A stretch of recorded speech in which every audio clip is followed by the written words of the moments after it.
When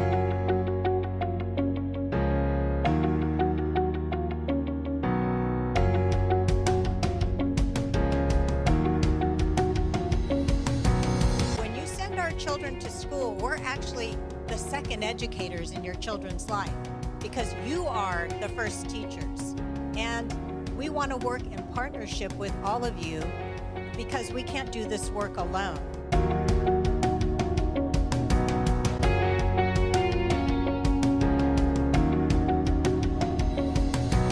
Que su voz cuenta y que si nos unimos podemos lograr grandes cosas para nuestros hijos.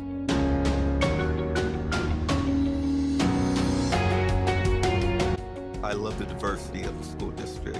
Whether you know it or not, this district speaks 83 different languages. To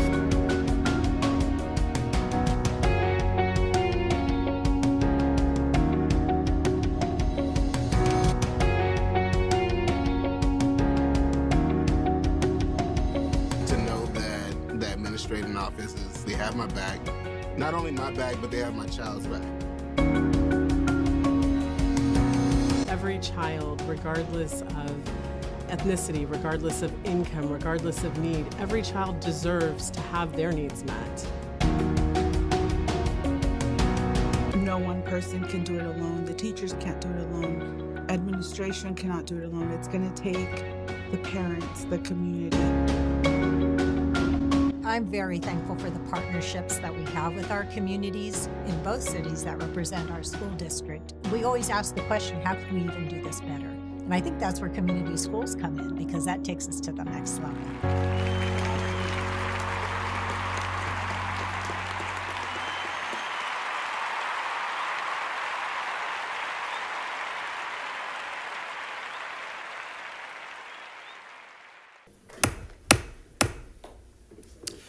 Welcome to the Folsom Cordova Unified School District School Board special session on facilities and bonding. Let's see. If you would please stand and join me in the Pledge of Allegiance. I pledge allegiance to the flag of the United States of America and to the republic for which it stands, one nation, under God, indivisible, with liberty and justice for all.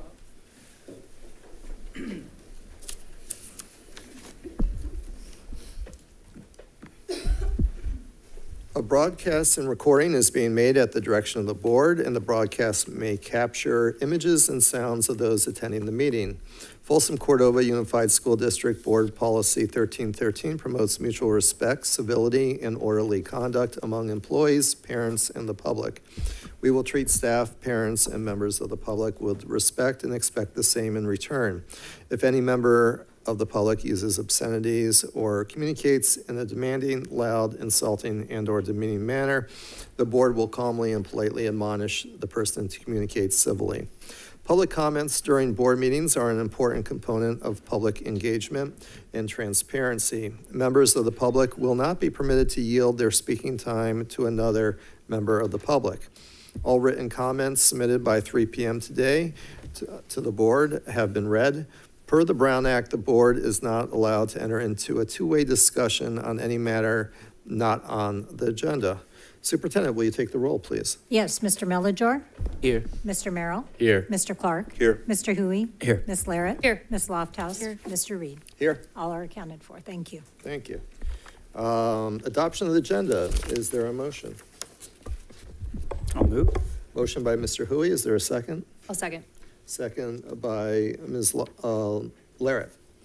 Superintendent, take the roll. Yes, Mr. Mellijour? Aye. Mr. Merrill? Aye. Mr. Clark? Aye. Mr. Huey? Aye. Ms. Larrett? Aye. Ms. Lofthouse? Aye. Mr. Reed? Aye. Motion carries 5-0. Thank you.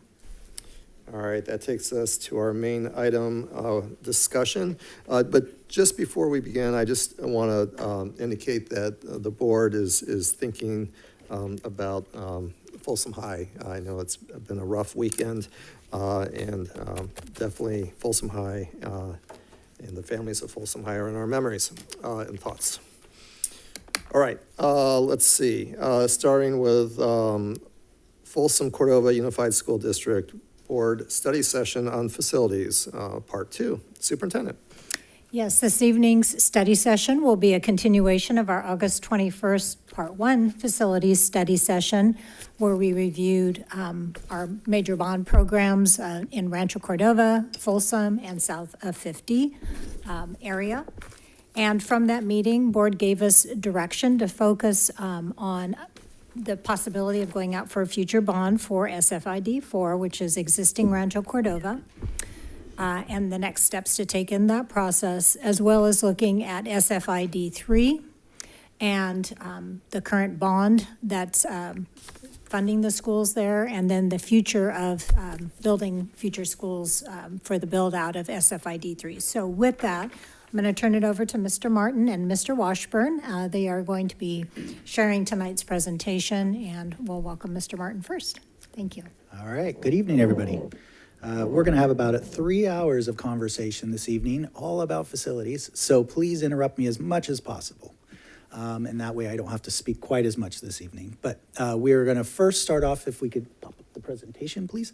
We're going to start off by just reviewing some of the facility components we've done since our last meeting in August. And then we're going to jump into two specific areas. We're going to speak on SFID 4, which is the existing area of Rancho Cordova. We'll talk about that a little bit more and really talk about next steps of looking for going out for a bond and some options when it comes to facilities for those schools.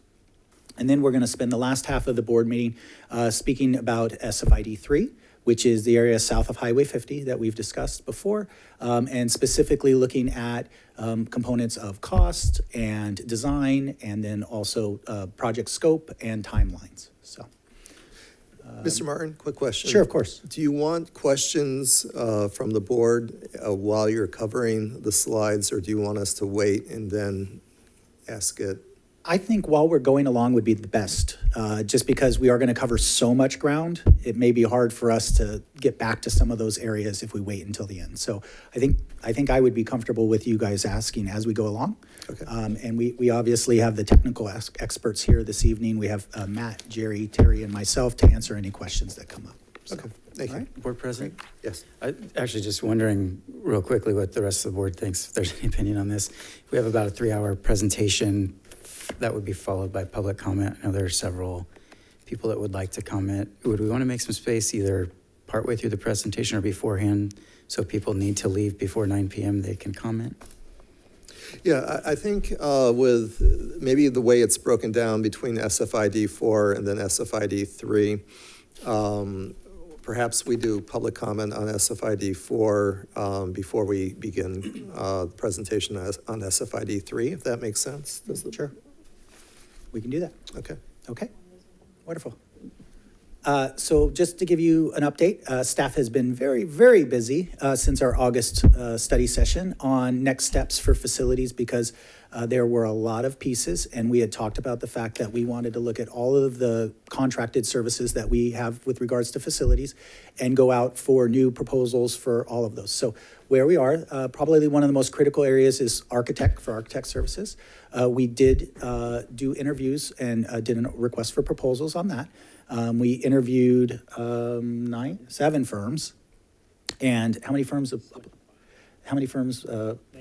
19 proposals for firms. We got it down to 7, and we are going to create a pool of 5 architect firms. That will be coming to the board on October 19th as an item for approval.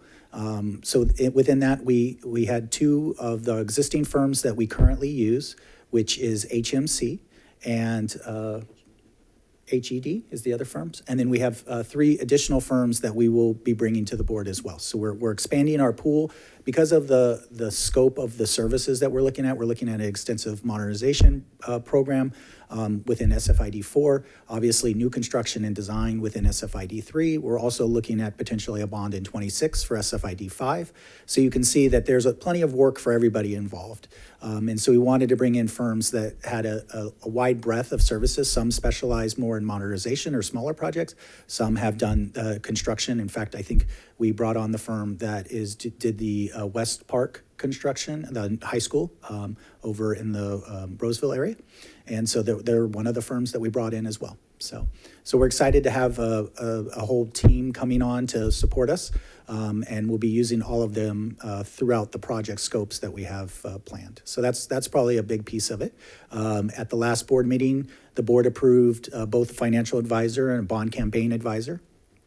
And so both of those we're actually have a meeting scheduled for later this week on Thursday, a kickoff meeting with all of them based off of the conversations we have tonight and next steps, we're gonna start that process as well. We already had hired Schoolworks, and so we have Ken Reynolds from Schoolworks who's been working with us with our demographic information. We are gonna be diving into that quite a bit more because that is a big conversation that we're going to be talking about tonight is timelines of when we really need, especially on south of 50, when we need those facilities, right? We want to look at what is our current capacity as a district, how the build out affects that south of Highway 50, right? If they're going to build out in the next 2 years, if they're going to build out in 10 years, are they building out 200 homes a year, 1,000 homes a year? All of those things impact, obviously, the number of students we receive, and then we have to have corresponding facilities. We have to time that appropriately because we don't want to build out too soon because we don't want to have empty schools or schools that are costing us because we have to remember, even if we have the money to build a school, if we don't have students, we still have to pay all of the administration and utilities and all of the pieces that come with having those schools open. And so we have to time that appropriately. So that's something that the demographics study does for us as well. And so we are actually working also on the Alder Creek School coming online and working with them. We had meetings looking at different boundary options for that school coming up. So that's something that we're working on with them as well. The comprehensive facility plans, and so we're getting away from the term of master plan, so we're just calling those comprehensive facility plan, new terminology for that. We are looking at doing that for the district. So Matt's given me kind of an overview and terminology, and I think we use some terms interchangeably, but it's important for us to understand that there is a comprehensive plan that we do district-wide. And in that plan, we look at the demographics for the entire district. We look at the needs of the entire district as a whole. And then within that, because of how our district is split up, we then do individual, what's the terminology? Capital improvement plans for each SFID. Because you have the funding, and it's important for the public and everyone to realize is that our district is actually split up at this point really into 3 distinct district areas or SFID, school and facility improvement districts for bonds. So when we go out for a bond, it does not cover the entire district. One covers SFID 3, south of Highway 50, east of Sunrise to the county line. We've talked about that. SFID 4 is our existing boundaries of the Rancho Cordova schools, excluding that area that we just talked about. And then SFID 5 is the Folsom, same thing, north of Highway 50 in the Folsom area. And so we have those 3 distinct areas. Each passes its own financing or bonds, and the taxpayers within just that area pay for the bonds that support those schools within that area. And so it's very important. I know I've seen some communication that money is going to one group versus the other, but that's actually not how the district is broken out. So each more or less funding stays within the schools that are in the boundary of the area of the taxpayers that approve that bond. And so we can't take funds from one location to the other, right? And so it's important for folks to understand that. So we need to be doing plans distinctively to each area, but also within the overall comprehensive facility plan and our educational standards so that we have equity on the schools that we have throughout Folsom Cordova. Sean, Yeah. When will the third-party value engineer recommendation be coming to the board? That one, we have not put the RFP out. Do you have a timeline on that one? We have a draft put together now. We expect to get that out within the next week or so, so it should be coming to the board probably within next month.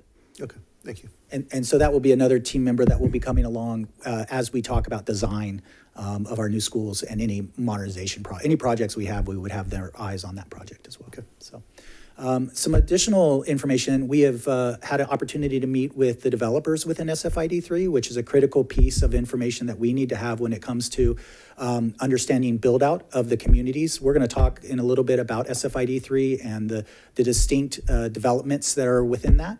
But we had a really good meeting with the entire builders BIA group, and then we actually had some individual meetings with some of the specific developers to talk about timelines for their build out. And so we're going to share some information about that as well. Obviously, that's a lot since August, and just the bond campaign and financial advisor contracts were just signed last week. So we are in a place where some of the information we have here has not been vetted by that group yet. And so we plan to update, when we talked about the demographics and the assessed value, some of the information we have is built off of data from, pre these meetings. And so we do anticipate some updated information with timelines, things like that, that will change from what we're presenting this evening, just so everybody knows. Okay? All right, any questions on that? All right, well, let's dive into SFID 4. So you can see the picture in the lower right there. That is the area that is more or less the existing boundaries of the schools within Folsom Cordova, within the Rancho Cordova area. So really, when we kind of talked about next steps, they're really, when we're pretty much starting from scratch when it talks about facilities, it really opens up a lot of options, right? And so to be able to get us more focused, when we were talking with Dr. Collegian and the team, we really talked about what is the why, what is the intent of what we're wanting to do with our facilities, right? And I think what we can speak to is what outcomes do we want for our students from our Rancho Cordova schools, right? How do the facilities support those outcomes? And then what programs do we want to offer? Because programs impact the facilities as well, right? If we want K-6 schools, do we want K-5 schools, do we want K-8 schools? Do we want schools that have large student populations so that we can offer more robust programs and be able to offer more elective services? Or do we want smaller schools? And what combination are we looking for? All of those things determine really kind of what facilities do you need. And so it's really important to get from the board, and we're hoping to get some direction this evening. And obviously, there will be back and forth because it's not just one conversation. But I think what we're really wanting from the board is direction on what are the priorities, or what is it that you want to see within the facilities that we offer to our students. And in this specific case, Rancho Cordova. It's a bigger conversation about the entire district, but I think right now we're specifically focusing on SFID 4 because of the fact that our Rancho Cordova schools are older historically than a majority of our Folsom schools, right? And they also are relatively smaller schools, smaller enrollment at those schools. They were built as neighborhood schools, so they don't have the same capacity that our Folsom schools do. And so some of those, and this is really more at the elementary level than anything when I'm talking about that, but it's important for us to talk about those things, about what is it we want as outcomes with our facilities. And so I know one of the conversations that was asked by the board is can we look at maybe tearing down and building new schools on existing campuses, right? Versus a modernization. And so wanted to share some information on that. Matt has also reached out to San Juan School District, who is doing some more or less what we call rebuild, which they more or less tear down an existing school and build a brand new school in its place versus modernization. And so he can speak to some of the reasons for that. What we shared here is just kind of an idea of cost. A new school, it's hard to say exactly when. We're going to look at a couple slides, escalation and how escalation is impacting costs.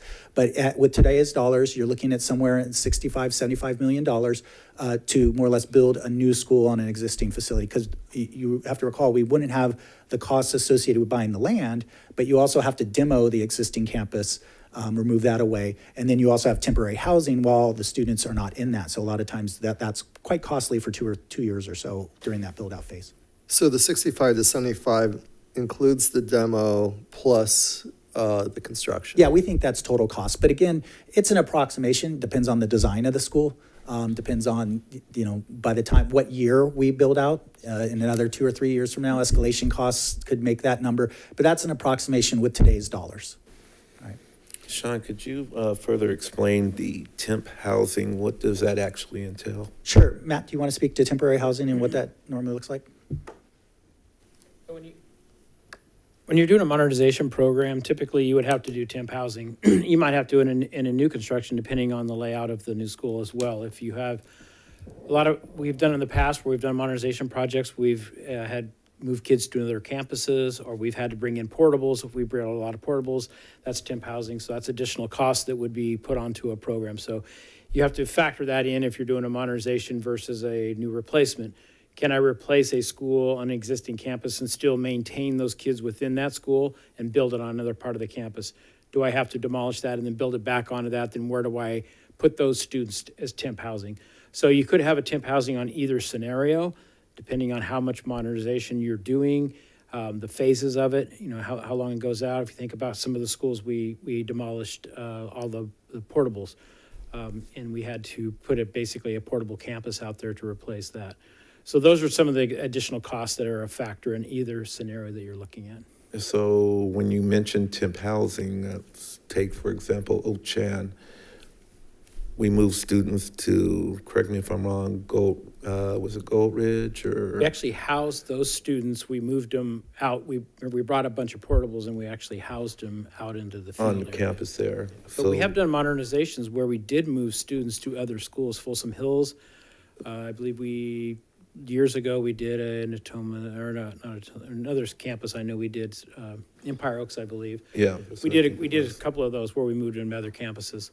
And that, that comes with some challenges as well. We try to do it to maximize capacity at other facilities, but then you have busing and other issues you have to deal with. And then that was my next question about the transportation aspect of it. If you were to move those kids to, and let's just say Rancho Cordova, and you had to maybe move them to Williamson, and I'm trying to think of another school in that area, Villa. Shields maybe, or Shields, yeah. So transportation would or wouldn't be an issue on that? Yes, we would provide transportation.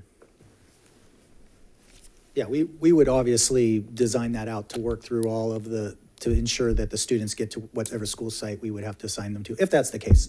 The scenario here is just a very rough idea of if we were to tear down a building, obviously we'd have to have a place to house those students, right? So. Actually, one of I guess it's the second bullet under replacement of elementary school option, a need to replace 2 or 3 schools with 1 school. So we have 10 elementary schools in Rancho Cordova. Mm-hmm. If hypothetically we were to build schools the size of Alder Creek, how many elementary schools would we need in the city of Rancho Cordova? You're jumping ahead. I got a slide on that. Oh, then, all right, I'll let you. But the quick answer is about 3. So we'll talk about that. Well, I think if you replaced them all, is that what you were talking about? Well, hypothetically, are we talking about 5 schools? We have a slide. I have the numbers, but in essence, if we were to make it so that the Rancho Cordova schools had an average capacity closer to what we do with Folsom, you would have 3 less elementary schools around. 3 less, okay. So 7. But we'll talk about that as well. But I think one of the things, though, if you're building a brand new school for economies of scale, you're not going to want to build a school that's only holding 300 or 400 students, right? Because a lot of the cost is built in no matter what the size is. So where you're going to get the most value is you build it for a larger capacity, which is we normally build for around 600 to 700 students, depending on program. And so by doing that, though, majority of our schools in Rancho Cordova, you would more or less need to consolidate maybe 2 schools together, or potentially even 3 if you were to take your 3 lowest enrolled schools to make that. And so what we're trying to make sure to understand is in that model, and honestly, even in the modernization model, we're going to talk about this a little bit later, we should look at capacity of our campuses and if there is efficiencies that we can do by consolidation of our school sites. It is something, part of that conversation that we should talk about. So, Sean, really quick, yeah. In reference to that, how would that affect our community school model? Because that's sort of based around being smaller communities. Sure.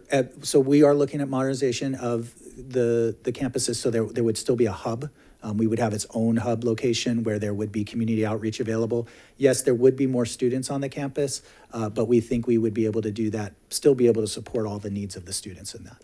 So, because even with the community schools, we're eventually wanting to do it at our middle schools and our high school model. So you can do it at larger schools as well. You would just need to but honestly, if you have 2 community schools at 2 schools of 200, 300 kids each, and you consolidate it, now you could at least double the staffing there, so you can still get the same level of service for those students. So, do we have any data on how many of our kids walk to school versus how many ride the bus or parent transportation? You know what? I don't have that with me. That is something we could definitely calculate. With the community schools, definitely more families walk. That's for sure. Because we have a distance that we don't provide transportation for, and so a lot of homes in our community schools would be impacted by that. So you would have an increase in transportation, definitely associated with. And that is a piece of looking at community schools. And again, tonight, what we're trying to do is put everything, as we requested, putting everything on the table, right, of all potential options. A lot of these things would need detailed analysis to walk through all of the pros and cons and the scenarios and the impacts. That is definitely one that we would have to look at as well. Okay, perfect. And then my last question is, Yeah. is there a possibility of leveraging Cordova Lane as a possible like housing hub while we were looking at moving, Definitely. possibly? Yeah. Okay. Yeah, I think if we have direction on what we're looking at, then we start working through all of the potential scenarios. But everything really at this point is on the table to discuss as an option. Thank you. You're very welcome.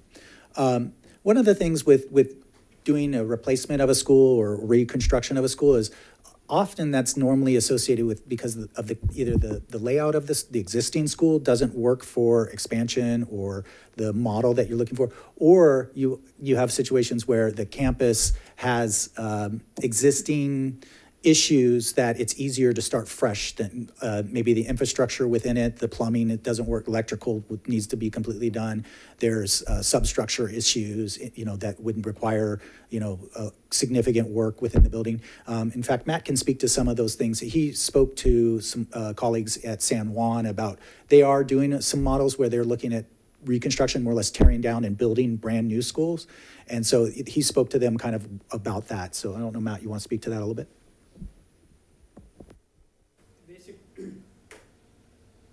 Basically, what San Juan did is they did a replacement cost index, and they kind of looked at the schools, what the needs are, and what the replacement value would be versus the modernization needs of that particular school. They took the worst of the schools that were the oldest in the worst condition, and they looked at the assessment of what needed to happen. They looked at seismic, they look at hazardous materials, PCBs, asbestos, site layout, safety. One thing, San Juan doesn't bus, so they don't do busing. So one of their big issues was parking and layout, drop-off zones, things like that. They didn't have that kind of thing, so they wanted to kind of create that. Looking how disruptive would be as far as modernizing, if you had to do temp housing, that kind of thing too, on the modernization side of things. So taking some of their worst, oldest sites and to bring it up to educational standards to what they wanted to bring it up to meet the needs of that community and the educational concepts, and taken in the site layout, it was determined that doing a new build was actually better than doing a modernization because of the amount of needs they would have to do to bring that up. Additionally, they brought their capacity up from around 400 over to about 700.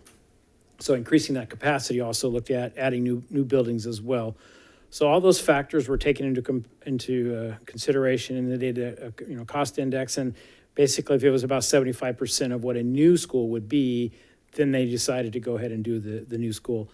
It's an evaluation as they do site by site. They're planning on future bond passing in order to be able to do a couple of more of those. They're looking at doing a lot of sites where they would do extensive modernization and add some new construction onto it. So it's really a site by site analysis and assessment of the sites to really determine what is the most effective way to go.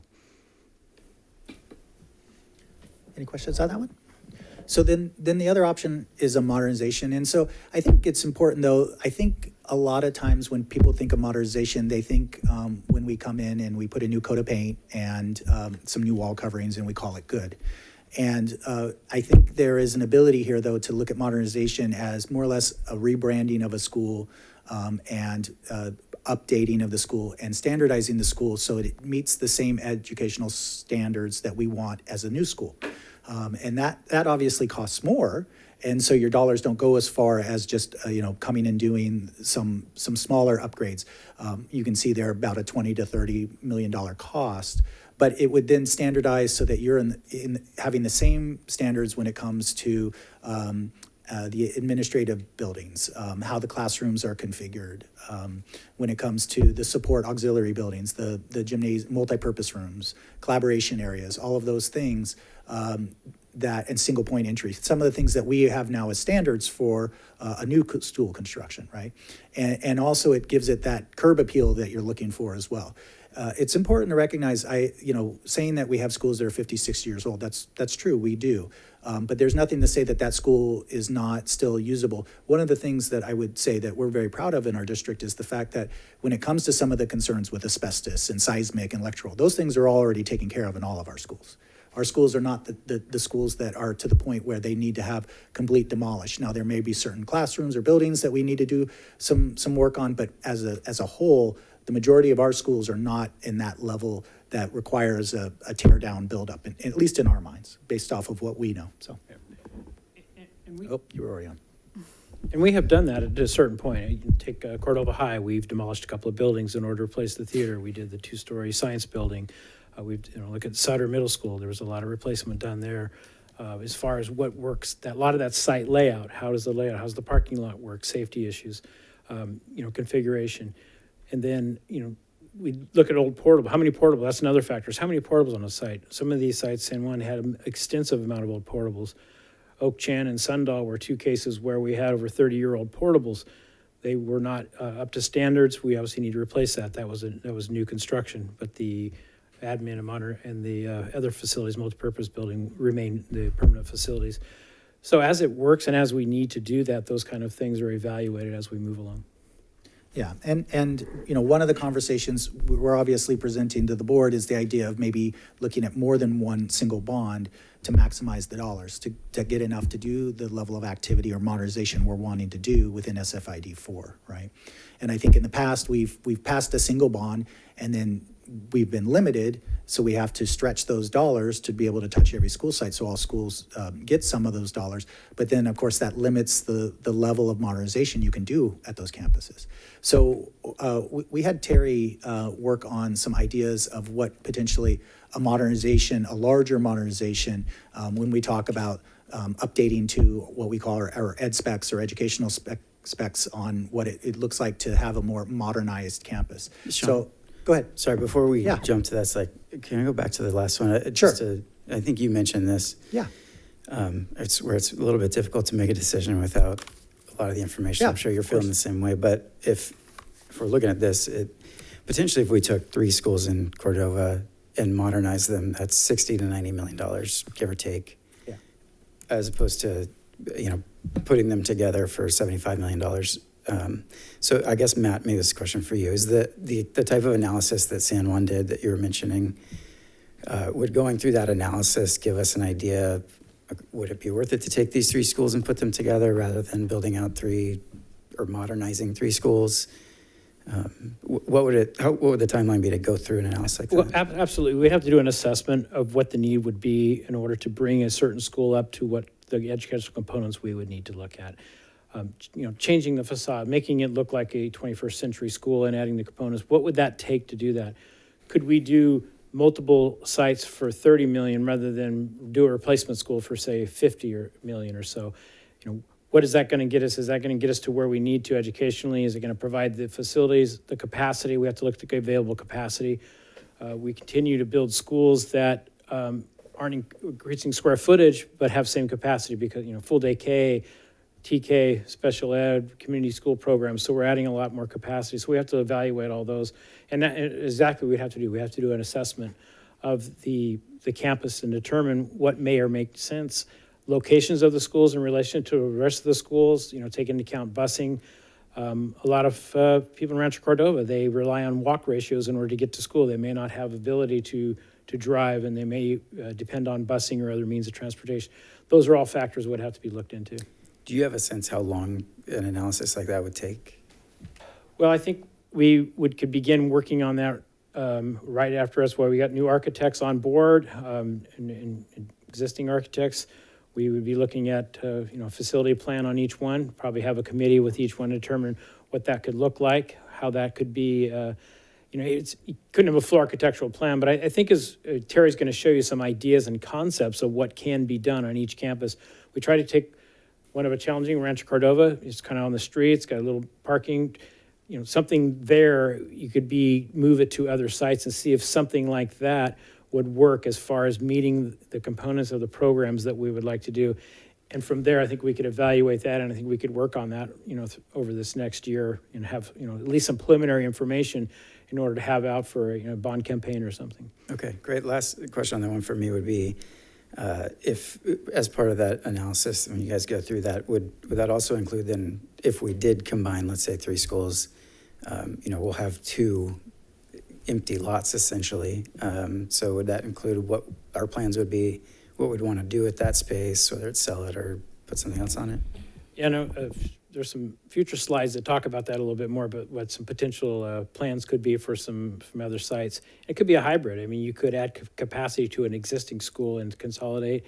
You could keep it the same footprint, or not basically a footprint, but same capacity, or you could demolish and do something new. I think there's many different plans that you could do on that.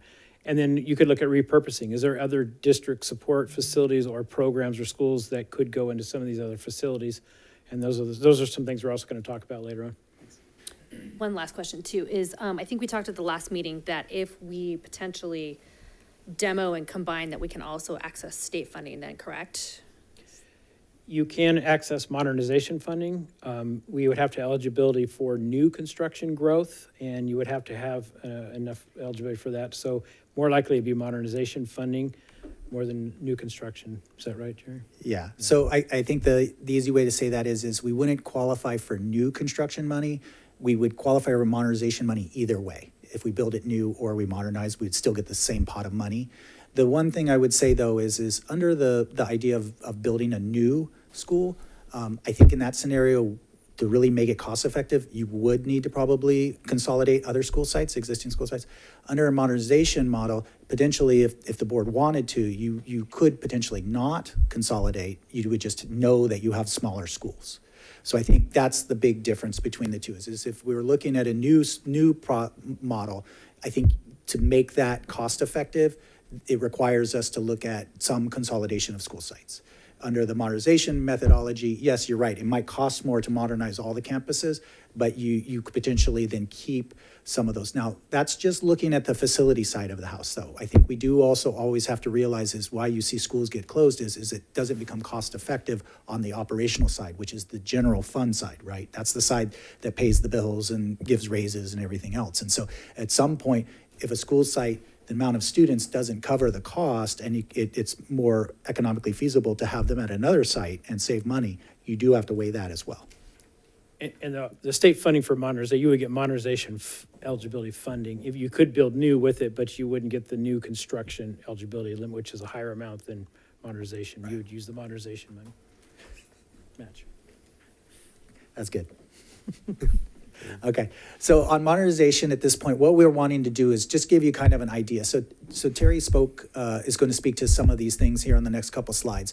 But I think what we're really talking about is I think when in the past when we've talked about modernization, as we've said, is maybe we came in and did the carpet, or maybe we did some painting, but maybe we could have changed the windows, or we did the roof and the HVAC, because those are things that obviously are very critical. You don't want water intrusion, and so maybe some of the beautification and some of the other things that we would like to do, we couldn't afford, especially on the Rancho Cordova side, because again, as we know, the bonding capacity is smaller because the assessed value within that area is smaller, right? And yet you have almost the same amount of elementary schools. And so that makes it so that the dollars just don't go as far. Does that kind of make sense? And that's why we're in some of the conversations we're having. So Terry, do you want to speak to maybe some of the other pieces here? And yeah, absolutely. So as Sean mentioned earlier, you know, part of the complexity and even talking about doing the capital improvement plan, every single site is going to have different existing conditions on whether it's the administration that's undersized or the library or the MP, right? So every site really does need to be analyzed and looked at to what are those specific things that would need to be modified to bring them up to current ed specs and standards. But as an example tonight, we focused on Rancho Cordova Elementary School. But you go, no, yeah, thank you.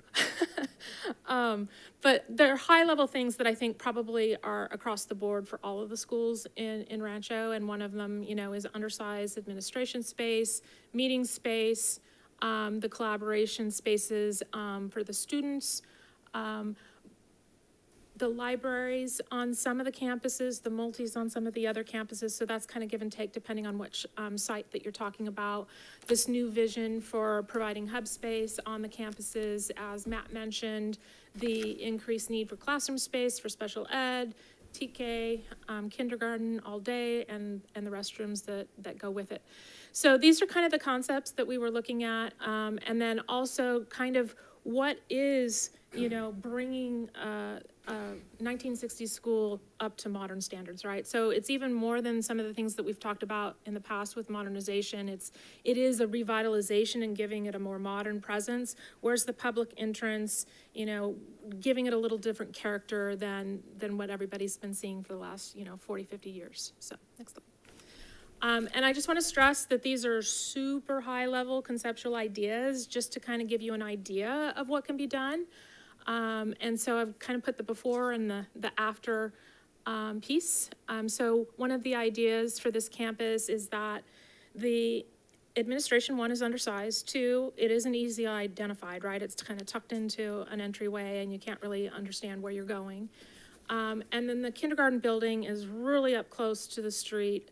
And there's some kind of really disorganized parking. And so one of the ideas is to get additional kindergarten classrooms to combine it with the new building and the new administration, kind of where the kinder is up in the existing picture. Push it back from the street a little bit to give it a little bit more space and presence, and being able to provide that public identity and entrance, and everybody knows where they're going, right? So that's kind of the idea in this slide. The next one. Again, this is where the current admin is on the right-hand side, but what we would be proposing is to put this on the student side of the safety boundary, and so they could have an outdoor learning environment right off the multi. The multi could be refreshed. The rendering is reading a little dark here, but the other idea is, talking about the windows and giving the exteriors a facelift, putting on a fascia board on front of the canopy so you don't see all the conduit on top, and it just gives it a little different character and feel. And so that's kind of revitalizing the exteriors and gathering spaces on the campus. And then this is the existing picture of the backside of the administration. And, the idea here is that this could either be converted into the hub and have its own public identity for that community center, or potentially it could be the library, but I had some other ideas in the backside of the campus on where the library could be expanded. But again, giving the exterior a completely different pop and presence to the public entrance. The idea here is at the multi-side, the kitchen side that faces the front of the campus, is to give it a completely different look. Maybe there's a big logo that goes on it. Again, to kind of just change the curb appeal of the campus. And you can see kind of the different window patterning and color pops that kind of just change the whole context. And this is just a different view of the whole frontage, right? With the new building of the kinder and the admin on the left, and the shot down into that outdoor gathering, and the former admin being repurposed into a different function for the school. And then on the inside, we've got these little, it's a finger school, so we have these strips of lawn area that aren't necessarily greatly used, and so one of the ideas would be putting some shade structures or canopies across the spaces and create outdoor collaboration areas that has connections into the classroom. So just another adaptation of collaboration space. Thank you, Terry. So as you can see, this is just an example. This is Terry just kind of free drafting some ideas of what it could look like if you modernize an existing campus, right? And so the intent, though, is that you're still, though, updating not just the curb appeal, but then also the other components so that we have the same ed spec standards throughout all campuses as though it's a new campus. That's the idea behind that. Sean, just a quick question. Sure, of course. And Terry, thank you for the renderings. They're very nice looking. Have we ever decided to get any kind of community input on what they would want in their neighborhood? I mean, it is their neighborhood. Sure. I'm hoping that this never comes to us and says, this is what we're going to do. Can you approve it without getting any input from the community? Yeah. Is it any way possible to at least attempt to have like a town hall or anything that there might be some community members that may want to come out and say, hey, I think this would look good, or why are you, I don't know, uprooting trees or whatever. Yeah. Wouldn't it be a good idea to get a little more input from the community, if any at all? I mean, because right now, like I said, you've got a rendering, got some drawings, they look good, but I would really like to have Yeah, this some is community actually, to be involvement. honest, this is not the design for Rancho Cordova Elementary. This Okay, was but just. a lot of people might think, Yeah. oh, you know, Yeah, these none are- of these things are being designed, and in fact, as one of the very first things, as Matt was sharing, when we bring the architect on and we start that master planning, or the comprehensive planning that we've been talking about, that will be one of the very first things we will be doing. I know the board is communicated about the concern about communication to the community, and all of those things will happen before we go out for a bond, before we do any of those things. That's pretty much one of the very first steps, is getting input from the teachers, the students, the parents, the community on what their needs are on those campuses. But we're meeting with the board here first to know that that's the direction you want us to go, that you want us to go forward with the design. You want this model versus something else. But we're not putting the cart before the horse in any way. I want you guys to all understand that. So, and I think that's partially due to me not communicating the entire process. So if the board says, yes, we want to look at this, what we will do is we will sit down with the architects that we choose. And what you will happen is at every school site, they're going to do an analysis of, as Terry was saying, of what is the school and kind of what are the needs to get up to whatever the standard is. They're going to then talk to the community about what are their needs, what else do they see, and see if those things align. If maybe they're saying, you know, really our issue is our pickup location, right? Or our issue is we don't have enough shade structures, right? They're going to want to accommodate those and coordinate those along with what we also know we want as a standard that the board has selected, right? And they're going to put all that information together, and then we're going to get kind of an idea of dollar amount. That's how we size the bond, because we say at this school, and this school, and this school, this is what we want to do across the board. So that's that communication that everybody's been asking about to the community. It will definitely happen. And then once we have that, that's going to be part of the plan that will go along with when we say we're going to pass the bond. We're going to have a document that the architect has generated and say, the projects we're going to do, they're in that list, right? And our goal is to hopefully do all of them and then come back to you and then probably ask for another bond in the future to continue this process as we go along. What I think we're looking at doing is not so much focusing on one giant bond that ends up not fixing everything, but everybody sees the list and doesn't get what they want,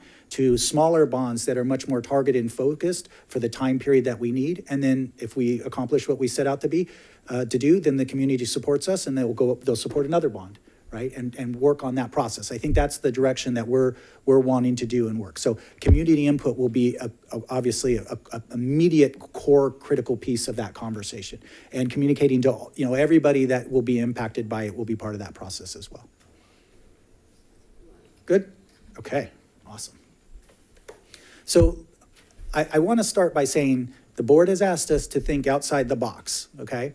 I will tell you that we have more or less included pretty much what we would consider a lot of the more common options available to us when it comes to thinking outside the box for not only facilities, but program, because program drives facilities. So we need to talk about both pieces, right?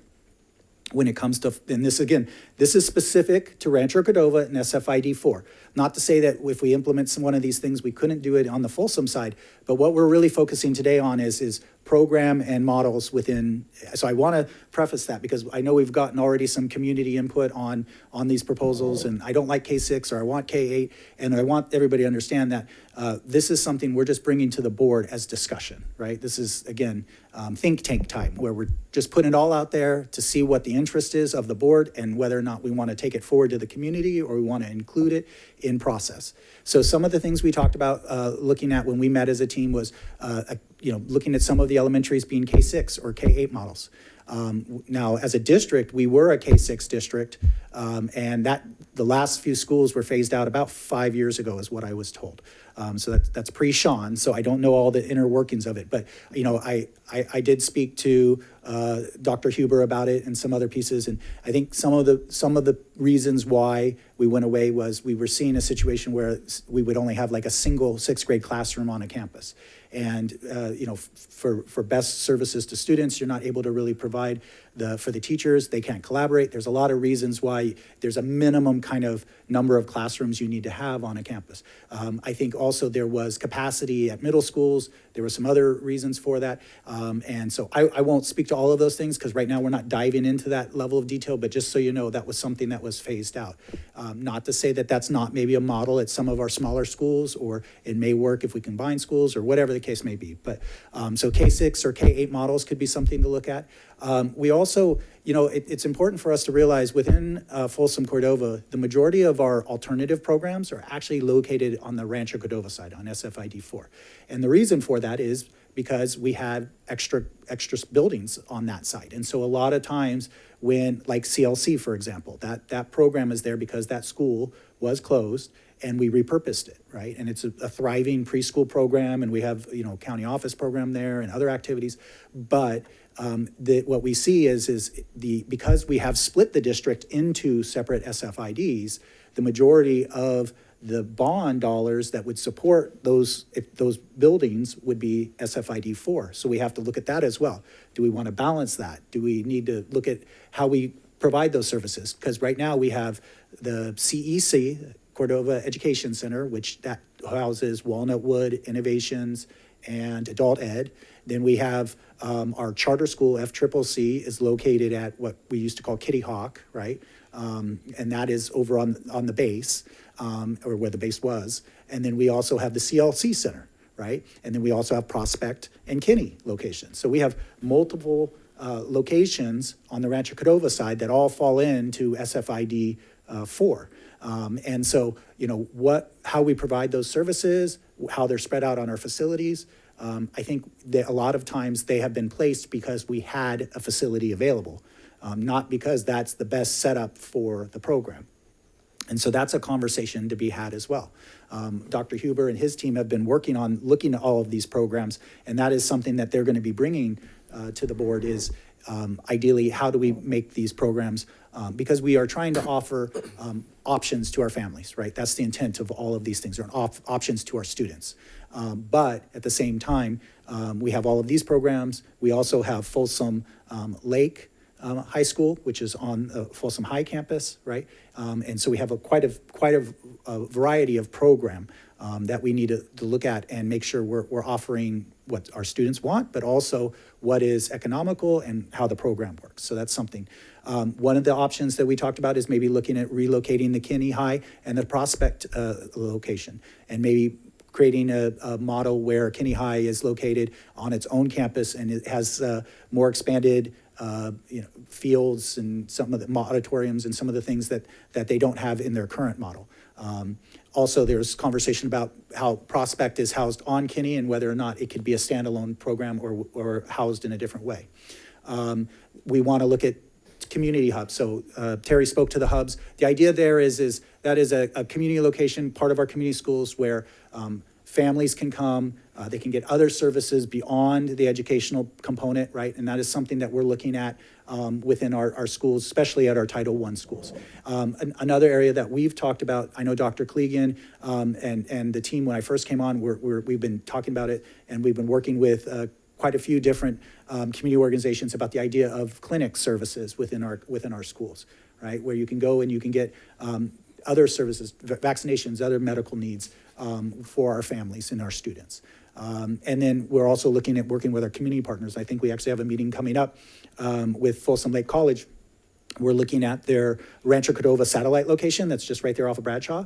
And we're looking at ways of maybe supporting, isn't it Bradshaw? No, it's Folsom Boulevard, I'm sorry. And talking with them because they may have some facility space that we could use and work with them on. And so those are things that we're looking at as well. So these things are all happening at the same time. But it's important to recognize that there are opportunities here when we're looking at everything outside the box.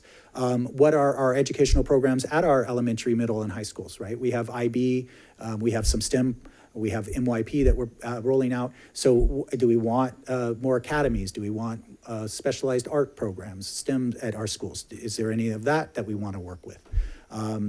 The other thing is the capacity to consolidate for low enrollment, which more or less means, if you look over at the chart on the right, this is what we were speaking to earlier. Folsom Cordova, the first, like for grades TK through fifth grade, at Folsom Cordova, we have 9,000 kids, 21 schools. The average enrollment is about 400 per school. At SFID 4, which is the Rancho Cordova side, we have 3,600 kids, 10 schools, and so we average about 360 students per school. On the Folsom side, SFID 5, you can see one more school, but 5,500 more kids, and so we average about 140 more kids per school on the Folsom side than we do, and that's partially due to declining enrollment in some of our locations, but also due to the fact that several of our Rancho Cordova schools are built that way. They're built to be smaller capacity schools. And that's just the model back when those schools were built. You can see the same thing for 6th through 8th grade, that SFID 4 averages about 800 kids per school, whereas our middle schools on the Folsom side are about half or twice that at 1,500. And then you see our high schools are pretty much in line. Obviously, Folsom High is our biggest school, but in general, our high schools, that's what we aim for, is about 1,800 to 2,000 students in high schools. So depending on the high school, Folsom High has more capacity, but Vista and Cordova High are around the same. But what that tells you is that is currently how we're set up. We're set up with smaller schools, and more schools on the Rancho Cordova side, specifically on the elementary side. Now, maybe that is a model we want to keep.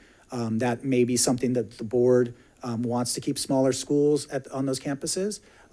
But what I will say is for facility-wise, depending on the direction the board wants to do for facilities, those numbers would be impacted if we were to look at building a brand new school and versus modernization potentially. Or even in modernization, as Matt was saying, you could take an existing school and add capacity at that existing school, and then which would allow you then to look at consolidation of schools. And then, of course, if we were to close schools, what would be our process for that? Would we repurpose them for other options? So some of the ideas we have here is employee housing is something that the board has asked us to look into. We have actually started, Mr. Ogden has actually reached out to St. Anton, who is the developer that did the building on our old district office property and built some affordable housing. And so we've started preliminary conversations. If that's something the board would be interested in, is doing an option where we would look at working with a developer to create some kind of employee housing, would be something to look at. Using our facilities for daycare or options, health clinics. We also talked about repurposing for district services. We know we have our current maintenance / transportation yard really is not big enough for all of the staff because of the expansion of transportation over the time, and of course maintenance as well, as we have more school sites. And so we know we need to split that off at some point, and we have plans originally under SFID 3 under Measure M to put a maintenance yard in, but we could look at maybe repurposing one of our existing sites. Kenny High comes to mind as a great site potentially to be a maintenance yard, because it's located right off the main thoroughfare there, and acreage-wise, it's a little small, but we maybe could make that work, something like that. And then other alternative programs that either the board or the community says we need as an option to students, we could repurpose school sites for that, potentially. So those are just some ideas. Again, most of these have not been fleshed out much more than just understanding that these are possibilities. The reality of doing them takes us knowing, okay, which school sites, what's our timeline, what's the purpose, starting to work with our community colleagues to find out what can we do, either it be with the city, with the other nonprofits, with local medical clinics, things of that nature as well. So there's a lot there, right? Because you asked for out of the box. So if I kept in the box, it would have been very neat. But now, this opens up every direction and every possibility, right? But we do need to have, kind of like herding cats, we need to have some order to it in the sense that we're needing from the board, is this the path you want to go? What is the priority of the board? What do you believe are the needs, or maybe you feel like we need to check with the community first, as you were speaking. Maybe we want to survey the community. The only thing that we have to keep in realization is if we want to do any of these things, we have to go to the taxpayers within SFID 4 and speak to their willingness to pass a bond, right? Questions? Yeah. Sean, I want to touch on something that's kind of touchy. I mean, all this sounds great, moving forward, but, there's talk now of a district split in the feasibility study that has gone out. We obviously got to wait for that to come back, but that what if moment of what if that happens, and where will we be with this, especially with expanding our programs and with the STEM, arts, IB, MYP. I mean, is that even feasible? Sure. So in the current format, as the reorganization conversation is going, the district would split, at least initially, along the boundaries of SFID 1 and 2, which were the original boundaries. Sure. So for the purpose of this discussion, SFID 4 would not be impacted. It would. So if a bond's passed within SFID 4 and the district was a split, it's already within the separated area. So that process could continue, right? I think, I don't know the pros and cons yet. We have not received the analysis. But what I would say is if a bond is passed and the district was to split, the taxpayers would be the same taxpayers either way, and it would still impact the same schools that they would be in. So there wouldn't be, at least with regards to splitting the bond and the dollars, it wouldn't have any impact for that. Okay.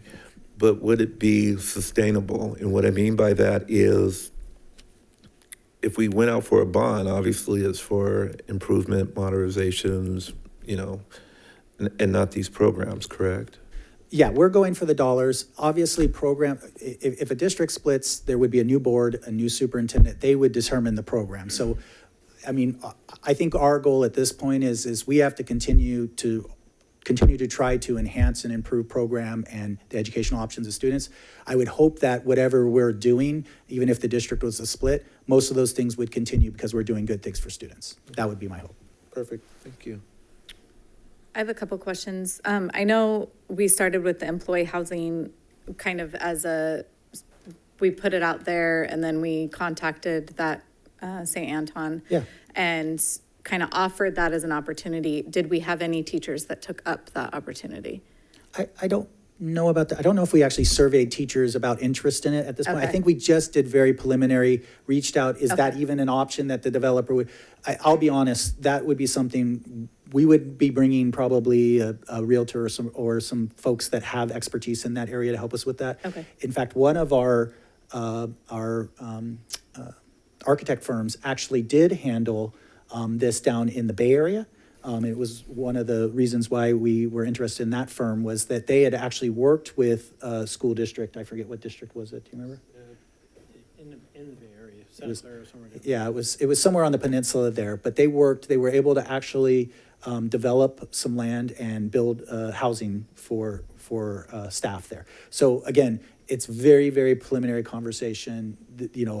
We have not gone through the process necessary to do that. We don't know how that works with the developer, all of those pieces. So Okay. it's just one of those things where it's out of the box. It's an opportunity. We do know that our staff has communicated that, housing is an impact for them, and trying to recruit quality individuals and have them come to Folsom Cordova is an important piece for us. And so this may be an option for us. Okay.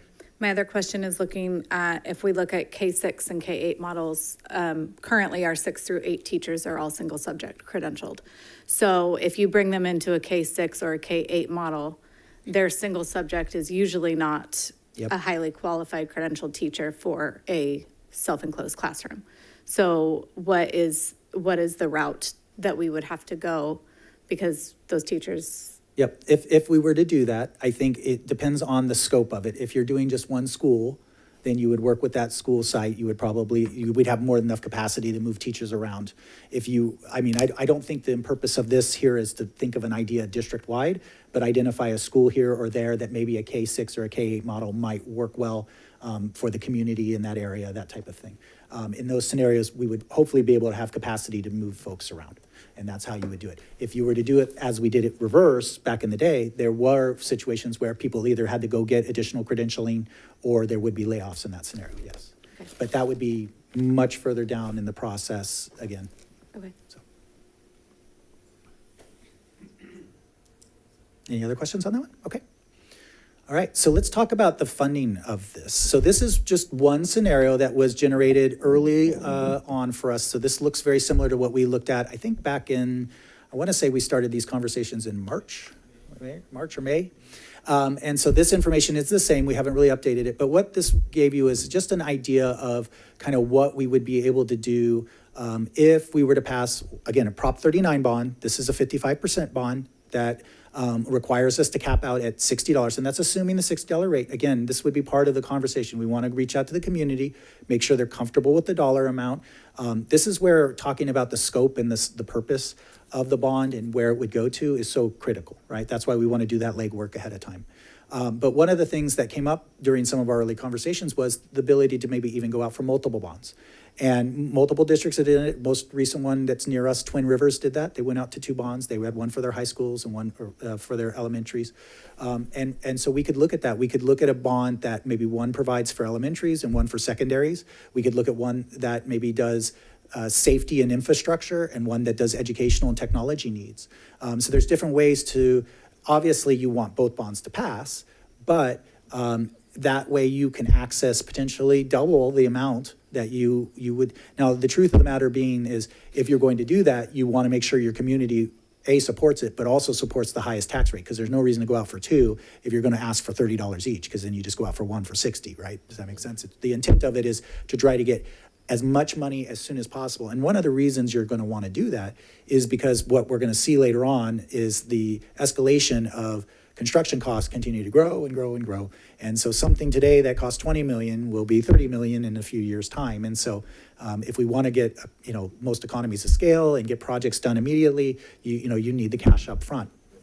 Under this particular scenario, there's 4 issuances. We would get about $145 million, right? So if we were to do 2 bonds, it would be about $300 million. And you'd be looking at, somewhere in the neighborhood of about $7 million every couple of years over those issuances. And then the plan would be, realistically, you would probably go out for a bond when you're starting to get around the 2030 range. Now, another option other than this would be to go out for smaller amounts. Maybe we only go out for 40 million or 35 million total, not 146 million. And then we tell the community, we're going to give us, if you pass this, we're going to take this money, we're going to do these schools, we're going to do this. And if we do it, we're going to come to you in another 2 years and ask you for another bond. And ultimately, you get to the same place, but there's obviously more buy-in through the community because you're actively doing it along the way. Cost-wise, it's not the most efficient because now you have to run a bond campaign every couple of years, right? But there's pros and cons to all those. So one of the things our financial advisor that we brought in is if the board is interested in those different scenarios, we can map those. What would it look like if we do 1 bond every 2 years? What if we do 2 bonds every 4 years, or 2 bonds every 2 years? Or if we do 1 bond that goes out 10 years? What methodology do we want to go with? So we can look at all of those, but part of it is determining what is the scope we want to do, and then that obviously sizes the bond as well. So, Sean, wouldn't one of the risks of doing multiple bonds and where we tell the public, well, with this small bond, we will do these 2 schools, and then we'll come back in 2 years and we'll seek another bond to do these 2 schools. Isn't the danger of that being that if you're a resident that is not getting the 2 schools, it creates an incentive or a possibility that they're going to vote against it because they're like, well, why would I sign up for this because it's not going to impact my children? Sure. And so what you may want to do is do a component that all schools get technology upgrades, all schools get something, and then we're focusing on the 2 oldest schools for this reason, right? And then you come with the next bond. And so that's where, the bond campaign person and your financial advisor, those people are going to help you with sizing it and then being able to communicate that and sell that to your community, right? And like you said, you got to get buy-in. There has to be enough interest throughout the community. So everybody gets something on every bond. That's a requirement, right, within the communities. It's just how you do it, because if you're really wanting to do some of the things that we're talking about, which would be large modernizations or building of a whole new school, there is an ability to do everybody right off the bat. Right. It just isn't. So you just got to be transparent and upfront and tell them when they're going to get it or what they're going to get in the meantime until that next cycle happens. So, but based off of this issuance, if it costs us $65 to $75 million to do a new school, it's gonna take us 4 years worth of bonds before we could. Yeah, well, you could do a couple things. You could do a bond as anticipation note, which is more or less a line of credit to front load the cost because you know you have the next issuance. But yeah, one school would eat up pretty much all the bond proceeds. Or you phase it, you come in and you do half of it. There are always costs with phasing. We're going to talk about phasing more when we talk about the high schools and some of those things, because obviously when you do part of something and then you have to come back and do it again, you have all the costs associated with starting back up and all, anytime you do everything at once, it's normally more efficient. But that's the limitation of, the money that we have and how it works, right? And so what you have historically seen, and you can see in this scenario, what historically you've seen is this scaling back. So you make this big, long list of everybody's going to get pie in the sky, and then you don't have enough money to do it all, right? And so what happens is yes, we do the walls, and we do the roof, and we do the ADA, the things that aren't sexy looking, right? They're not pretty on the front. And so then everybody thinks that the campus doesn't look great, right? But the reality is it's sound, it's got but then that's why you need another $10, $20 million at each campus. So that really, you have to go out and talk to your taxpayers and say, if you want us to have schools that look like this is what it will cost, right, to do that. Because one of the things that I think I've been very lucky to inherit in this district is Matt and his team and Jim Bonovich. They know the things that make sure that those schools are safe and sound and all the things that are necessary. And I still think we have the most beautiful, I've been to a lot of schools and I think we have beautiful schools, but we know we can always do more, right? And we do want our schools to all look at a certain level, a certain equity level, and look like a new school, but that takes additional dollars. So You didn't list it here, but you also have the possibility of doing a Prop 46 bond. definitely you could do that as well, yes. And so that would be, the Prop 46 bonds, the benefit of that is that there is no $60 cap. You can go to, the downside of it is it's just for facilities. You can't use it for technology or furniture. So you could do a Prop 46 and a Prop 39. We would want to do a lot more polling associated with that because it is a 2/3 and it's much higher level. Now, the other benefit of Prop 46 is you don't have to wait for a regular general election. You can do it on a special election cycle. So you do have more flexibility on the timing of those, but it does require the 2/3. So, but yes, there is the pros and cons with that. And it is, now the community in Rancho Cordova has historically supported us at about that level, if not higher. I think we've been at over 70%, right? But it definitely is a higher hurdle to jump, and a lot of work with our community on that. So that polling of supporting those things, all of that is part of that conversation we want to get going. And so we're going to do some very preliminary level polling for all of those things. So. Other questions? Okay, so we're getting to the end of this first portion. So I think one of our very first questions is, and I think we need direction on the board on a couple of key areas. One obviously is, at this point, hearing what you're hearing, do you want us to continue on in the process of looking for a bond for 2024, right? Is the board feeling, and you honestly have all the way up to the point where you'll take formal action, and I think that's in, I want to say August or somewhere around that window is when the board has to take formal action to put it on the ballot. Up until that point, it's just discussion, but we want to make sure if we're going to start going forward with all of these pieces, everybody's on board. Polling, community output, those types of things, we're going to be starting working with the architect. One of the big pieces that we need to understand is we preliminarily, just looking at it and having discussions with Terry and Matt, we don't believe any of our campuses require reconstruction, more or less complete tear down and build up. But if that is something that the board or the community really feels is a priority, we can have that discussion. We think modernization is probably the better methodology to maximize the funds that we would have access to. With regards to the out-of-the-box projects, does the board want us to look at the idea of, and it adds I won't lie, I've been in a district that had just closed a school, so I know the process involved in that. And so if we are looking at that as an option, understanding that those students would be going to, potentially a brand new revitalized campus and all of those things, they still are community schools, right? So we have to keep that in mind.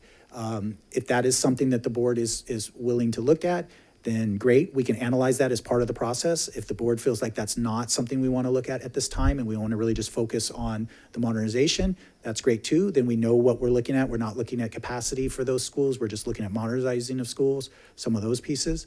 And so that would be one. The other piece would be K6, K8. If that's a model the board would like us to look at, that would be where we want to work with Ed Services, Dr. Huber and his team to determine which school sites maybe are good models for that, and how we would roll that out potentially as an option. We do have to always consider, again, we don't want to make it so small that then those students don't get the same educational opportunities as our larger schools, right? That's a big piece of it, because obviously if you go to a middle school, you're going to have more options to you than if you stay at the same school K through 8. You're just not, sports teams, some of those things are not going to be available potentially. So those are some of the things that we have to keep in mind for that. So, I think if some things are definitely off the plate and we can cross them off, we can talk about that. But I think where we are is we're needing more direction just because there are so many things that potentially we could do in so many directions. And maybe it's the board needs more information before they want to set a direction on anything. But if there's anything we can just say this is not an interest of the board, this is not where we want to move forward, at least that eliminates some of the direction we're looking at as well. So Before we get to the board, this seems like a good time to get public comment on specifically SFID 4. So if you're here for SFID 3, we'll be coming up to that next. I know I got some cards here, some individuals who want to speak.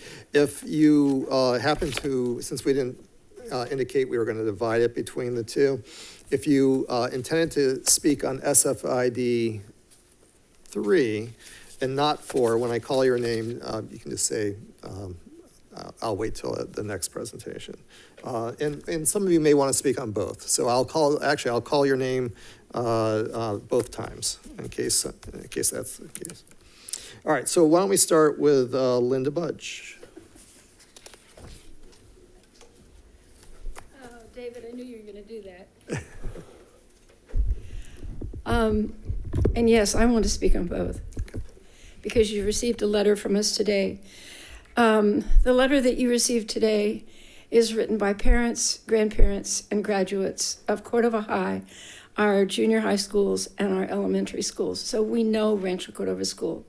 I've lived in Rancho Cordova since 1971, and I know that there are people here tonight who have also lived in Rancho Cordova for a very long time. So briefly then, let me just speak to your modernization idea. This is you have such divergent discussions going on between the two districts. It's very difficult to merge them into just one session. So I will tell you that when Paul Hagan and Superintendent Mitchell invented our co-located parks and schools philosophy that spread then throughout California and throughout the United States, they did it they set the tone for the whole development of Rancho Cordova. Our schools are always a center of community life. And if you consider eliminating some of those schools, even though they're small schools, then you really take the heart out of the local community. You've heard that everybody generally walks, and that's accurate. As far as I know, unless it's special ed, the only kids that really get bused are our kids from Stone Creek and Cat Village because they're over the 2-mile distance or whatever it is. So I would really encourage you to look at modernization. And I think the only thing I really liked about the modernization was the addition of additional windows. The Sacramento Tree Foundation will give you all sorts of statistics that kids who are able to see greenery outside their school windows are healthier and they perform better scholastically when they're able to see green space outside. Okay. So put me on your list to come back. Actually, I'll have everybody on both lists, so yeah. Thank you. Let's see, next we have Madeline Sanderson. Welcome.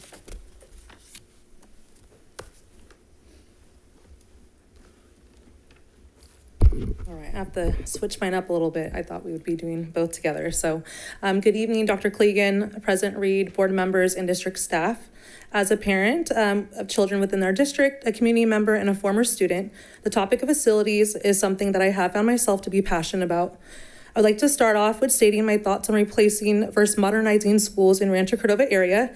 I really do like the idea of modernization of schools, with the budget being 20 to 30 million over the 65 to 75 billion budget.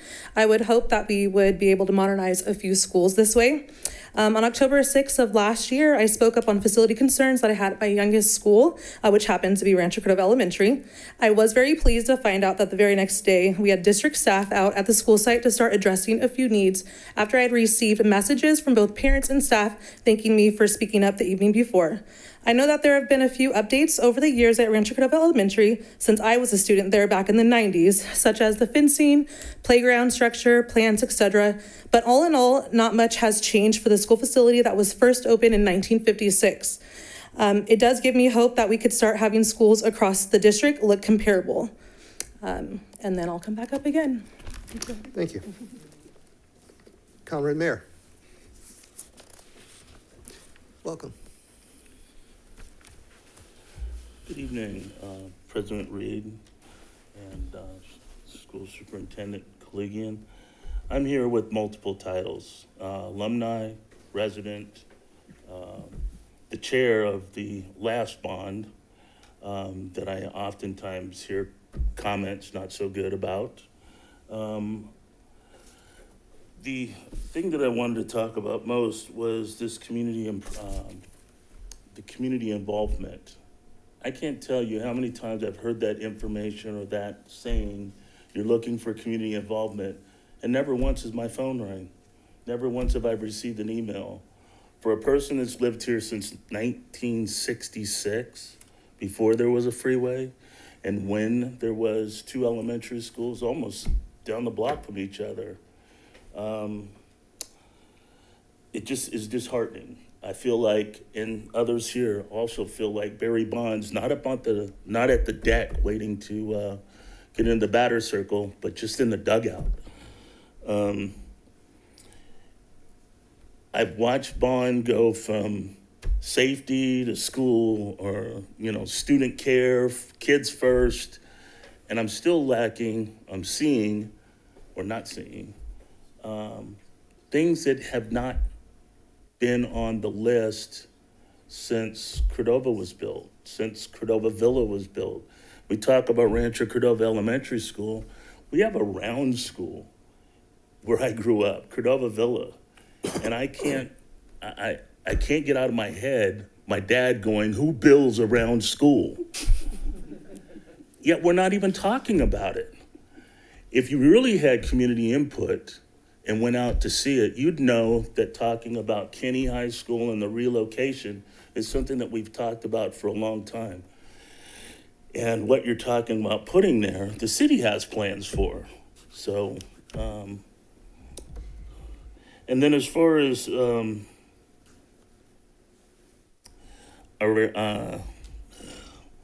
it's hard for me to speak because all of you are so new.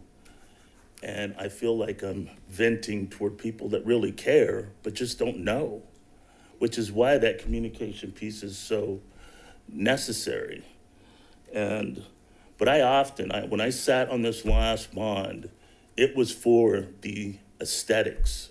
I sat on the bond, A, B, C, or whatever, for infrastructure.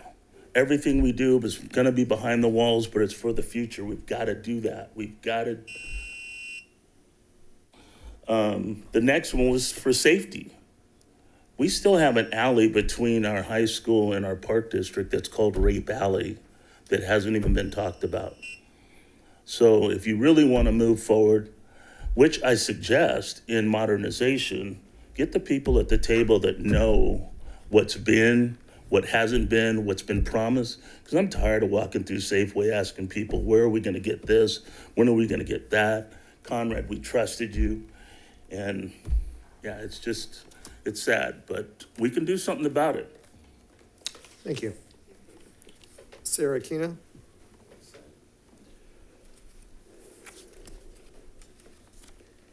Hi, good evening. I'm Sarah Aquino. It's nice to be back in this room with all of you. I'm here mostly for SFID 3, but I do want to comment on SFID 4 because I want to underscore what I think is the most important point in this discussion, and that is facility needs will never, ever, ever go away. There will always be buildings to update and modernize. There will always be athletic facilities and theaters and performing arts centers that need to be renovated. And I am thrilled to hear that the staff is talking to other school districts to see what they've done. I would encourage you, while you're talking to San Juan about their facilities, also talk to them about the short-term bonds they used. Early to mid 2000s, they had a board member named Larry Masuoka. He still is a practicing dentist in Fair Oaks. And he is the one who spearheaded the use of short-term bonds in San Juan. On the previous slide, it talked about that maximum tax rate of $60 per 100,000. The only way that you can ensure that the vast majority of those tax dollars go toward construction and not toward financing costs is to use short-term bonds. Yes, there are downsides in that you cannot borrow as much money up front, much like taking out a 30-year mortgage versus a 15-year mortgage, that sort of thing. One of the variables has to change. But as Mr. Martin alluded to, you can stack bonds. You can phase things in. So I appreciate that you guys are being creative. You're thinking out of the box. Go one step farther. Talk to San Juan about the use of short-term bonds. Thank you. Thank you.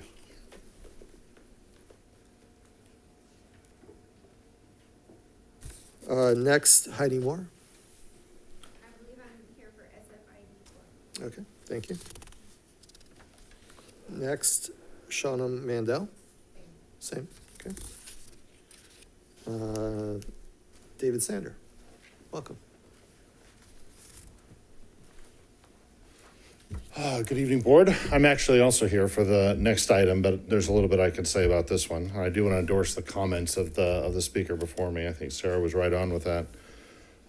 We in the city of Rancho Cordova, and I'm speaking for myself now, not for the city, have a long history of working with you guys, literally spending tens of millions of dollars on various projects to benefit, students and kids in our community, much of that in partnership with you. So we stand here as someone who's committed to the same mission. I don't think there should really be any doubt about that. But we do have some, historical issues we're dealing with here. And I'm just going to highlight some data that actually came out of your study of facilities, I think that was done in 2011. It might be the most current version of your master facilities plan, at least that I was able to find. In Rancho Cordova, our elementary schools are 28 years older on average. Our elementary schools are also 14% smaller. Our middle school is only 4 years older, but 38% smaller than Folsom schools. Our high school, on average, our one high school, is 42 years older than Folsom high schools, 8% smaller, and has 10%, 11% fewer acres. There's another way to look at that. You can look at the age of the classroom where the kids are spending their day. In Rancho Cordova, the elementary classrooms are 24.4 years older than those in Folsom. The middle schools are 16.3 years older. And in the high school, they're 25.6 years older. So we are dealing with much older facilities on our end of the district versus the other. And it's hard not to imagine a dichotomy of that. Our city manager, who was not able to be here tonight, said the most shocking thing he saw in looking at data was that we have not had a new middle school or high school constructed in Rancho Cordova since 1964. I think that sort of puts a head on that issue. I did hear, when you're talking about bond issues tonight, a reference to some district-wide facilities being located in Rancho Cordova. I don't know, I can find out, I guess, or you guys probably already know, how much of the bond dollars generated in Rancho Cordova were spent on district-wide facilities. I don't know if that is sort of honest with regard to the SFIDs that we have in place. If one particular part of the district is financing district-wide facilities and the other is not. That seems to be a disadvantage to Rancho Cordova for those facilities cited in Rancho Cordova and an advantage for Folsom. So I would say as you go forward, you're going to have to tease out what is a district-wide facility versus a Rancho Cordova facility if you're going to tax only Rancho Cordovans for it. And I will have more comments later. Thank you. Thank you. Siri Pulapati, welcome.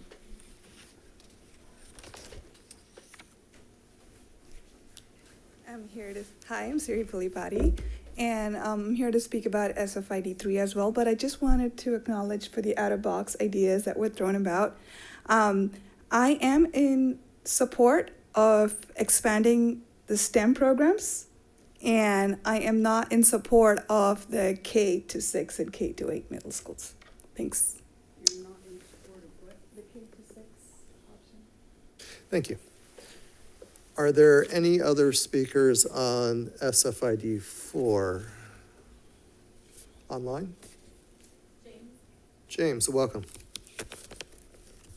Hi, I'm James Garcia. I'm a resident in Rancho Cordova. Been here for, I'd say almost 50 years at this point in time. So I also have experienced what a lot of others have said, the age of our schools. I was also in a different school district for part of my time, and we were promised a high school. It took nearly 30 years before that high school was built. So I did not realize it in my lifetime. That is a disparaging part that we have here in Rancho Cordova versus Folsom, as Mr. Sander just gave you. 1964 was our newest high school or middle school. When were the SFIDs created? That created this segmented portion of our funds. We were one school district that should have been funding schools in both cities equally. We have been, again, the product of hand-me-downs from Folsom High School to our high school here in Cordova with weights. We also, as a city, had to pay for our own lockers that were inadequate. We've had boilers that were not working properly. Maintenance has not been done efficiently for our schools here. Again, 25 years old age of a classroom. That is highly significant, of a big impact. We've also had a school close. What happened to the funds of the sale of that particular site? If we were to do a demo model here, what will happen from the sale of those closed sites? I don't recommend that we do a demo just because, again, as Mayor Budge also mentioned, we do have walkable schools. We are predominantly lower income compared to Folsom schools where we don't have the transportation needs and capabilities to be able to reach those schools. We have aging heating and air conditioning units. We have the high school that has a modern theater that has a leak and a problem with AC being able to actually perform properly for us. So those are the things that I really stress. We need to be able to be equal in a lot of areas, not just financially, but aesthetically as well. I would love to speak also on the SP or SFID number 3 as well. But thank you for now. Thank you. Anyone else? Okay. All right, let's take it to the board, but let's start with the Rancho Cordova board members. Mr. Clark, do you want to go first? Sure, thank you, Mr. President. Okay, so moving forward here, I think it's a great idea for the modernization component of it, Sean. I want to thank you for the outside box ideas. I think modernization would be good. Not a big fan of demo. I'll let you know that right now, only because of the housing aspect and where those students would go, especially the students in Rancho Cordova as far as transportation and everything. So we can move forward with it. There are a couple of things that I would like included, especially if we're looking at the K6, K8 model, or however you want to put it. Are we going to incur costs, or is it going to be a cost savings for us? So that would be a question. And then hopefully included in that would be a report on the attendance of all the schools, how many kids are in what schools, and what exactly is needed in those schools. Now, I know I think a couple of board meetings ago, I talked about the restroom facilities, and I'm thankful to get that update today on what is needed as far as restrooms in the TK and kindergarten classes. But I know there's much more that's needed. So hopefully in that study, we can get all that's needed and we can follow through, especially if a bond is enacted. That's it. Thank you. Board Member Lara? Yeah, I definitely am leaning more toward modernization versus consolidations. We have these neighborhood schools, and I think that they're the heart of the community, so I'm leaning more toward that direction. Though I do think that I would like to see expansion of Riverview STEM as a possibility, so possible additional grades there. I know we at one point had spoken about possibly moving that to Mills, but we have not done that yet. So if there's, a possibility of maybe adding some space at Riverview to expand that program out, just because the consensus with that particular STEM program is that they go through Riverview up through 5th grade, and then we're losing those students to Sutter. So how are we keeping those communities whole? How are we keeping those students in Rancho Cordova by offering those programs to them? Just as we get community input and different things like that, I think as a board, we have to remind our community.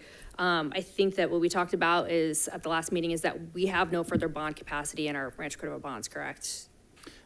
Well, Except for what we can't access for another 10 years, correct? Yeah, we've spent down the one bond that we have. The previous bond, we don't have the ability because of assessed value has not increased enough to cover that, yeah. Right. So, as we're talking to community members and things like that, we have to remind them of stuff of while we are trying to, basically kind of put Band-Aids or fix different infrastructure things that we only have so much limited amount of funds for maintenance, and that's covering all of our schools on both sides. So when we're looking at things like broken water heaters, and we're looking at things like, when you're talking to a teacher and you say, what could I do to make your life better? And they say bathrooms, because we have so many portables at Cordova High School, and there's 25 portables and not a bathroom, and there's a 5-minute passing period and things like that. We don't have the funding right now to provide those things. And, we're talking about a lot of the things that we're talking about beyond just aesthetically pleasing, that we're looking at making it so that students can be in a functioning facility where they have heat, they have air. I'm talking to teachers that tell me that they get collections of sweatshirts to have in their classrooms. So if the heat goes out, that they've got sweatshirts to hand kids, because not all of our students come necessarily prepared with jackets and sweatshirts and things like that. So, while we're talking about, beautifying and things like that, for me, this goes far beyond just a beautification and aesthetic. This is talking about, Mangini Ranch is amazing and the education is amazing there because they have these collaborative spaces, yet we have whole groups of students that don't have these same opportunities. And so it's really not just about curb appeal, but it's really about getting into those schools and making sure that we're offering those proper spaces for them to be able to thrive. And I'm just very concerned that if we don't proceed forward with looking at moving towards these bonds, that we're not going to have that. And, we have parents that will complain about it. And I literally have nothing to tell them except to say, we only have so much maintenance dollars for all of our sites, and this is the best that we can do for you. So I think without this bond and having these conversations with these families, it's a tough conversation, because yes, is it going to add tax dollars? 100%. But I don't know any parent that wouldn't say, I'm going to try to maybe scrape a little bit more so that my child can go to school and have proper heat and proper bathrooms for teachers and different things like that. So that's kind of where I'm at. Okay. Board Member Mayor? Yeah, I just wanted to talk about, I'm in support of modernization over the demolition or consolidation of schools, just because, the amount of families who would be affected by a demolition and then their students moving schools. I know transportation would be provided, but that would mean, maybe kids waking up an hour earlier to get ready, and some parents have to leave work at a certain time. I know my mom does. So I would have to wake up an extra hour early to catch the bus, and it would throw a lot of things off.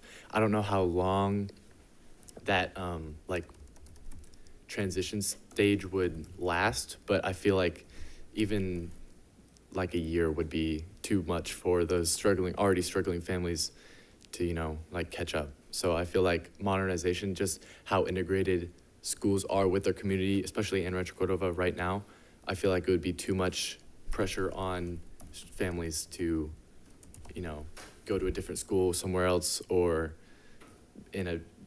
do all the transitional stuff. So I'm for the modernization and having the students still going to school while their school is being modernized, but against the demolition.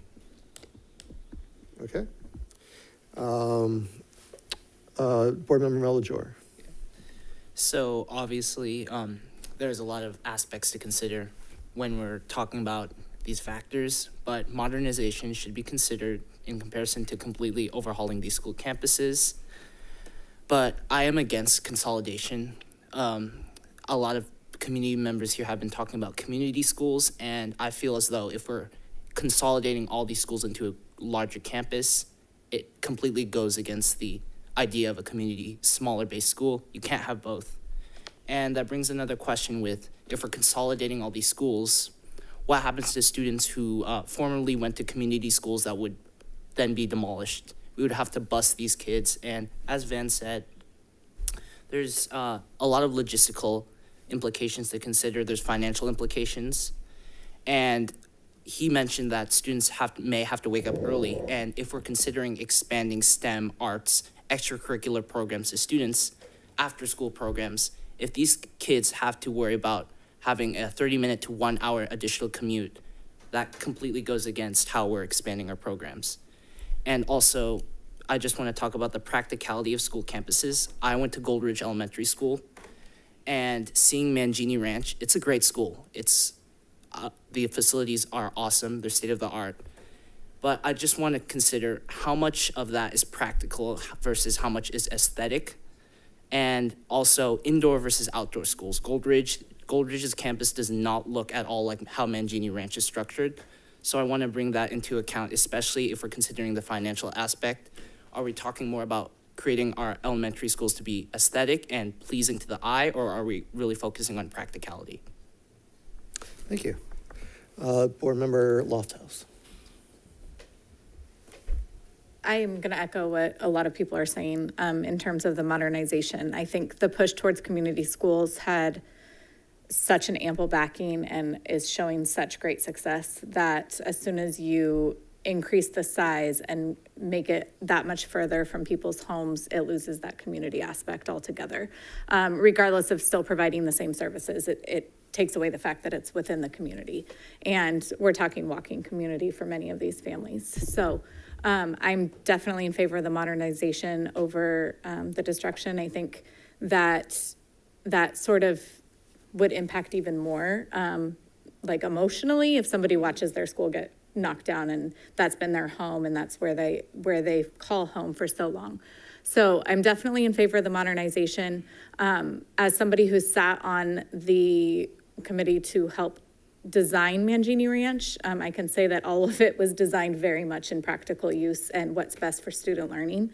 And so while it looks very different, education has changed a lot over the years. And so from the time I was in elementary school to elementary school now, what the research says and how teachers are taught to teach and how students are learning is drastically different. And so allowing us to build or modernize facilities to impact student learning at its greatest capacity is our number one job. And so if we can do that within modernization, and I saw a lot of the things that we talked about and a lot of the things that I know as an educator works for kids. And so ensuring that all of these schools have those places is my number one thing, because we want our students to learn and have those facilities. And while they look great, yes, they do, but they also serve a great purpose, and that's students learning. Thank you. Board Member Hui. Great, thank you. Well, first of all, I want to say, if we're looking for direction on whether we want to move forward with bonds or not, I'm certainly in favor of that. I would love to see many of the options we talked about, including multiple bonds. I think it's worth looking at the Prop 46 bond based on community history. I'm going to be a broken record and say that I think it's worth at least seeing if leveraging the property value of Folsom and Rancho combined would pass. That would give us the opportunity to get the most money, and then be able to use it where we need it the most in our district. I know I don't have any support there, but I'll keep saying it. The other thing, though, Mr. Martin, I did want to ask, Ms. Aquino had mentioned the short-term bonds. Are you able to speak on that tonight a little bit? We did speak to our financial advisor. It is an option. There is, interest rates and some timing pieces that come along with those. But in essence, it's similar to what we talked about in the idea that you're not going out for as large of bond issuances. You're doing smaller bonds. It does increase the, amount, or decrease the amount you get, because what you're trying to do is pay it off in a shorter period of time. There are windows, especially when interest rates were very low, that some of those options were probably more available. But we have a new financial advisor. We'll look at every potential option scenario on that, including some of those short length bonds. Okay, I'd be curious, especially as we're talking about potentially, an option being going out every 2 or 4 years for another one. I consider it similar to me when I'm refinancing my house. I will look at every option available to us to make sure we get the best option. Perfect. Okay, so that's the first. Second, it sounds like we're all so far more or less in agreement that modernization is the thing that makes the most sense. It's had the most community support, and I think, Mr. Martin, you mentioned it's, at least in the slides, that as long as the structures are still sound, this is generally the wisest way to go. So that sounds great to me. Out-of-the-box projects, I'm not sure you need direction on that from us. We've pretty much consistently said keep bringing us out-of-the-box ideas, so please keep doing that. For me personally, the K through 6, at least I'll just speak to that. My main concern, I don't mind it as an idea, my main concern is if that's not something that we're doing district-wide, we're going to run into the same issue that I think we ran into probably when we moved back to a K through 5. So if that's an option for families, if they have other options, we just might not end up with the numbers that make the most sense of it. It's not necessarily a conversation I think it's time to have for us, is if that's something that we want to do as a district. We have a lot of other pressing needs. So just on that specific one, I would say I think right now is probably not the right time the way we've been talking about it. The rest, yeah, I mean, I would just keep bringing it all to us. So let's keep having the discussions around the out-of-the-box projects that you're talking about. Thank you. Sure. I did also want to express my support for moving the Kinney and Prospect, because that location is really not conducive to education. It is very loud. It is too small. The campus is actually very beautiful, but just from a space standpoint, when we went over to visit, their community room and their library is all in one place, and they were saying that they had difficulty when they had back to school nights because there really wasn't a space that was appropriate to have their parents and their students there at one time. So I would like to continue having that conversation of moving the Kinney and Prospect kids off of there. I mean, we were out there, it was the light rail and then the jackhammer, and we couldn't even hear the person we were talking to, and they said, and then the train comes to Schneitzer Steel, and I mean, it was just how is this, and then the overpass, and and I think the overall feel for those kids, and the consensus, they go, well, we feel like the troll's under the bridge, and that's definitely not what we want to be having our students feel like and our staff feeling like. So I would definitely be in favor of moving those 2 schools off of that location. What would it look like, or what would there be a possibility of going out for a district-wide bond for this, or is that not even a possibility because of the way we have the SFIDs? No, there is always an ability, because when we go out for bonds, they're SFID bonds. They're technically general obligation, but what we can do is a district-wide general obligation bond is how you would issue it, if that would be something the board is looking at. So. And the only reason why I'm asking that is because we also have the issue of Folsom's bond also coming to kind of a semi-close and things like that too. So, we're kind of looking at it on both sides. My only concern about that then is how we would divide those funds up and things like that. But, just as... Yeah, so normally what you try to do is identify a project or a scope of projects for each school so that everybody feels like they get a portion. But the truth is when normally a school district passes a bond, it's not allocated based off of the assessed value of the community or the neighborhood you live in or not. I think in the scenario that you're talking about, which we tried to do as a district and never passed. And that's why we went to SFID. So historically, the communities didn't support a district-wide bond because I think of the concerns, we talked about that, I think when we first talked about SFIDs was, one community felt like the money would go to the other community or vice versa and wouldn't stay with them.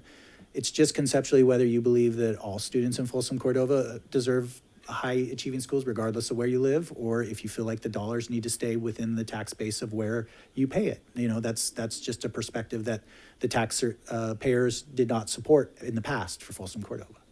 So, and I think it's important, I think you're speaking to a point is that we've talked about is that within the SFID 4, which is Rancho Cordova, the assessed value is smaller. It's a smaller assessed value area. And because of that, there is less dollars that are available. And so, I hear community members and the public speaking to dollars are not getting to Rancho Cordova, but the dollars that are there are the dollars from Rancho Cordova. And the dollars, and what happened is Rancho Cordova was built out first. It was a much larger community at one point over Folsom. And that's why the schools are older, because they had brand new schools when Folsom had none, right? And so it just, at some point, it balances out. Now, I would say that when you're talking about an age of a school, that is true. There is a date of when the school was built, but if schools are modernized and updated and all of those things are done, well, that's not a true reflection of the age of the school itself, right? And that's important to recognize as well. I think if you look at some of the buildings that we have at Cordova High and some of our other sites, they are very modern. We have some beautiful buildings at Cordova High, right? So I think it's, yes, conceptually, people would love to have a new school, but then unless there's new development and new students for that school, if it's holding at the same enrollment, the only way to get a new school is to pass a bond and then correspondingly upgrade the school by modernizing it. It's not like we would ever tear down Cordova High. We would modernize Cordova High is the right way. So it's always going to be a school from the 60s. It'll never not be, but it could be a brand new school, right? So.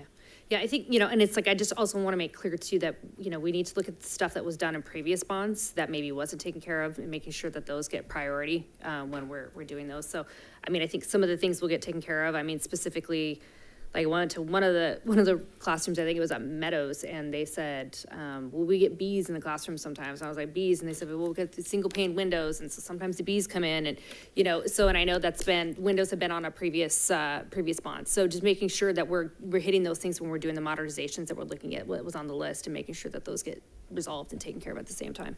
So. All right. Thank you. Yeah, I am 100% supportive of moving forward with an attempt to get a bond adopted in the November 2024 for SFID 4. Obviously open to whether it's a Prop 39, whether it's a Prop 46. Every single bond initiative in Rancho Cordova has always received that 2/3. So I think we should at least consider it, whether we decide to go forward with a Prop 46 or not. We should at least think about it. And I'm open to what City Council Member Aquino mentioned, potentially, if that makes sense. If it doesn't make sense, I defer to the experts on that. The bottom line is I will support what the residents of Rancho Cordova want, and overwhelmingly we heard that they do not want consolidation. They want to keep the neighborhood schools, so I will support that. I would like to emphasize that I kept on hearing a couple of people saying we don't want demolition. I want everybody to understand that modernization will come with demolition. We will not be just simply fixing up the existing school buildings. On probably every single site, there will be at least a building, if not more, that will be coming down. So I just want to put that out there because I kept on hearing we don't want demolition. There will be some demolition when it comes to modernization. I also, I'm just going to state this because if we're going down the road of modernization, we aren't creating equity necessarily with our Folsom schools. The board made a decision about I guess 10, 12 years ago, to go to, with elementary schools, to go to single building construction for safety. We will not be having single building construction if we go modernization. So, I think we need to be prepared to explain to the community why we're building single building construction for safety in Folsom, but we're not building single building construction for elementary school for safety in Rancho Cordova. But modernization by its very nature is we're taking the existing facilities and working with them obviously some would have to come down. But I just wanted to point that one out. I agree 100% with Board Member Hui when it comes to a district-wide bond in one particular area. It is entirely unfair to expect the residents of SFID 4 to be responsible for the Walnut Wood facility. That is a district-wide facility. It's not an SFID 4 facility. It's a district-wide facility that residents from Folsom, Rancho Cordova, from outside of SFID 4 use that facility as well. That burden should not be on the residents and the taxpayers of SFID 4. That burden needs to be on the entire school district.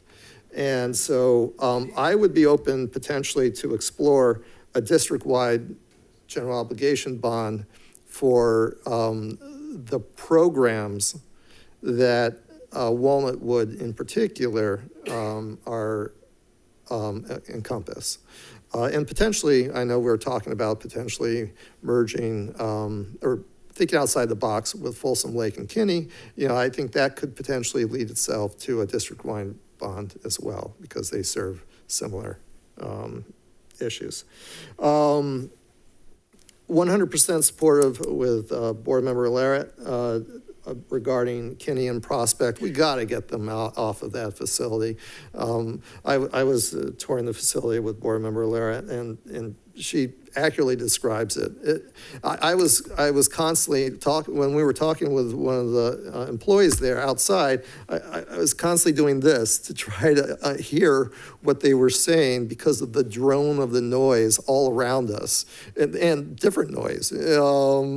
And it is not conducive to education. Maybe it was conducive to education. I'll give them the benefit of the doubt in the 1970s. But, I'm sure, there's a lot of, well, we didn't have the light rail at the time. We didn't have a 12-lane highway right next to it. There's a lot of things that have changed since that was first identified as a site. So, and I think that needs to be a priority. In my mind, that's like one of the first priorities is to get the Kinney and Prospect off of that location as fast as we can. Cordova High, we talked a lot about elementary, but, Cordova High, Mitchell, and Mills do need things improved there as well that would come out of this bond. So it's not just elementary schools. You have, at Cordova High, you have a library and a administration building, which is substandard. They are tiny compared to the admin and library at Vista and Cordova, or excuse me, at Folsom High. So I think those need to be priorities. Mills, Mitchell are in decent shape, but Mitchell does have, they're multi gym. Something needs to happen there too. I don't know if it's a replacement or not, but there is definitely a lot of work to do. Obviously, if we're going down the renovation path, we can spread the dollars further, so that's a good thing. I guess that covers my thoughts. Has the board given you enough feedback to at least begin to develop ideas of how to move forward? Yes. Okay. No, thank you very much. All right. All right. I guess we move to SFID 3. Before we go to SFID 3, does anybody want to take a 5-minute break? No? Yes? Yes? Okay. We'll take a 5-minute break and be just slightly after 8 o'clock. We'll pick up with SFID 3. before we get into SFID 3, there was one note that I wrote on a different piece of paper that I meant to talk about on SFID 4, and that's with Riverview STEM.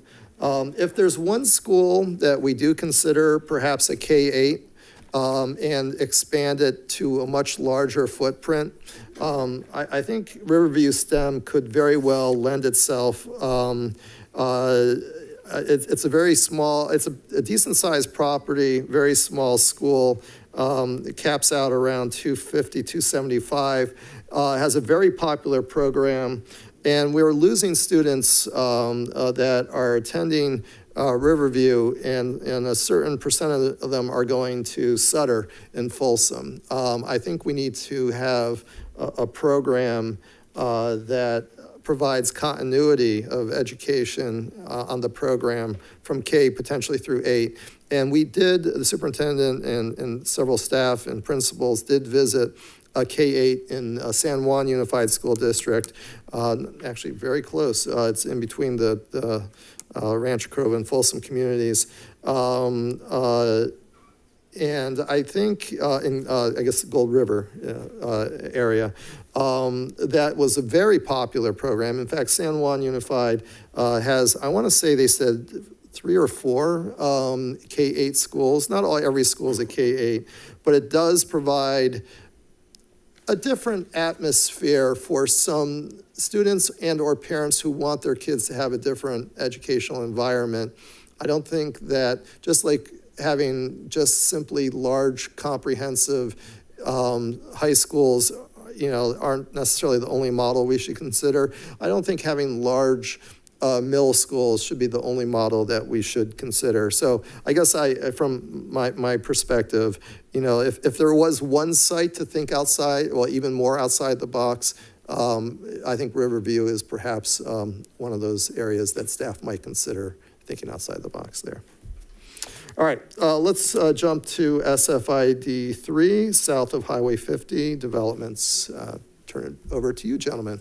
Yes, so SFID 3, which is, you see the map here. I do want to identify the map because we did have some public comments from the community, and I want to ensure everybody understands what SFID entails. So that is, you can see Highway 50, that's on the north border.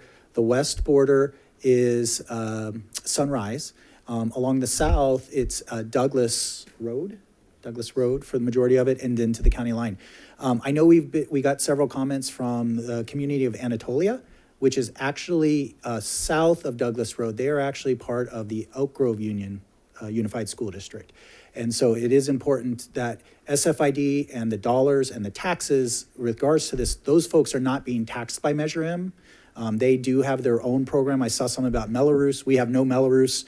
We are not taxing anybody in Elk Grove School District. We have no affiliation with that component. So we just want to make sure that people understand that this is for the developments that are in SFID 3 and discussion of building schools and with regards to Folsom Cordova, not Elk Grove. So. And so on the next one, this is still the timeline that we provided at the last meeting. I did share with the board that earlier when we discussed demographics that we are working on updated demographic information. We did meet with developers here since our August meeting. So we are working on some of these to determine timelines. These are our projected timelines that we had pre those meetings, pre-updated demographic information. So we will be working on these. What we're trying to do here, though, is you have to realize that we have to time the window of when we build a new school so that there are a sufficient number of students that it makes it economical for us as a district, right? When we talk about having smaller schools or having schools open with fewer students, there is a cost associated with it no matter how many students are there. And so there is a kind of a point in which we want to make sure there's sufficient a number of students to absorb, whereas we could absorb them in an existing school site before we have to bring them over to a new school site. And when any time a district is growing, what you see is a lot of times as we're growing, we're waiting until a certain number, we get to a certain point. And this happened back when Vista was getting built. We had extra temporary housing at Folsom High. And then we would then extra portables, whatever's necessary till we got to a certain number. So you do go over capacity for a while. You have to expand for a little bit before you hit that magic mark. You can't just do it the second you have 2 kids over what the capacity is at a school site. Does that make sense? So it is important when we're looking at these timelines that people realize that we really, to be financially sound, not just on the facility side, but on the general fund side. Because remember, anything we have that isn't being paid through facilities is general fund cost. And so that reduces the money we have available for everything else when it comes to program. So let's talk about escalation of costs. We've talked about it a lot, but I think it's important. This was a slide that we received. Terry actually shared this with me. So this is since 2016 when we first started doing our design work for what was Mangini and Folsom Ranch. Construction costs have increased 160%, maybe even more depending on the particular components that we're talking about. Land acquisition is over 200%. And then soft costs are normally a percentage of that. So those correspondingly went up the same, right? And so what that really tells you is from when we started design of what we thought we could get for $1, it's doubled. And that's a problem because now the cost of a building that maybe we were thinking was going to be 40 million is now 80 million, that type of thing. And so that obviously reduces the capability of stretching your dollars, and it also makes you run out of money sooner. And so the real thing that we have to realize also is we have expanded programs not only as a district, but as a state when it comes to all-day kindergarten, where before we could have 1 kindergarten classroom and have an AM and a PM, now we need 2 classrooms for the exact same program, right, because of expansion. Transitional kindergarten. As we before as a district, we had hubs where we had certain school sites that had capacity. They would hold the transitional kindergarten program, which is our younger students, right? Now we are looking towards a model because the state has universal transitional kindergarten where more or less any child age 4 and above in the next couple of years will be able to go. That's expanded. It's more or less a whole nother grade level. And we no longer can just do that at one school site. We don't have the capacity. So now we're more or less looking at transitional kindergarten at every school, right? So there's another classroom, right? So immediately you're looking at probably 2 to 3 extra classrooms just for kindergarten, transitional kindergarten. Additionally, we've added a lot more support staff when it comes to mental health services. We've added counseling time. We've added these other services, and those people need intervention teachers and other academic coaches. All of these people need space to be able to do their work, either a classroom if they're working with students, or they need an office space. And so we're seeing a crunch at a lot of our administrative buildings and a lot of support buildings because we just don't have places for everybody. And we talked about that specifically on the Rancho Cordova side. Our admins are just not big enough for an assistant principal and a principal and an admin secretary and all the other positions that we have. And so we're running out of space. And so as we build new schools, or we're creating the standard of what our new schools are looking like, we're having to add square footage. And square footage is what drives up the cost. And special education is another program. We are looking at a model at a lot of our school sites where we are trying to have a continuity of programs so that there is a K-5 program that is equivalent to the elementary school for special ed, so that students don't have to go to one school for K-3 and another school for 4 or 5 and then another school for, we're trying to create models where we have inclusion so that the students are in the mainstream classroom as much as possible, which we still need special ed classrooms, but then we have more students, and so we might need more classrooms for that. And so you can see how all of these things have added square footage as well. Just from going from Mangini Ranch to Alder Creek, we added 3 classrooms? 2 classrooms. We had to add 2 extra additional classrooms just in that short period of time. And so we continue to see that as expansion of services to our students. And so that's adding cost as well. So square footage is the number one first thing when you're looking at cost, where you reduce cost or increase cost, is adding square footage, right? So really from 2016, our costs have more or less doubled. In 2023 dollars, meaning right now, Folsom Ranch High School, all phases, is projected to be about $400 million. Alder Creek Elementary, we're budgeting it at about $85 million. Now that includes everything from land acquisition all the way through closeout, right? So that's about $85 million. And so because of this cost, when we were doing it in 2016, the cost was a number that was in line. It was manageable with what we were looking at, scope of projects, and so we were in a place where we could design to all the ed standards that we wanted and collaboration spaces and all of the common areas. But what we're seeing is that with this escalation, that really is not a doable model, right? We financially, it is not something we can continue to do. And so what we're recommending is a redesign of both the elementary and secondary model. At this point, we've only done high schools of designs for everything that we're going to be building within SFID 3. Right? We're looking at reducing costs by decreasing square footage for really primarily the non-classroom area. Classroom is a classroom, right? And we're not going to get rid of a science classroom because we need all of the different programs that we need even when you're talking about a comprehensive high school. But when we're talking about common spaces, support areas, collaboration, those areas I don't think we would say that they're not important, but when we're trying to manage cost, we have to prioritize. That's the reality of budget when you're looking at a budget and give and take. But there are ways that we can still have those things. So if we can try to work and use outdoor spaces, and there's other ways of the way that we use materials and those types of things, and some of the design, we can try to cut costs. But the truth is the only way we can really make a significant cut to the cost that we're looking at here is to adjust square footage. And so we need to look at that differently. And so Folsom Ranch is a beautiful design. I think you would say Mangini and Alder Creek are beautiful schools. They are educationally state-of-the-art. They have, as Kara was speaking to, Ms. Lofthouse was speaking to, is we had our educational leaders help design that, brought it to the board supported it. We went and looked at models of a single building model and the safety components of it. But what we know is the reality of having a two-story single building model is more expensive than what you would consider a more traditional fingered campus model. Not that we can't do things to help with the safety component, right? If we still have single points of access, we build the buildings in a way that there's still fencing or other ways. We create more outdoor space that creates some of those collaboration areas, things of that nature.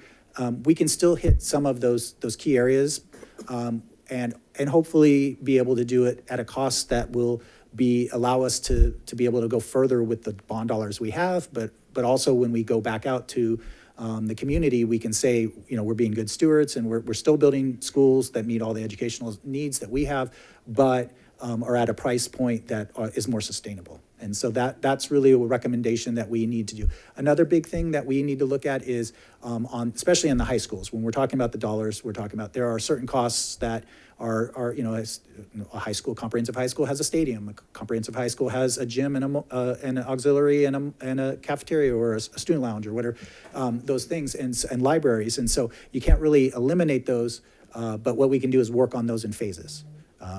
Both Folsom High and Vista del Lago had multiple phases within that. And so that would be something that we also need to build in. Even in our Folsom Ranch model, we had multiple phases. We were definitely looking at it in a couple of phases, but it may need to be even more. It might need to be 3 phases or 4 phases.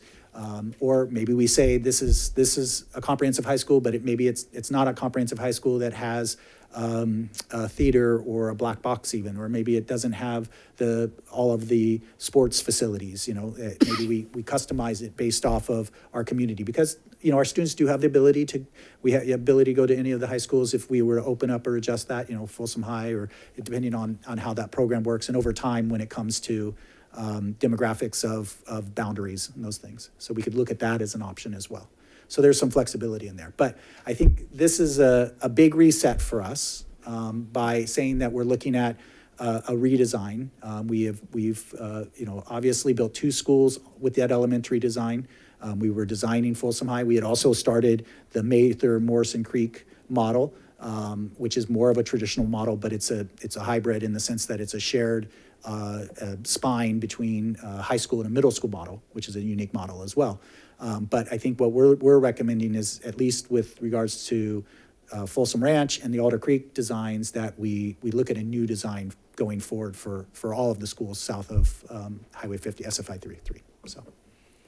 So questions on that before I move on? I know that's a big conversation piece, so thoughts? Well, just quickly, so you said the costs have pretty much doubled. So hypothetically, what you're saying is the $750 million bond that in 2007, when it was approved, today we would have gone for a $1.5 billion bond, Probably, and remember, that's just the bond part. The state match is about 20% of cost. That's what we're getting at this point, because the state doesn't cover all costs for new construction, and then developer fees.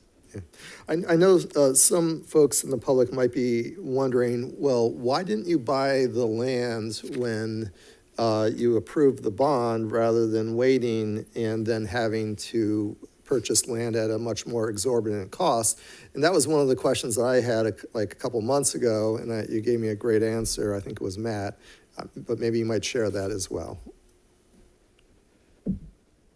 Well, a lot of the issue is cash flow. You have to have adequate cash flow in order to be able to do all your facilities. And if you buy all your land, then you don't have the enough bond dollars to be able to, or other dollars to be able to construct the facilities that you need to house the current students. That's sort of the primary need. I thought we also can't buy land prior to, significantly in advance of when you're building the facility as well.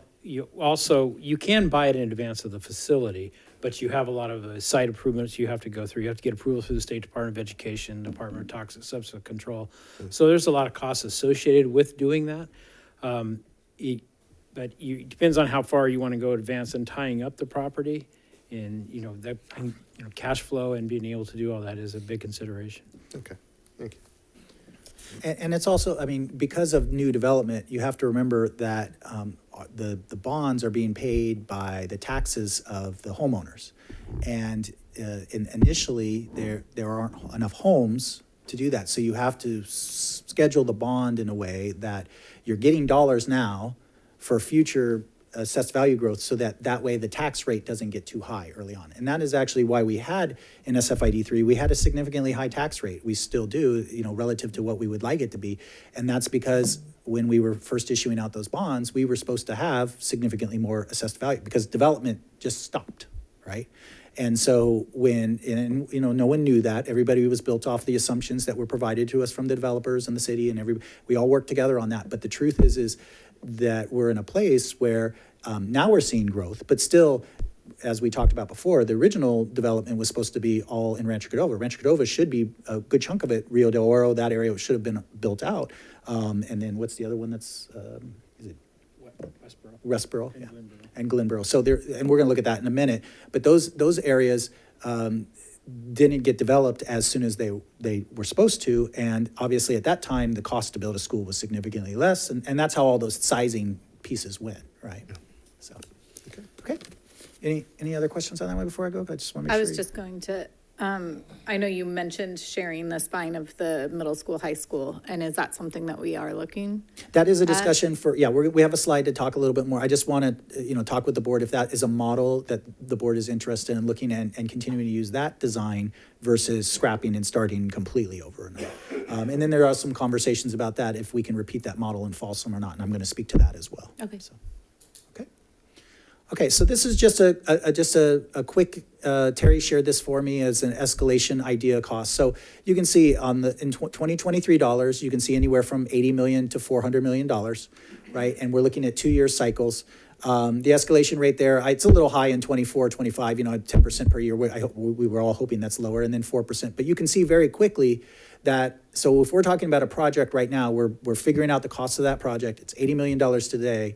But we're not going to really start breaking ground on it until 2029. You really need to have, potentially $113 million to do that project. That's what's happening with these escalation rates. And we're talking with big numbers to begin with, but we're also seeing really high escalation in the last few years. As you saw, from 2016 to now, it's doubled, 100% increase, right? In 5 years, 6 years, right? So. Or 6 or 7 years. And so this is something that we have to keep in mind is that's where also confusion gets in is sometimes we're talking about the escalated cost. When we're done, it's going to be an X amount of dollars. Today it's worth, 80 million, but when we're actually done, it's going to cost us $104 million. And so we have to build that out also in our assumptions. And so really you're getting the exact same thing, but it costs you $20 or $30 million more. And so it's important for, the community to understand that, for the board, for everybody to understand that, we try to use present dollars when we're trying to figure things out, but then we have to put escalations on it, and that's why those numbers look large. So, So here is SFID 3's, this is the construction area. So we kind of broke this up. There are 5 distinct areas. And so I'm going to start from the right and work my way left, okay? So on the right, you see that large area. Oop, my little pointer going to work? You're not going to see it, board members, never mind. The first area on your right, that large rectangle, that's Folsom Ranch, right? And that is the area that is seeing dramatic build out right now. And so when that is all said and done, I think the projection the most recent one we have is there will be almost 11,500 homes or residences that come out of that development. Continuing on, you have Glenboro, which is kind of that strip, right? And that's right along that Highway 50 there. And so we're actually in the Glenboro area, the district offices.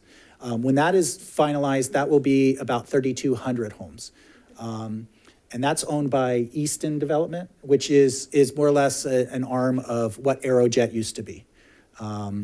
And so they own by far the majority of the land now at this point. Continuing on. Easton Place is a small sliver. I think that's actually a multifamily for the most part. And commercial area, and so that's why you don't see a lot of homes out of that. That's Easton Place. So just so you know, both Glenboro and Easton Place are technically in the county. They're not in either of the cities. But for the purposes of us kind of working with the board asked us, is there an equitable way to kind of look at the taxes and how that's going to work? And so, but for the purposes of the calculation, we included them in the Folsom area. Go ahead. Yeah, I would probably guess that there are some members in the audience who would disagree with your placement of Glenboro and Easton Place. I know it's unincorporated area between Rancho Cordova and Folsom, and I suspect both cities have different expectations of which way certain properties are going to go, whether they're going to go with future. I mean, we're talking about maybe 50 years out even, but whether they will be annexed by Folsom or annexed by Rancho Cordova. And I don't know if we can really say that Glenboro and Easton Place will definitely be annexed by Folsom versus annexed by Rancho Cordova. Right. But what we're based it on, David, is actually we have an agreement, a developer agreement with that developer that said those students, until those schools are built, will go to Folsom schools. So that is why we allocated it over to the Folsom side. Got it. And it was a justification for the high school boundaries and some other things. So that is why it's because we have a developer agreement back in the 90s, whenever it was agreed to, that those students would go to Folsom schools. But Sean, a quick question. I'm sorry, Mr. President, Sure. I want to just ask for clarification. Isn't Easton and Glenboro assigned to Rancho as part of their general plan? It's my understanding of it when we spoke to the developer about those areas is that area is part of the Cordova development plan, which is an area within the county of a development area, not Rancho Cordova specifically. But the agreement that the district has signed with the developer is those students would go to Folsom schools until the schools are built within those areas. But does that really, I mean, a developer agreement, does that mean anything really? Well, what we're trying to base this on is taxes and going to the schools where those students would go. And that's how we're so right now where we're at is, I mean, if the board wishes to give me a different directive, that's fine. But the information that we're building it on is we're trying to figure out the assessed value within the two areas of the two communities to make sure that dollars go towards schools for each side of the community. Those students are going to be going towards the Folsom side because of the agreement we have with the developer. Therefore, the taxes that, for the purpose of this calculation at least, go with those students. That was the idea behind it.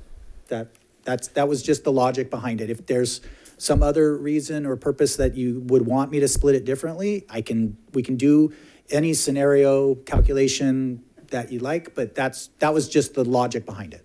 Yeah, I'm kind of disagreeing on that. And maybe, I don't know, I'm just wondering how do the developers know, and maybe I can maybe get some clarification from one of our city council members that are here, but I know that and I could be wrong, it could be included in the general plan. I mean, not included in Rancho's general plan, but I'm looking at it right now, so that's why I'm kind of questioning your response. Yeah, all I would say is that actually does not influence where the students will go. We set the boundaries of students.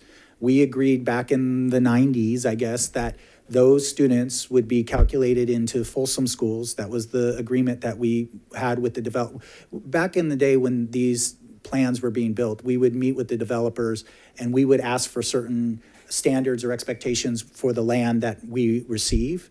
And for that, there was an agreement back and forth. And so that was the agreement that the district signed at that time, and that those students would, for both Glenboro and Easton Place, would go to Folsom schools until schools were built within that community.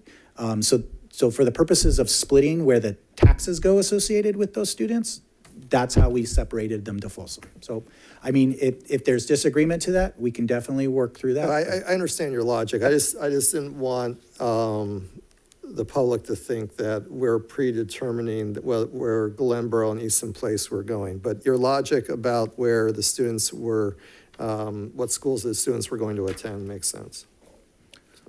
Okay, and so then that continues on, and then as you start coming around the corner there, on the left side there where it kind of arches down, that is the Westboro area. That also too is owned by Easton. And then going down, the largest area, actually, when all said and done, the area that will have the most residences is Rio del Oro. Rio del Oro at this point is kind of split. About a third of it is owned by Elliott Homes. And they have started construction on homes. And then the remaining area to the eastern portion, that is also owned by Easton. And so they own, that's Aerojet is Get Well. And so they own all of that area. The biggest unknown for us, obviously on the Folsom Ranch side, we are seeing significant build out and development there. On the Rio del Oro side, we are seeing some development by Elliott Homes. They've provided us, and both groups are providing us numbers of how they believe the build out will be. The biggest question is the area owned by the Easton Development Group, and trying to find out timelines with them. So we actually met with one of the developers there and spoke to them, and they gave us some timelines associated with when they think build out will occur, or at least initial build out. And so not all of that is built into this calculation, but we did some analysis. And so the very first thing I will tell you is the analysis that we did of AV is, I would say it's not even as good as my multi-year projection, in the sense that there are so many factors and variables. You can see that we're talking about, almost 35,000 houses, something like that, 35 homes, 35,000. We don't know when they'll all be built out. We don't know how much they actually will be, the value of them. We don't know how much the value will increase each year, right? We don't know any of those things. And so we make assumptions. We made a lot of different assumptions. But the board asked us, and again, this is just one scenario. This is something the board asked. I'm trying to find a mathematical, logical way of trying to find a number for you to give you an idea of what we're looking at. So they wanted to know, of the $750 million bond, is there any way to know how much each community would be potentially paying of that bond, of the debt service? Because remember, $750 million is the amount that we will receive, right? The debt service is also interest on that and everything else over the life of all of those bonds. And we're talking about 30-year bonds, potentially, from the last issuance, 25 to 30 years, right? And we've been working with developers to try to get some information with them. We're working with Ken Reynolds at Schoolworks to try to figure out AV. And what we did was we did kind of a phasing of if the communities started building out in 5, 10, or 15 years, and kind of based off of what the developers gave us, how many homes they would build each year. And there's, there is a big significant difference between, 5 years and 15 years of starting build out, right? And how quickly they could build out. Are they going to be sold to a contractor who's going to put up houses and put up 1,000 houses in 2 years? We don't know, So some of those assumptions, we just kind of had to use flatline assumptions of development build out. When we did that, kind of right in the middle, it was about a 40-60 split, meaning over the life of the entire debt service, of the whole summer, if we were to issue out the bonds, last bond being issued around 2028, 2029, if we were to issue out all $750 million, which we will talk about in a minute, how that impacts AV, because we haven't figured all of that out yet. But if we were to do that, over the life, the communities that we qualified, that were Rancho Cordova versus Folsom, Rancho Cordova would pay about 40% of that bond, right? The debt service on that bond. And Folsom would pay about 60%. That's one assumption.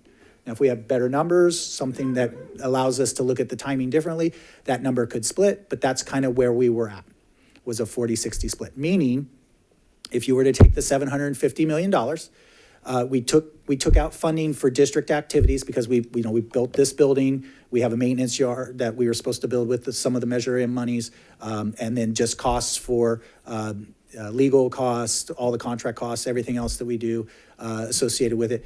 Take about 10% off, which I think is a high number, but if you took that off and you had the remaining, it's about $675 million at a 40-60 split. You can see that means Rancho Cordova, the Rancho Cordova area would receive $270 million. You see Folsom gets about $400 million. You can see the developer fees collected to date. We've collected about $60 million in Folsom and about $10 million in Rancho. And then you see there are state monies coming in on the Folsom side, and that's because we've already built schools. Rancho Cordova would receive state money once a school is built, but because we haven't built the school yet, there's no expenditure for the school build out, so therefore there's no revenue coming back. So in essence, the state funds are about 20% is what we use as a safe conservative number of the costs that will get reimbursed back. And then you see a projection of expenditures to date. That's not only through June 30th, 2024, that includes the expenditures associated with finishing Alder Creek. So it's actually beyond June 30th. But you can see what that leaves you with is, and that's excluding developer fees and state funds on the Folsom side, because it's reimbursing some of the project, the $160 million for Mangini and Alder Creek. You can see there that you can see the split. The remaining dollars is about $275 million for Rancho, about $336 million. Now, this doesn't include developer fee collections that would continue to happen, right? So that would increase the balance that's available. But it also doesn't include any cost for any design, land acquisition for any new projects, anything else. So it's kind of at a stop point for us. And I will tell you right now, this is me doing math. So there are pros and cons to this assumption. The board could tell me that you want it done differently, you want the breakdown differently, you want to look at numbers differently, you want to look at the assessed value differently. You can do a lot of things, and that can change the numbers. It could be dramatic depending on how that allocation breaks out. But it gives you an idea of kind of where each side is at. Because the other part you have to realize is the developer fee side. On the Rancho side, there hasn't been near as many permits pulled. So that's why developer fees are significantly lower. Really, the biggest developer fee collection for the Rancho Cordova is North Douglas subdivision, which has been built for quite a long time, right? And so we've been holding on to those developer fees for a while. How many houses are in North Douglas? About 700, about 800, 900? 688. Okay. There you go. Thank you. All right. Sean? Yes. Real quick, sorry. Yeah. With the state funds, we've received the state funds for Mangini and Alder Creek. We technically haven't received it for Alder Creek. We assume what we're going to get for Alder Creek. Okay. Yeah. Does it have to be completely? So the project has to be completely closed out. It has to be submitted to the Office of Public School Construction. They review it, then they release the funds. But right now, the state doesn't have sufficient funds to fund those yet. Fortunately, I think we did get Mangini in, did we not? Yeah. So Alder Creek, though, we realistically wouldn't get in until the project's completely done. It takes a while, and maybe another year after that, if the state had the money. But the state also needs to pass a bond, a facility bond probably, they will have to in 2024 for us to get access to the rest of those funds. Okay. But if with future buildings, if we were to build in phases, we would have to wait until every phase was complete to receive those funds. If they were As available. each phase is completed, yes. Each package would be its own DSA, and then, right? That would be how it would work, yeah. Okay, thank you. Other questions on this? Again, this is one option. Again, this is me trying to provide to the board what you've requested, which is some measure, because before this, there was nothing to tell us who had what and not. Now, I will tell you, this goes back to the conversation you were talking about before. before you were talking about a district-wide bond, right? And the idea here is on a district-wide bond, the funds are for where the need is. And right now, the students, population-wise, are in the Folsom side, right? We don't really know the timeline for all of the development when it comes to the Rancho Cordova side. So we are starting to work with SchoolWorks. That's one of the new things that we're working with them is based off of the projections we're using for build-out, when do we think we have enough need for students? And that's what that previous slide was, but we're going to be revising it with the new developer timelines that we've received because we have updated numbers now. And again, specifically, the kind of the wild card for us is the Easton group because they were actually the first ones to actually have the ability to start doing homes, and they've been sitting on that property the longest.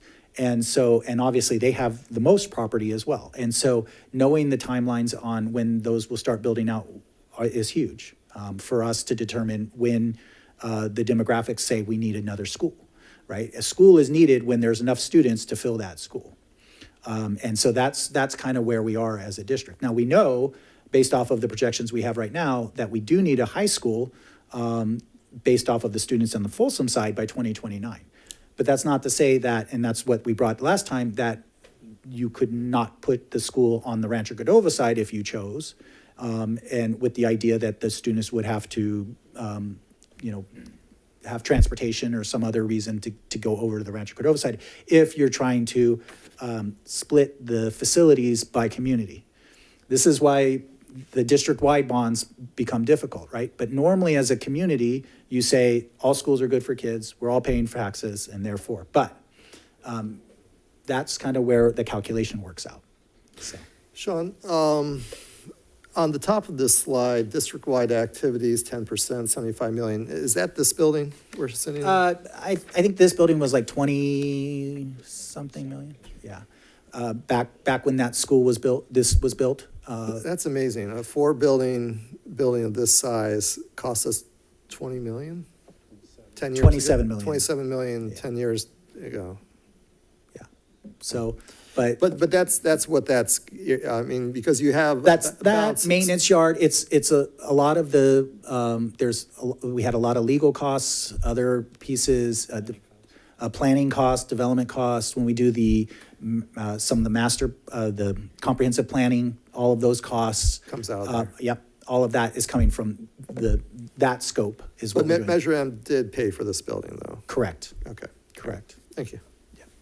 So I kind of want to go back to this conversation of the Glenboro Easton Place.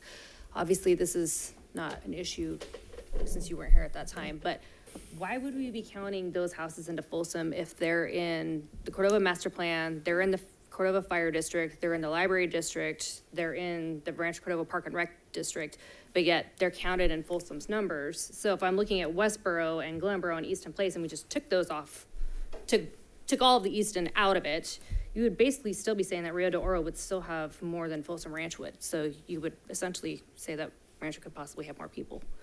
Yeah, Rancho Cordova will definitely have more homes at the end. It's the timing of when those homes are because it's based off of the taxing, right? It's not based off of the total number at the end of the day. It's based off of when do they come on the tax rolls and that house starts paying tax. Because until it does, another house is paying more tax, right? The tax amount stays and then and hopefully the tax rate goes down, right? And everybody pays less, but more people pay. And so that's the timing that we're doing. So in essence, there is a big giant spreadsheet on the back of this saying, okay, in each scenario, we know that, say, Glenboro has 3,230 homes. We anticipate they will start having homes go up in 2027, say. I'm just making up a number. They're going to have 500 homes go up a year for the next X amount of years. That home average price is $750,000 with a 2% escalation on it, increase in value and assessed value. These are you can see how many numbers we're doing. Then you're going to multiply that out to figure out the AV for that area, right? And then whether or not it's in Rancho or not. So each year then we're going to figure out how much AV is in Rancho, how much AV is in Folsom, and what's the percentage of each.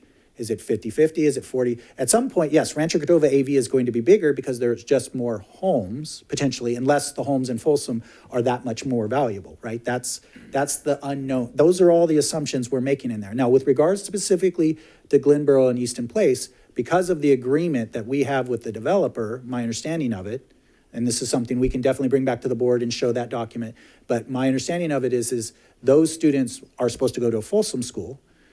If that's the I case, hear what then you're- that's. Yeah, and I totally hear what you're saying. I'm just Yeah. not understanding why, as a district, we would go ahead and sign a document that says that, that's got zip codes in one city, all the rest of the, I mean, this is obviously not something for this particular, Yeah, for sure. administration and things like that. I just don't know why, and I want to make sure that as we are continuing to build out and things like that, that we're really looking at those documents, because Yeah.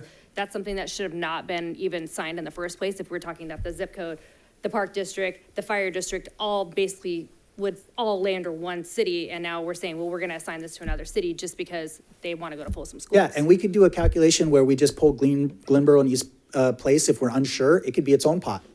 That might be the You know, most, and then you can see how the breakdown is between the two with their portion as well, and then you can see, who gets what. I mean, if you want SFID's 47, we can do that. I'm not looking forward to it, but yes, I mean, we can definitely Sean, work on that. given the sensitivity of the politics between the two cities, I would probably recommend, just for graphics going forward, that we break things out, the city of Rancho Cordova, city of Folsom, and unincorporated area.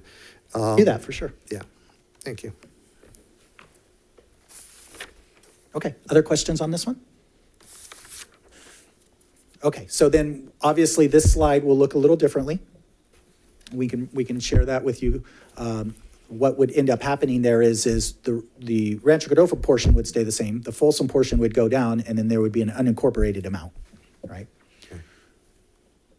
Okay, so kind of some other issues that we have to realize when it comes to SFID 3. So we have about $545 million that have of the $750 million that have not been issued out yet, right? Meaning at some point we have to sell bonds to access those monies. And realistically, we're thinking it would probably be 2 bond sales, but I think we have to look at timing and other pieces, because when we issue those bonds, what will happen is unless assessed value has grown enough, the tax rate will go up within SFID 3.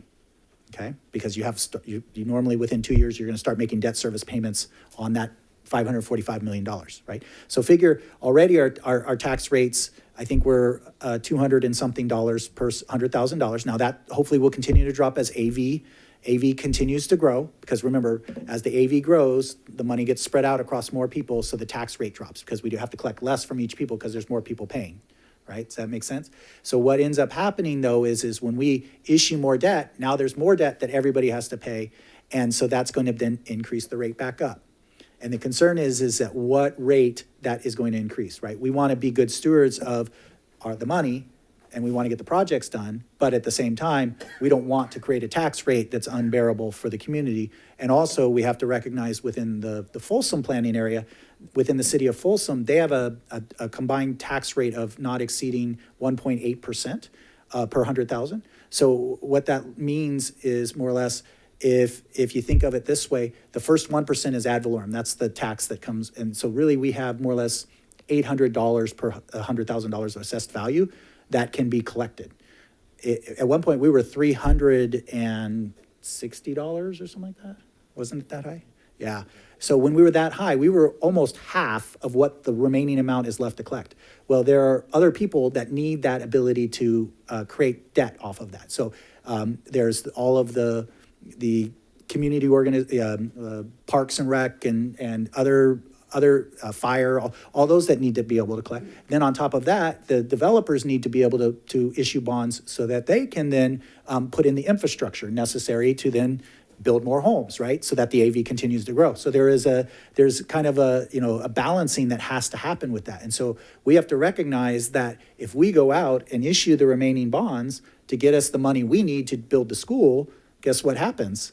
The tax rate goes too high and then everybody gets stuck. So we have to be very careful in this process, and we need to be good partners with the city and the developers all in this process. And so this is something we have to monitor. And this is why, people ask, well, when are you going to issue the next bond? Because in our minds, we want to issue the bonds so that we can get money so we can build the next school. But the truth is there's got to be enough AV growth to be able to keep the tax rate at a level that everybody can afford. So those are the things that it's it's kind of fun. I mean, in the fact that it's fun math, but it is, you know, there's a lot of pieces to it and a lot of unknowns, right? And so one of the things we know is we need to build schools because we have the growth for it, right? Now, we're already overflowing for when Alder Creek comes along, but we know that we have a timing that we realistically have another elementary to do. Now, the timing of that is where the cash that we actually do have available may or may not allow us to have enough money to buy the property and maybe get a portion of that. Now, we're also using developer fees, and we hope that the state money comes in, so the cash flow becomes the king, right? Cash is king for us to continue on. And those are things that we have all of these new folks that are coming aboard that we're going to be working through lots of different scenarios. Sean, of the bonds that have been issued so far on Measure M, after Alder Creek is completed, how much will be left of those bond funds? That's a good question. I don't know if we have that number off the top of our heads, but we can definitely get that for you, an idea.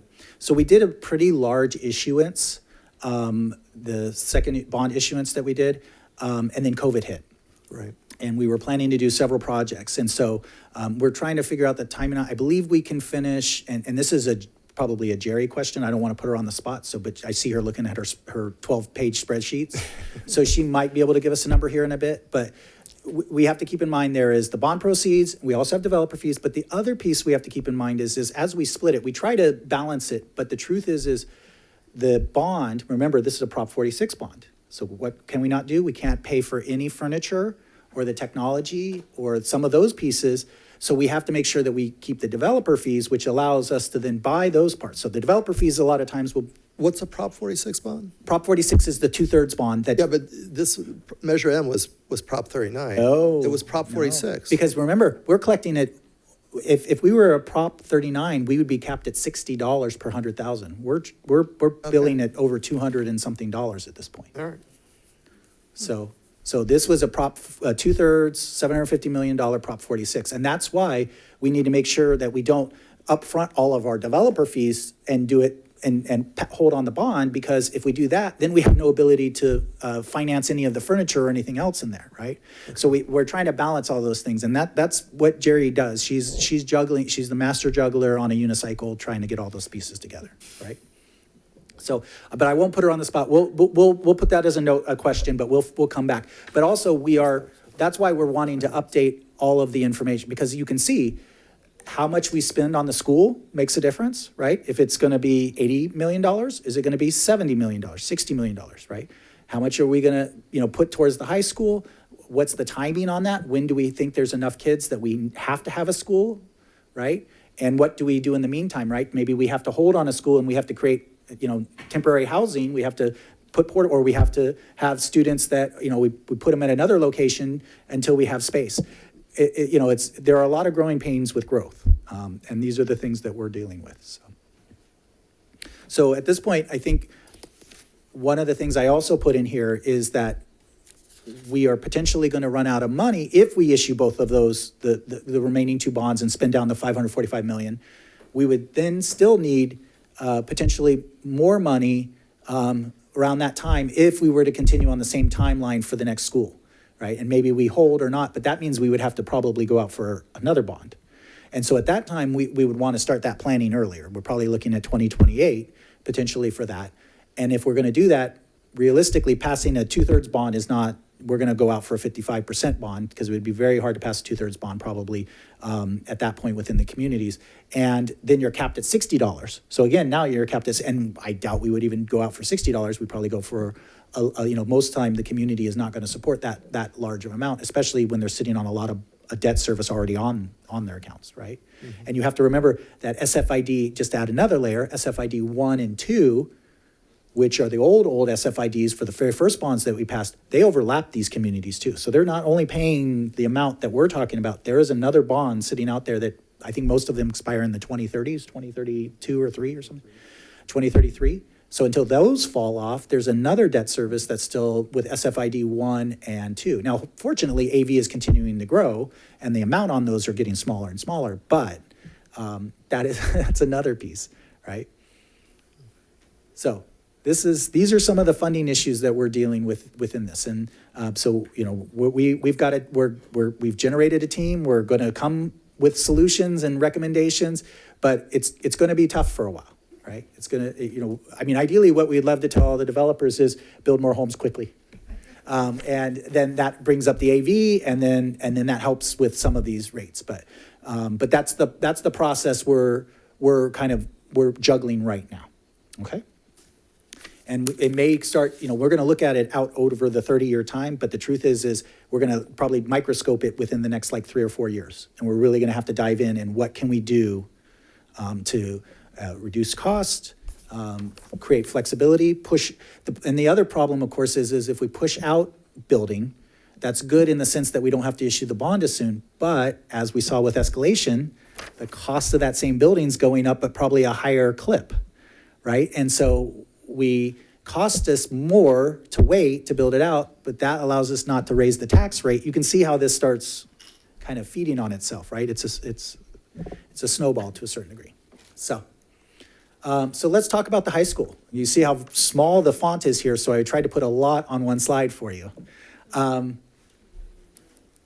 it's good. I think it's okay. I can read it right now, and they've got screens. So let's talk about this.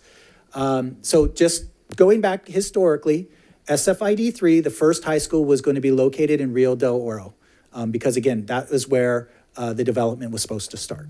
And so that was the first location. That location was designed in a way that it was going to be a larger acreage, right, larger plot, and we were going to put a combined middle school and high school. We've talked about that, right? Mather, Morrison Creek, so Morrison Creek Middle School.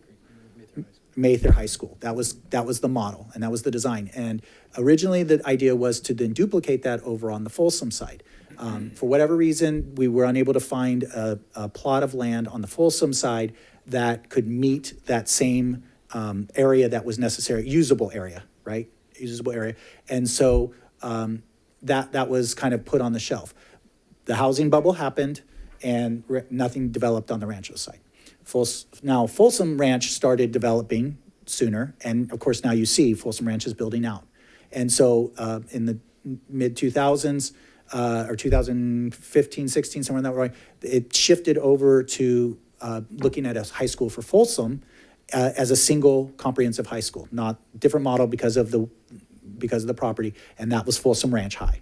And that's the design that started for Folsom Ranch High, and that's what we were coming forward with, right? And so, Terry, Jerry, Matt can speak to more details if you have historical questions on that, but that's kind of where we are to date. And we were designing up with the idea of building Folsom Ranch for a 2029 opening is the timelines we were looking at. And that seems like a ways out, but the truth is when it comes to DSA and the designs and all of the components necessary to build a high school, it's a big project, right? And then at that time, we started looking at, when I first came in, it was a conversation about phasing the project because we saw the project scope cost was getting higher than what we originally thought. And of course, since then, it just continued to increase. The board has asked us now to look at something with regards to equity about ensuring that the $750 million, there's an equitable distribution of it. And that was some of the information that I provided previously.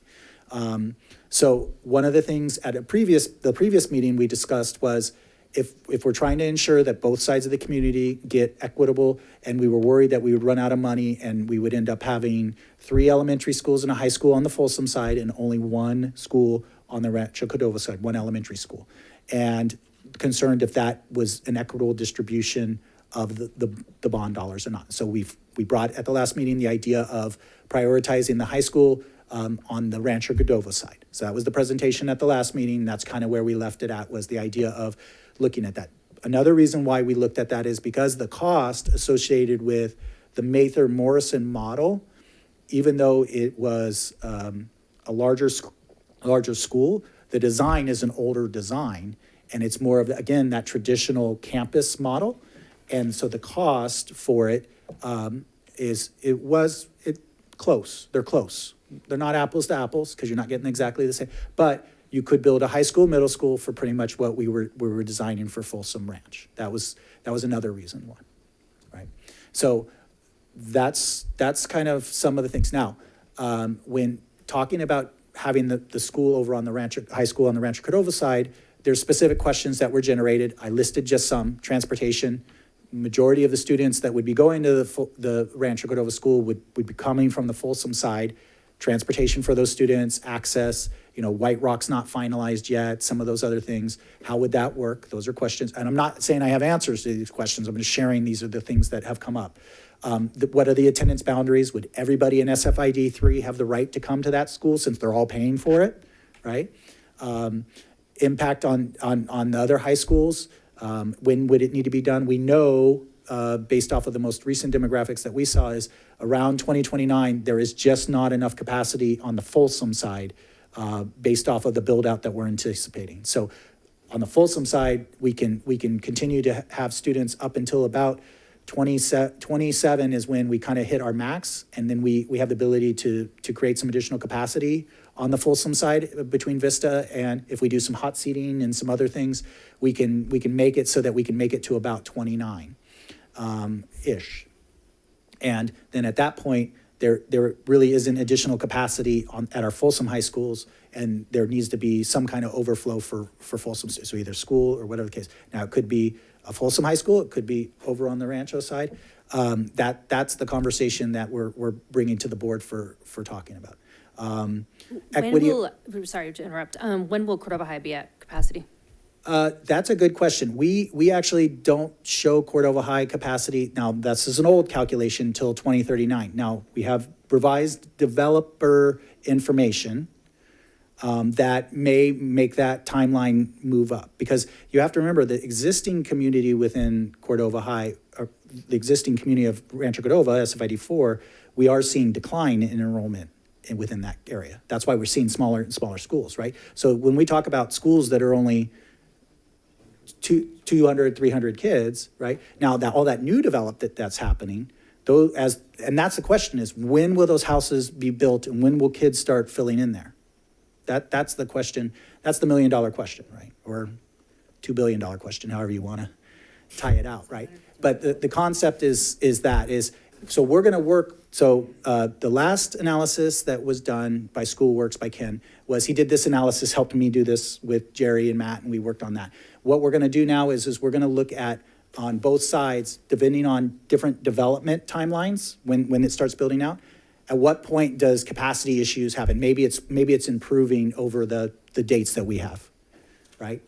And so that's, and honestly, the other thing is whichever side gets a high school, there would obviously need to be some level of open enrollment so that the community that's paying for it can go over. So some Cordova High may not have a capacity issue because those students might move over to the new high school if it was on the Folsom side, or if it's on the Rancho side, they would stay there, and then the Folsom students would go. You know what I mean? It's not as though there's a line. Students would flow to wherever, and especially if that community is paying for that school as part of their tax base, they definitely should have rights to it. I think the board would support that. And then so. There's another option that's been floated around, is the idea of splitting the funds like you saw there, and then maybe looking at a high school on both sides so that both communities feel that they have some kind of equity in that. Now, I will say on the Rancho Cordova side, the timing of when that would occur is the biggest question, right? Again, you do not want to build a high school and have it sitting or siphon students off from Cordova High, and you're not, there's no net gain, but there's cost. We have cost, and I understand the community would see a new high school, but you have to realize on the general fund, if we have to pay for all the staff for a second high school to duplicate that, now teachers you can move, but there's certain services you have to duplicate, right? You need to have, and that could, put a burden of millions of dollars, on the general fund. So we have to be good stewards in that regard as well. So it's not an easy conversation, and I totally understand that, all of the questions that come up with it.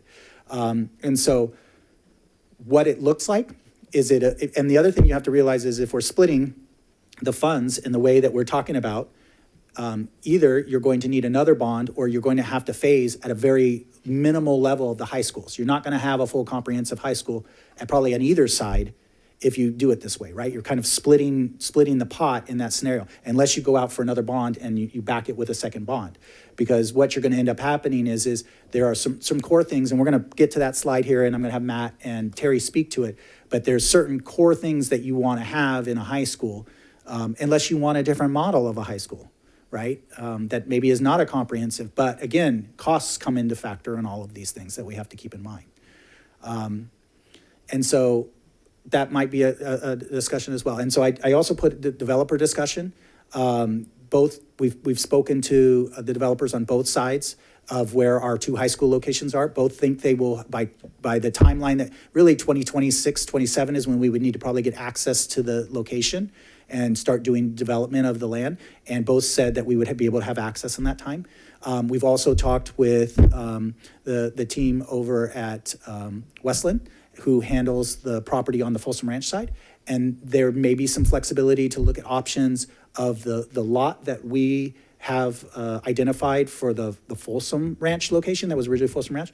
There may be ability to look at doing some reconfiguration on that and increasing the size of that lot so that we could maybe duplicate the Mather Morrison Creek model on both sides, which would be a win for us in the sense that we can duplicate that model. It may make it so that then we don't have to build a middle school separately on the Folsom side. So there's some economies of scale that could be potentially helpful with that.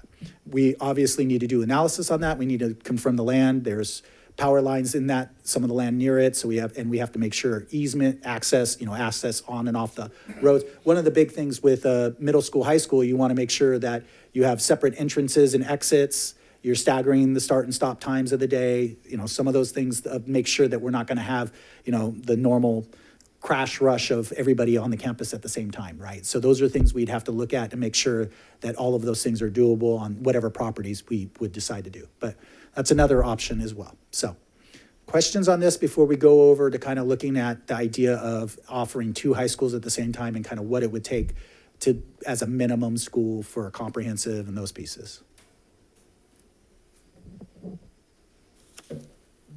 Ready? Okay.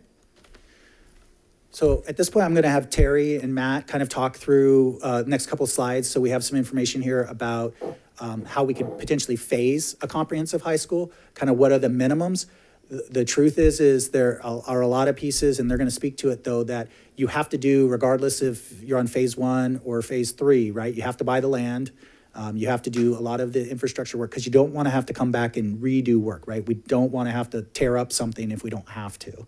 So you have to do quite a bit right up front. So I'm going to let Terry speak to the specifics, but I think there may be some most important things we have to figure out what facilities and what components of a school that we would need to minimally operate, and then working with our educational staff and our instructional staff on how these two schools or single school can operate with a minimal type of facility. So Terry, why don't you kind of go into details on that? Sure. And kind of coupling on what Sean has been saying about all the variables, there's just as many variables in trying to make this assumption as well. So these are just assumptions. But as Matt said, it really is talking about, what programs are needed from the educational perspective and what can be successfully modified or phased going forward. There's obviously an opportunity to do lots of phasing, but a lot of times we end up starting to amplify and only have 1 or 2 phases because it's like, well, we need this and we need this, and it's easier to build all at once. So that's my preface. So non-classroom square footage areas that we kind of consider you have to have regardless of the quantity of students, right? You have to have administration, you have to have some kind of library, you need a space to eat, and you need to have at least a gym and lockers for change out for physical education. And a performance space, right? And so what I kind of put by the asterisks are things that I think could be phased or modified in a multi-phase construction. With all the tiny offices and pieces in administration, I don't know that it necessarily makes sense to phase an administration building. You're probably going to build out what you need to the maximum capacity of the school. So if you're at 2,100 students, you probably are going to build all 13,000 square feet of the administration. The library has a little bit more variability. If you start out with the smaller student population, 700, 1,000 students, maybe it's a couple of classrooms that are modified, with no wall, and it's a temporary library, and then the actual library gets built in a future phase. The 60,000 square feet is built out. That includes your auxiliary gym, your main gym, your locker rooms, your team rooms, the weight room, the dance wrestling room. So there's a lot of infrastructure there. So in a first phase, maybe you only build the main gym, maybe, and the team locker rooms.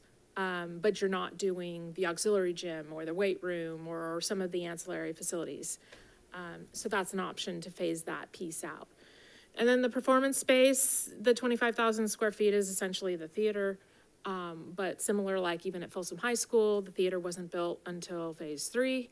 And there was a stage built off of the multi, and your performance space was the multipurpose, right? So there are varying degrees of modifications that you can do to stretch out the phasing on a project. So that's kind of this slide. And then the next slide is kind of like back-ending into, a budget and a split. So this is just rounded numbers of that 60-40 split, but, what is a $200 million budget gonna buy you? What is a $300 million budget gonna buy you? So total budget, taking off soft costs, target construction budget of $140 million, $210 million. I'm just using the average current dollar per square foot, $950 a square foot. 2023, these are 2023 dollars. You can build about 147,000 square feet for 140 million and about 221 square feet for 210 million. The next line is not related necessarily to the above numbers, but it's somewhat trying to right size what are you starting with as a student population, right? As it's been stated previously, you have to have a certain number of students in order to open a school from an operational standpoint. It's usually about 600 or 700 students, right? So the one on the left is just targeting 675 students, right? Doing the calculation by a state standard loading, you need 25 classrooms. I took an average of standard classroom, 960 square feet, and specialty classroom needed in order to do a comprehensive high school. You roughly need about 31,000 square feet in classroom space for that model. Similarly, I just said, okay, at a the 210 model, let's start with a little bit of growth, so your first phase maybe has some expansion. Maybe you start with 700, but you can build out a little bit longer than having to build phase 2 right away. You need 45 classrooms, 56,000 square feet in classrooms. So that leaves you 116,000 or 164,000 for your core. And if you go back to the previous slide, I had said roughly you need about 124,000 square feet to build out your core. Technically, on the right-hand model, you could build all of your core at its full size in the first phase and still have extra square footage. On the left, you're short, right? So you wouldn't want to build all of that square footage. And not only that, you would be so overbuilt for 675 students, it just doesn't make sense, right? You're operating facilities that are not being used, right? Because the extra support spaces, your electives, your CTE, your performance space is all based on a class size and how many students, right?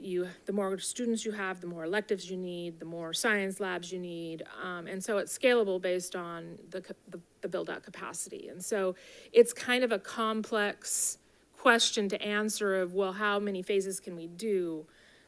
It really goes to how many students do you want to house in each phase? So this is just a math scenario. It's just an example. And you also have other factors, as obviously you have site purchase. You probably wouldn't want to purchase the whole site. It'd be kind of hard to do a phased purchase. Site infrastructure, site utilities, site development. You could probably do some of that in phases, but more than likely you would do more than just the phase that you're building on. So you'd have to look at some of those costs. And then you got economies of scale and, in the future and things like that. You have to look at in cost escalation and what makes sense to build things now as opposed to later. But I think these are good examples of some phasing scenarios. And that's one of the reasons why I put the escalation slide in earlier, is because we were starting to talk about 2023 dollars for a $200 million scenario and a $300 million scenario, but we're now talking about 2029. So if you remember what 300 million looked like in 2029, that's an amplification of the problem.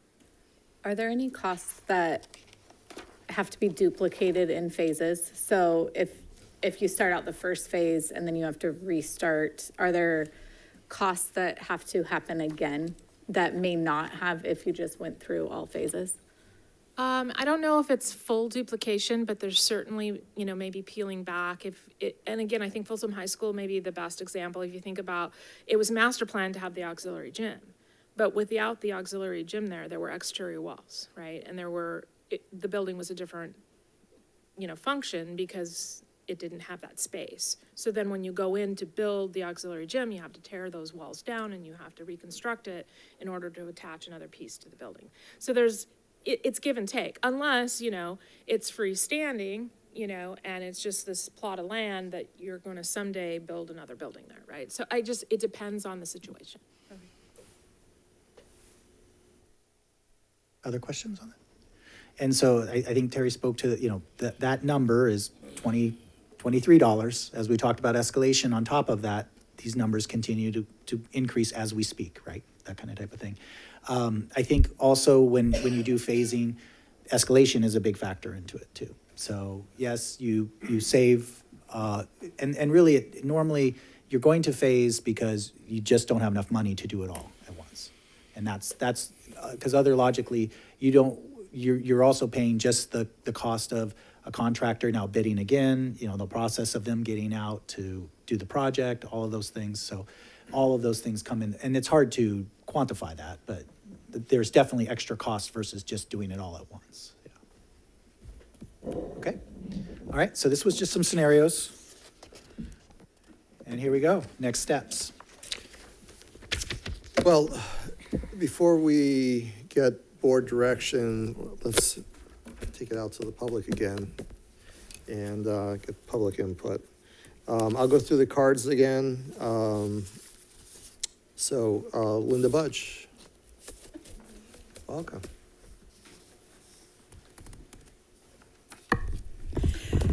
Thank you. So I will say again that the letter that you all received, which is really the main reason that the majority of us are here, was written by parents, grandparents, and graduates of our schools in Rancho Cordova. There is no question that Cordova High is looking really nicely, especially under these past few years of Jared Hyden's leadership. That's been a real bonus for Rancho Cordova. I think we're all amazed at what is considered standard assets for a high school being built today, as opposed to a high school that was built 60 years ago, and everybody waited 50 years before some of those kinds of things that are considered standard today are now being planned. Matt will remember that that Navigator, when it opened, which was actually almost 18 years ago, was the first new school built in Rancho Cordova in 35 years.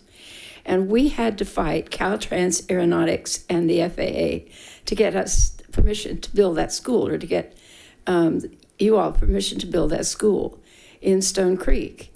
And here we are trying again to get something for the tax dollars that we have all been paying for quite some time. And frankly, when you go to look at a bond issue, you really do need to look at some of the tax bills that we're paying in Rancho Cordova because of the numbers of special call-outs as opposed to just the standard ad valorem tax. It's really quite significant. But having to fight the FAA and Caltrans Aeronautics is one thing. We really don't want to feel like we're having to fight our district to get another school for Rancho Cordova. And there's been some really positive things that have been talked about in the last few minutes. Truly appreciate the pulling out of Glenboro and Easton Place, since that's actually the root of that 40-60 district split.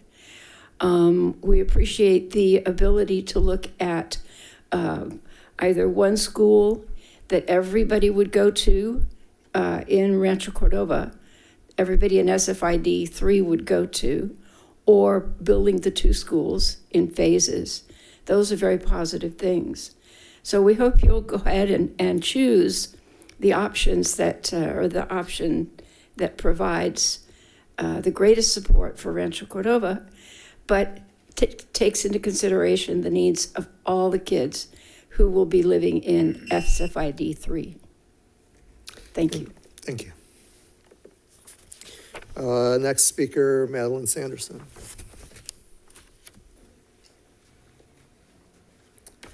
So I just wanted to share that I did a lot of canvassing during the last election within our community, and we did have a concern that was brought up over and over again by taxpayers and how they do not feel that the taxes they have been put in with the bonds that we've had out, much has been done in terms of equitable outcomes within the district. I do echo what Mayor Bud said. We do have some positives of things that have come about, but that was just something that was brought up a lot.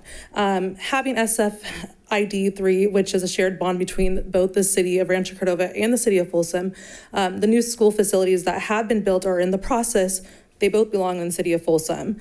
So with the original timeline, again, another Folsom school facility would be built before the city of Rancho Cordova sees a brand new school facility. I do really like the idea of that, just making sure if we have that school, which I hope would be in the Rancho Cordova side, that all of those that would be within the SFID 3 bond, they would be able to all go to that school. That would be amazing. So again, it's just making that change and showing good faith for all of those in the community that would like to continue to see positive changes and make sure that Rancho Cordova is being looked at forefront with the changes that are happening. Thank you. Thank you. Conrad Mayer. Welcome again. Welcome again. I'd just like to say we've talked numerous times about equity. And as Mayor Bud just said, it's been quite some time since we've had schools built in our community. And being a former graduate of Cordova High School, proud to say we only had one, but comes time we need another one. I would like to thank Mr. Martin. I think I've been educated on bond proceedings immensely tonight, more so than the 20 years that I served on bond oversight committees. While I was on those committees, never once was there any mention of Easton and Westboro and where those lie and where those students were going to go. Never once. And now I hear from Mr. Martin about the developers and all this talk prior to, and I just wish some of that would be for us. Very little do we spend talking about the community of Rancho Cordova and our needs prior to the actual need. We always seem to talk about it right when it's needed. And I know that doesn't make sense, but bear with me.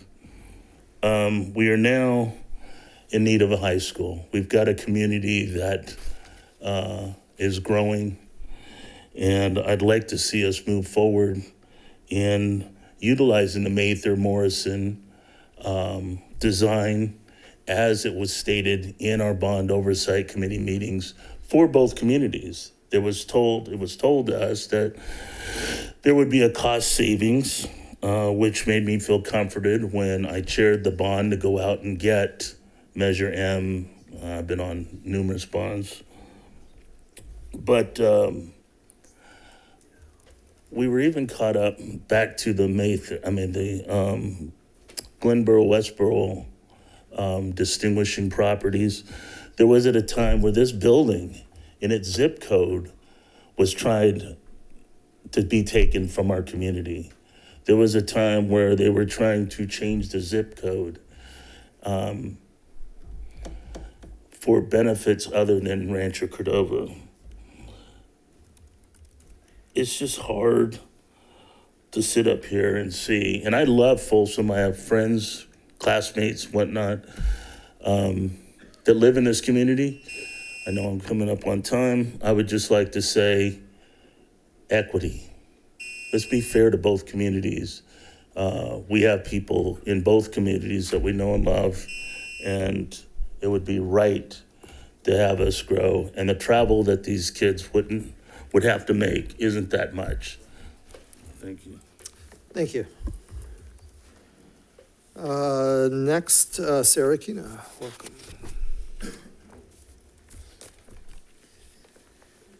Hi, Sarah Aquino. I represent District 3 on the Folsom City Council. District 3 includes neighborhoods north of 50, but also everything in Folsom south of 50. And I fully acknowledge that not all Measure M money should be spent in Folsom. It would not be right. It would not be fair, because Rancho Cordova taxpayers are also paying for that bond. But I think common sense dictates that you build schools where the students are. So I think the only option is the third option. And that means we have to stretch this remaining $545 million as far as we possibly can so that we can build schools in both districts. And so I want to thank and applaud your board, your excellent staff, the developers, because we're seeing some really creative options. I appreciate how many times it was mentioned that we're trying to think outside the box. And I would just ask you to continue that. The city of Folsom stands ready to work with you and our friends at the city of Rancho Cordova to make sure that we can build excellent facilities in both communities. Thank you. Thank you. Heidi Moore.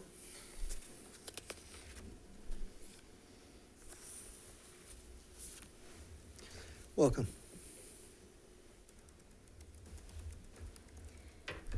Hello, I'm Heidi, and I'm a mom to 4 kids, and I'm a Rancho Cordova resident. I am here to ask that you please consider prioritizing building a high school in Rancho Cordova.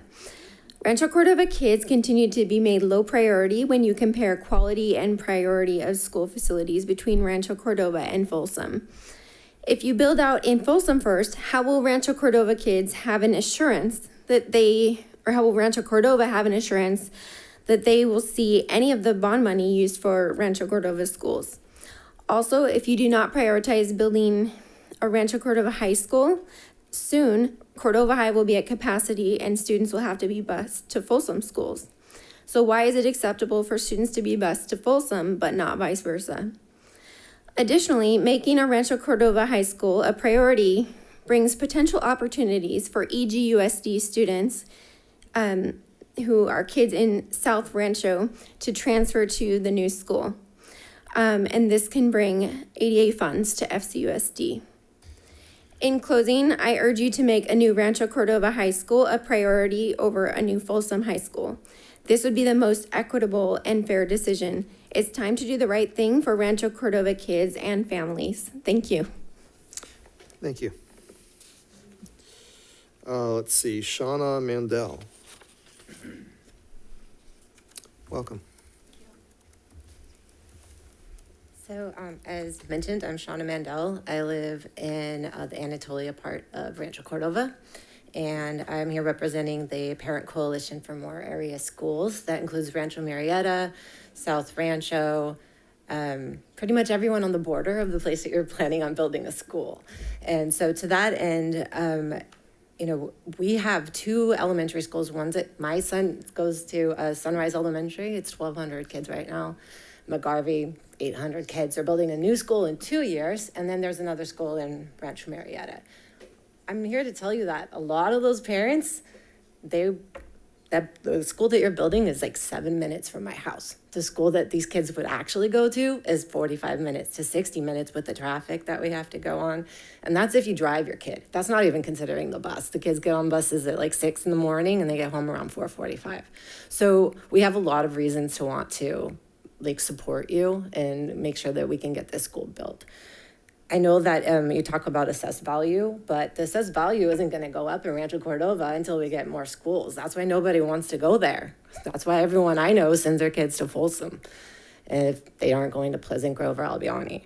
So if you say that they're not going to build a school there, you're pretty much assuring that the assessed value is going to stay low. And also I know there's talk about a split, and I'm fine with that. I support that too. I would love to leave Elk Grove if I could. But if you guys choose to not build a school in Rancho Cordova and build it in Folsom, and I grew up in Lexington Hills, so I don't hate Folsom. But I'm telling you, if you do that, there's really no reason for Rancho Cordova to not split. You'd be showing your cards that you have no intention of being equitable at all. So one last thing, and I just have to say it because I know everyone out there is thinking it. Every time you talk about the variables, you always land hard on the side of Folsom.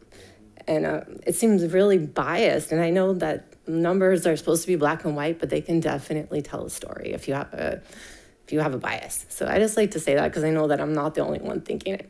So thank you. Thank you. David Sander. Welcome. Well, I'm David Sander, Vice Mayor of the City of Rancho Cordova. I'm going to talk about several matters, some historical inequities, some current needs, and some future options. All of them lead to one important conclusion: the next high school that this district builds should be in Rancho Cordova. Now, lots has happened here before any of us were in the room, so this is like a motion for absolution for everybody in the room. We're not responsible for what I'm about to talk about, and it may be painful, but I think we have to frame the issue. There are a lot of historical inequities in this district. Early on, when Rancho Cordova was the boom town, Rancho Cordovans financed Folsom schools. It was one district, one financial entity. The boom town of Rancho Cordova financed Folsom, benefit for Folsom. Later on, in the 1980s, this school district transferred Gold River from Rancho Cordova attendance area to San Juan. In exchange, they got American River. So they made the city of Folsom whole with regard to the school district, but they did the most grievous injury possible to the city of Rancho Cordova by taking away our growth area, by removing all of those kids from Cordova and our local schools. They basically stole Rancho Cordova's future. It's probably the most grievous injury ever placed on our community. Hugely benefited Folsom. And then in the 1990s, two fiscal districts were arranged that we've heard a lot about tonight. This created a two-track facility standard, a low one in Rancho Cordova because we had built-out community and we didn't have growth going on in Gold River, and a high-level facility standard in Folsom. And that's the standard we're fighting against right now. Low facilities in Rancho Cordova, high-quality facilities in Folsom. So while you've been able to tear down and rebuild old schools in Folsom, we have a 67-year-old elementary school still in service. There are a lot of other issues that have been thrown at this. I'm not going to mention all of them. I could go into a lot of detail about inequity. I'm just going to urge you, don't add another line to my list of inequities. Don't do that. There are some other debates here.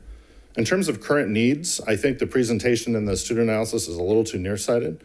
Cordova High is growing in capacity. I'm growing in students. It is near capacity.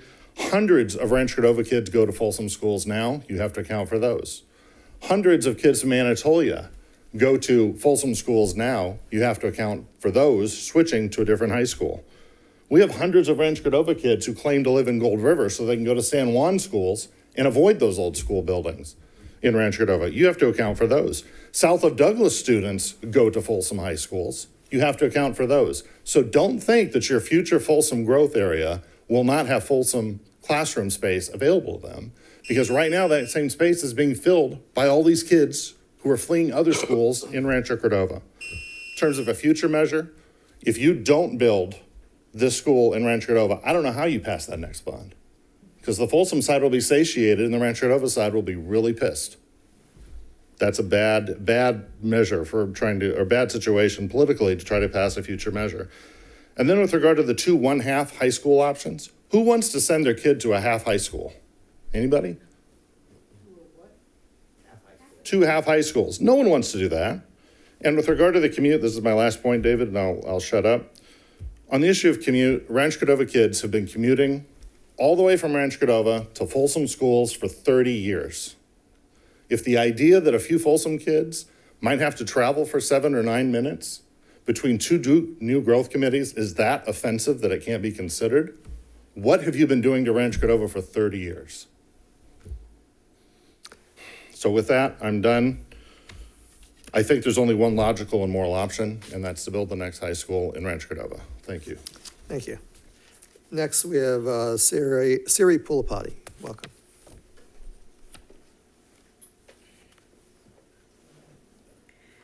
Hello, Board Superintendent. Yeah, I'm just getting started. This is the Hey Siri. Listen to me, please. There you go. Sorry. So I'm here as a resident of Rancho Cordova, a parent, and a representative for the community. I would really like to ask the school board to prioritize the next middle and high school in Rio del Oro in the 2026 timeframe. The population of Rancho Cordova is growing, and we have a lot of new residents, and it's not just due to the new developments in Rio del Oro, but we have a lot of development along Folsom Boulevard, affordable housing coming up. And every time a potential new resident comes into the city of Rancho Cordova, they ask, when is the next middle school, high school coming up? Our realtors are giving all sorts of answers, but we would like them to say it's coming up in 2026. As you are aware, the Cordova High School does not have the bandwidth to accommodate students who will be moving into this area. And even today, we have a lot of our students that are traveling to Folsom.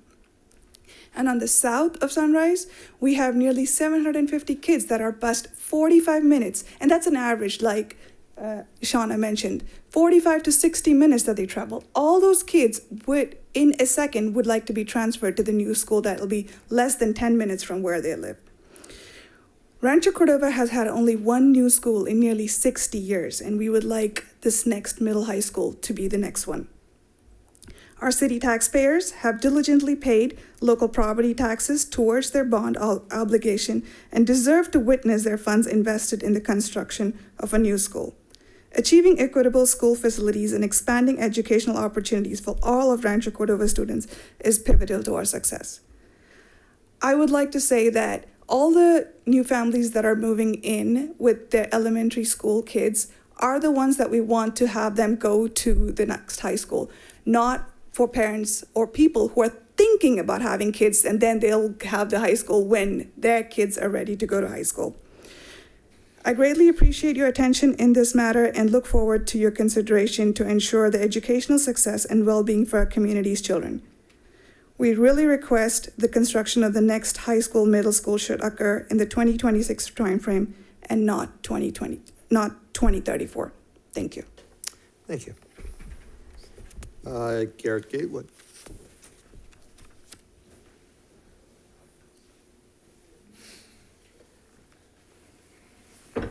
All right, thank you so much. So you've already had fire and anger. So I'm just going to come out with happiness. So we happen to be the only city that's $150 million in the black.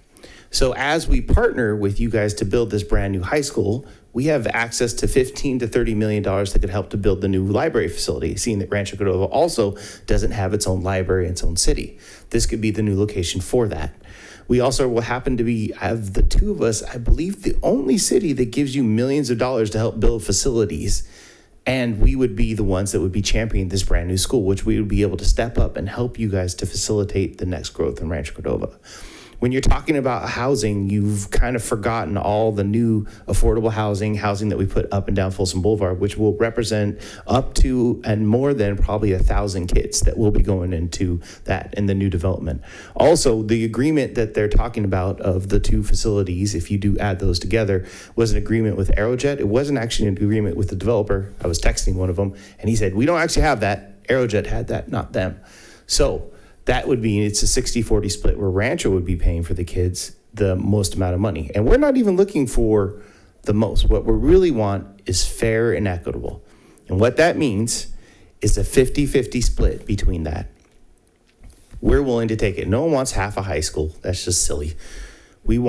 So what that means is we're willing to take that new high school, and we're happy to take that, and that new development that's going to happen. We're going to be happy to take all those kids, the couple hundred that come from Folsom, and the hundreds and hundreds and hundreds that suddenly appear out of Gold River in that one mailbox, or the ones in the one mailbox in Folsom that move their kids up there. Because we know the best thing for our city really is this new growth. We need this in the city of Rancho Cordova. And we don't want to feel like we're being picked on. And at that point, and I think I echo, if we can't seem to get at least our fair share, then what are we even doing here? You guys have said you want to take this next step. Please, as a board, realize Rancho Cordova hasn't had a new school, and a new high school is 60 years old. We can't even make some of the corrections to our high school, because if they do, it implements more fixes that would wreck our city. Please help us take this next step. Please put this brand new high school. Please take that next generation. Make it the big piece that sits with Rancho Cordova. And honestly, you have every city council member here from the city of Rancho Cordova that isn't on a fabulous Mexico trip, and one Folsom member that actually said we really should be equitable and give it to Rancho. I know she didn't really say it, but I feel that's what she wanted to say. Thank you, guys. Thank you. Anybody else in public wishing to speak? Online. James, welcome. Hi, welcome. Again, I'm James Garcia, resident of Rancho Cordova. I have a couple things on this. Kind of want to question the funding concerns for residents that live in Rancho Cordova and have been allowed to attend schools in Folsom. This takes away federal funding that should actually be going towards the upkeep and services in Rancho Cordova. It's based on school attendance. Those kids live in Rancho Cordova, but attend in Folsom. Those schools are getting this special funding. That is what is driving their test scores, driving their classrooms to be maintained, getting the necessary supplies. We're losing that here in Rancho Cordova. It's been a result of this.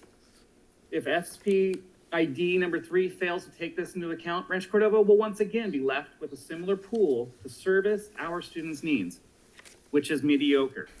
We don't get the same funding. It was said that on the district-wide bonds, we all pay taxes and go to all schools within that. That is what we deserve. We get to have the school here in Rancho Cordova at long last. The kids in Folsom can continue to come, and they can finally come to our city and experience our life. That would be a very important point. Before paying taxes for the district for a long time, not just to have measure and bonds. We were doing it for a lot of other things, as other people have mentioned. Rancho Cordova residents have been suffering for overcrowding. If you decide to split the funds, yet again another high school for Folsom before building the second one in Rancho, you're intentionally telling the residents of Rancho Cordova to travel to Folsom. The discussion of the developer agreement was mentioned. And as Mr. Gatewood said, they didn't have it.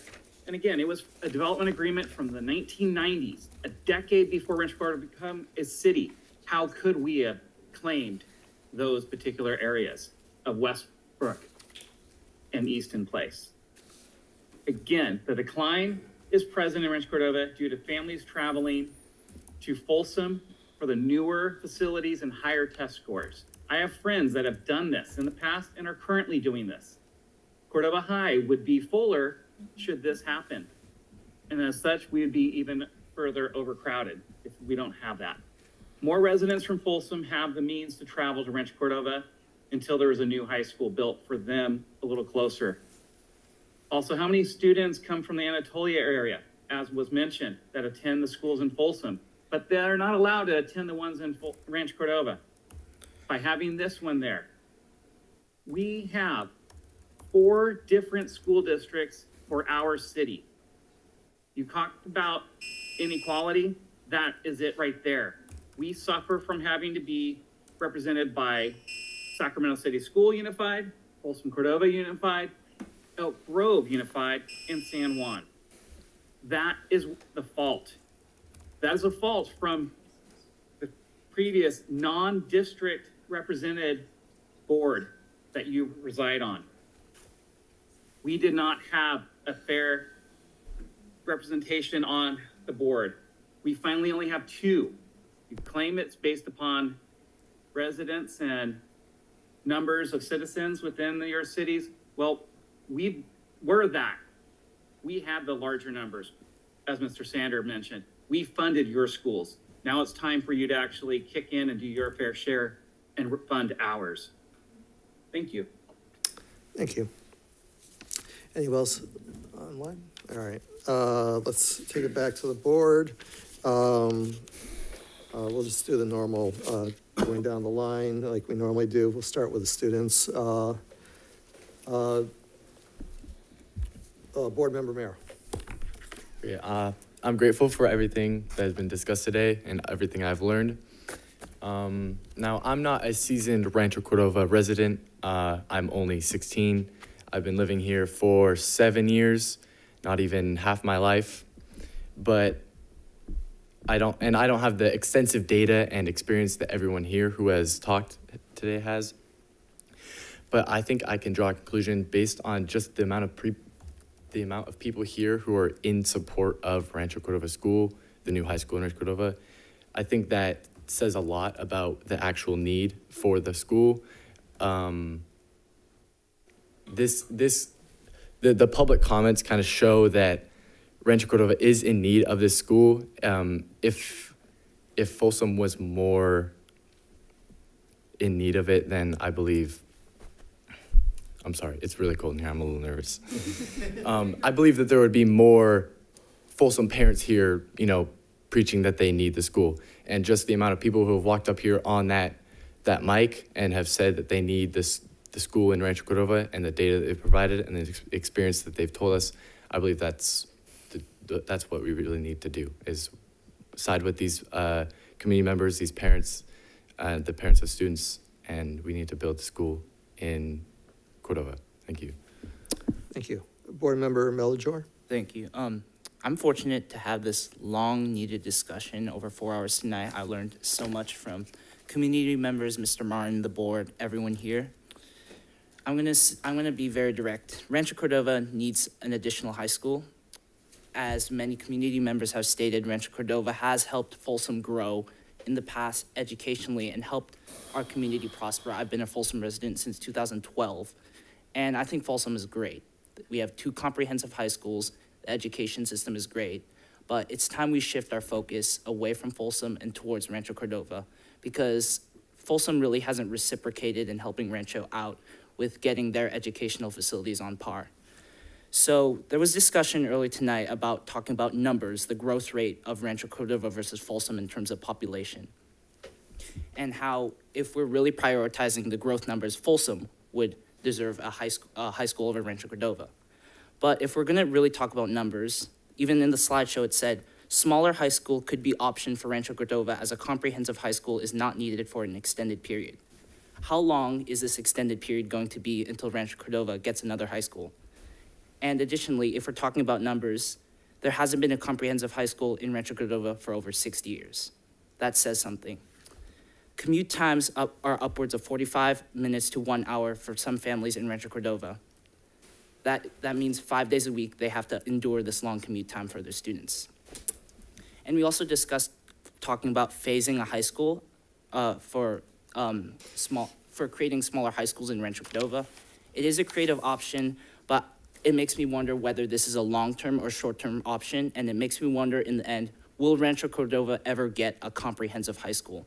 And so we need to consider all those facets and all those factors when considering constructing a new high school and where to place it.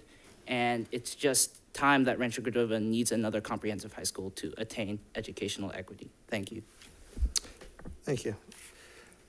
Board Member Lofthouse. I think that I very much agree with what Ms. Aquino said earlier, and we've been paying halfway into this, and we have to look at it from multifacets. And the numbers show that Folsom has the growth, and the number of students are needed in Folsom. While there is also this measure of a need in terms of new facilities in Rancho Cordova, and I completely agree with that. We pulled the numbers last year, and I don't remember them exactly, but I believe it was around 300 students go to Folsom high schools from Rancho Cordova, and about 150 from Folsom go to Rancho Cordova. So there's about a $150 person difference in terms of the traveling from Rancho Cordova to Folsom High School and vice versa. And I don't have those exact numbers. I know that was just off the cuff of what I remember, but it was somewhere around that. Mm-hmm. So there aren't hundreds and hundreds of students that are doing this. A large number of the population of Rancho Cordova that we're talking about that have to travel are part of Elk Grove Unified. Us building a new school in Rancho Cordova is not going to change that. They are part of Elk Grove Unified. Elk Grove is going to fight to keep them as long as they can. And they've made that very clear. The parents have attended Elk Grove Unified meetings and fought for that as well. So while it's multifaceted, I think that both areas need new schools, one for the numbers and one for the facilities. I think that I attended Folsom High School during the phasing of them opening. I went to Sutter Middle School my freshman year of high school and then moved over to the very first phase of Folsom High School at its present location. And we did not have the facilities that are there at this point. So that is a option that I think many districts and areas use. And in terms of, I'm having a hard time with throwing around the word equity, and I'm going to say this because equity is giving people what they need when they need it. It doesn't mean that we do exactly the same thing for everybody at the same time. And so while there are different needs and those needs look different, that would be why I think that both Folsom and Rancho Cordova need something new, one for numbers and one for the sake of needing new facilities. So it doesn't mean. Okay, I think I'm done.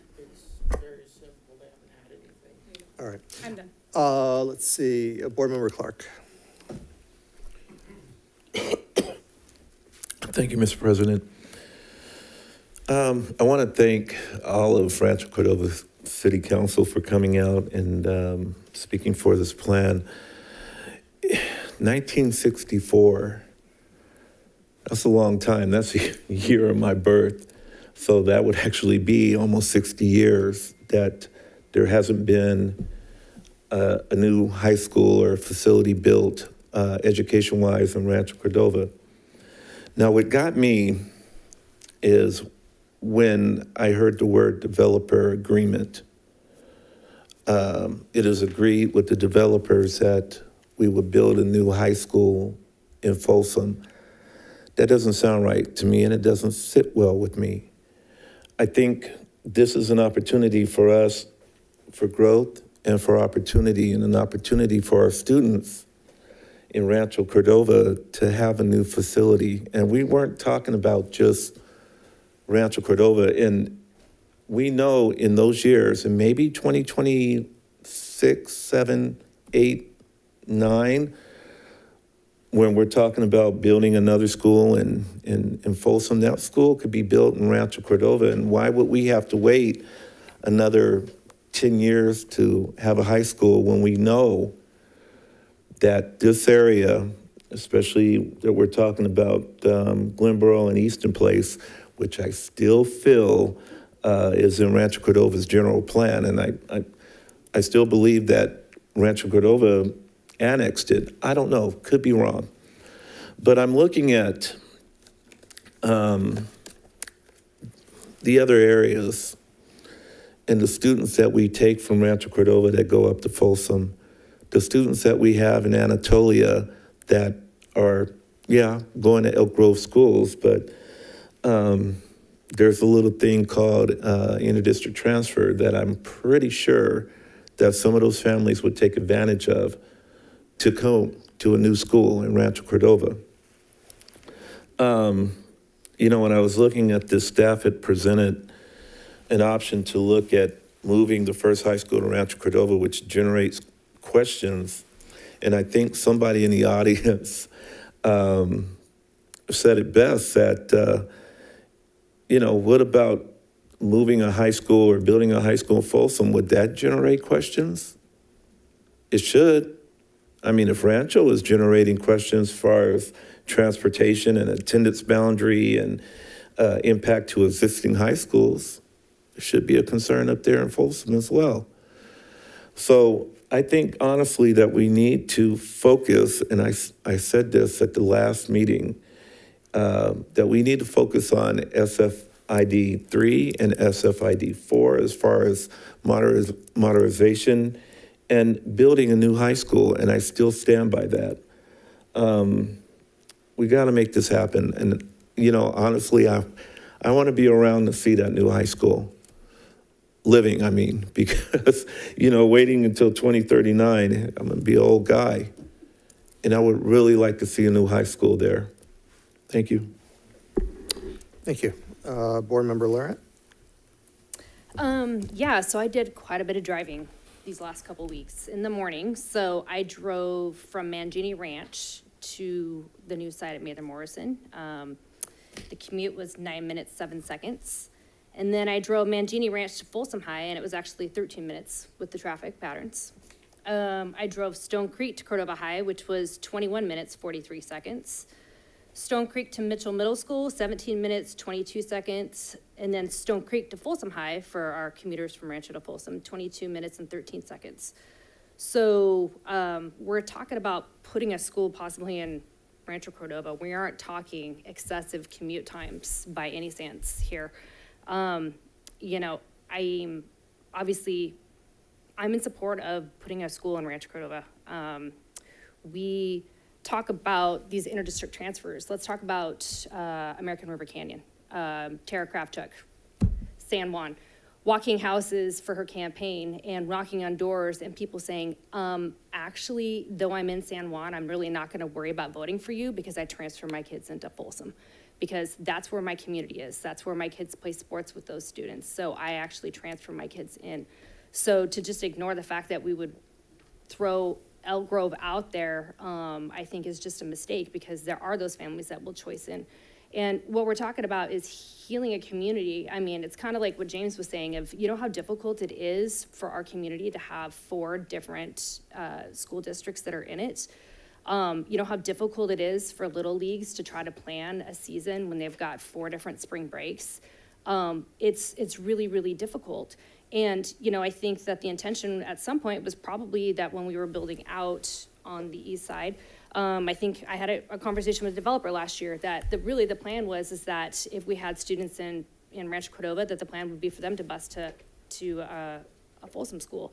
So why is it like so hard to think that we could possibly bus from a Folsom down to a Rancho school? So I'm supportive of just building a school in Rancho Cordova. I think the other thing that we haven't really talked about is a middle school.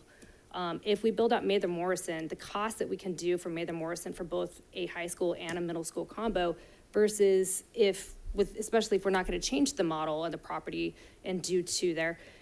There's concerns from Folsom parents who are saying, well, we're going to build out 3 elementary schools. Where are they going into a middle school situation? Where if we build out Mather Morrison, those students would then have an opportunity to go to a new middle school as well.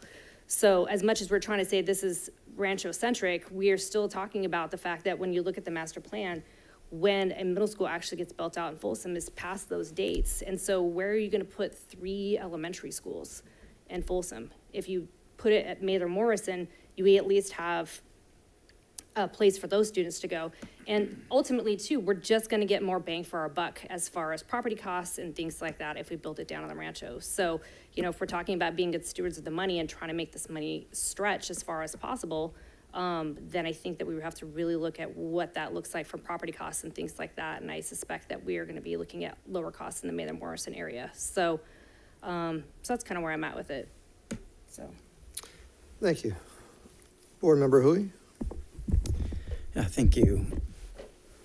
I think you're looking for direction first on whether we're moving forward with the redesign of the next elementary and high school. I'll just say yes, I'm in favor of that. That's the easy one. It sounds like a great idea to me to take that Mather Morrison model and see if we can fit that within the Folsom region, whether that's now or whenever we build it. So I would definitely like to see that happen.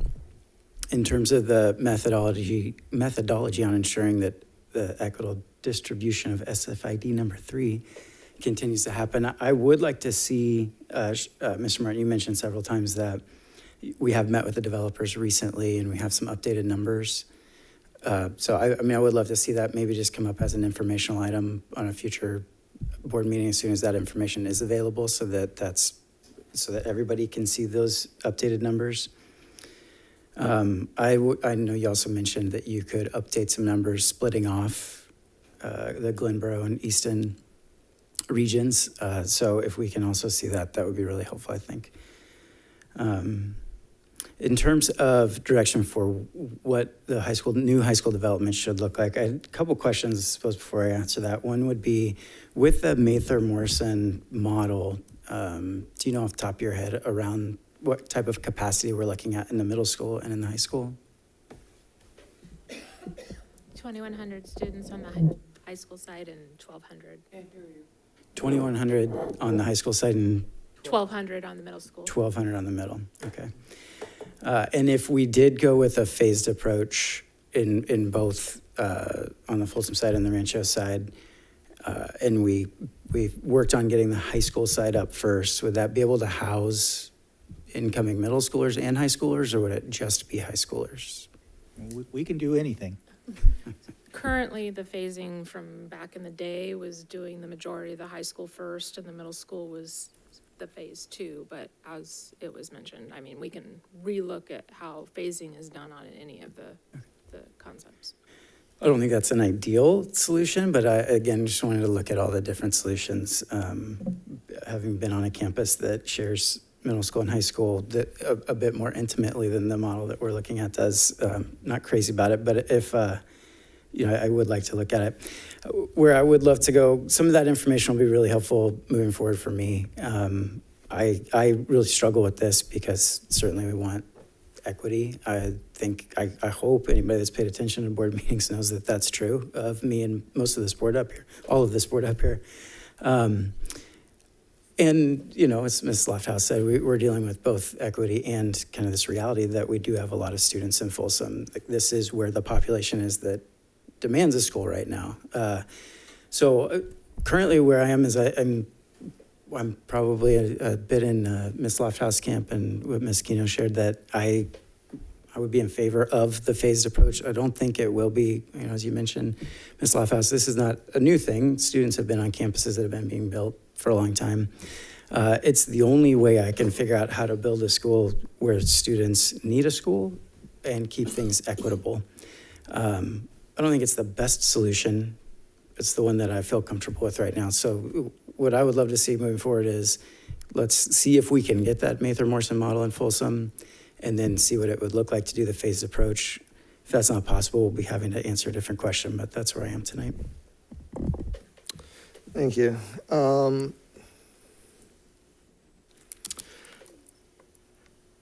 Perhaps it's easier for me to say what I can't support first. I can't personally support any proposal that $750 million, the total amount of the bond, is spent in the city of Folsom, and none of it is built in the city of Rancho Cordova, even though we would then expect the taxpayers in Rancho Cordova to pay for those schools. So there's no scenario that I could support where we don't build something in Rancho Cordova. Furthermore, I know we say hypothetically, if we build Folsom Ranch High School, we would build one elementary school in Rancho Cordova. But there's always an asterisk next to that statement, which is if we have the money. And part of the if we have the money is whether we get reimbursed from the state for the state portion for Mangini Ranch and Alder Creek. We need to build something in Rancho Cordova where we don't have to rely on the state for reimbursement with an asterisk. So again, for me, we need to build something in Rancho Cordova that we know we have the money because it's in the $750 million. So that's point number one. Second, from 1922 to 1961, we only had one high school in the district. It was Folsom High School. So the residents of Rancho Cordova, every day from 1922 to 1961, would drive to Folsom to go to high school. And it wasn't an 8-lane highway between the district. It was a 2-lane windy road that connected the district. I don't know what the commute time was in those days, but it probably took a while. We have a new connector with White Rock, which is a multi-lane, limited access. And how much time could take you to drive from Folsom Ranch to the future Mather Morrison? It took me 9 minutes, and I will say I also did go past their barriers a little bit, right to the actual dirt. So I got literally as far as I could. Don't look at me, Price. But I got to the dirt, and so I took it as far as I could. So. All right, so basically 9-10 minute commute there.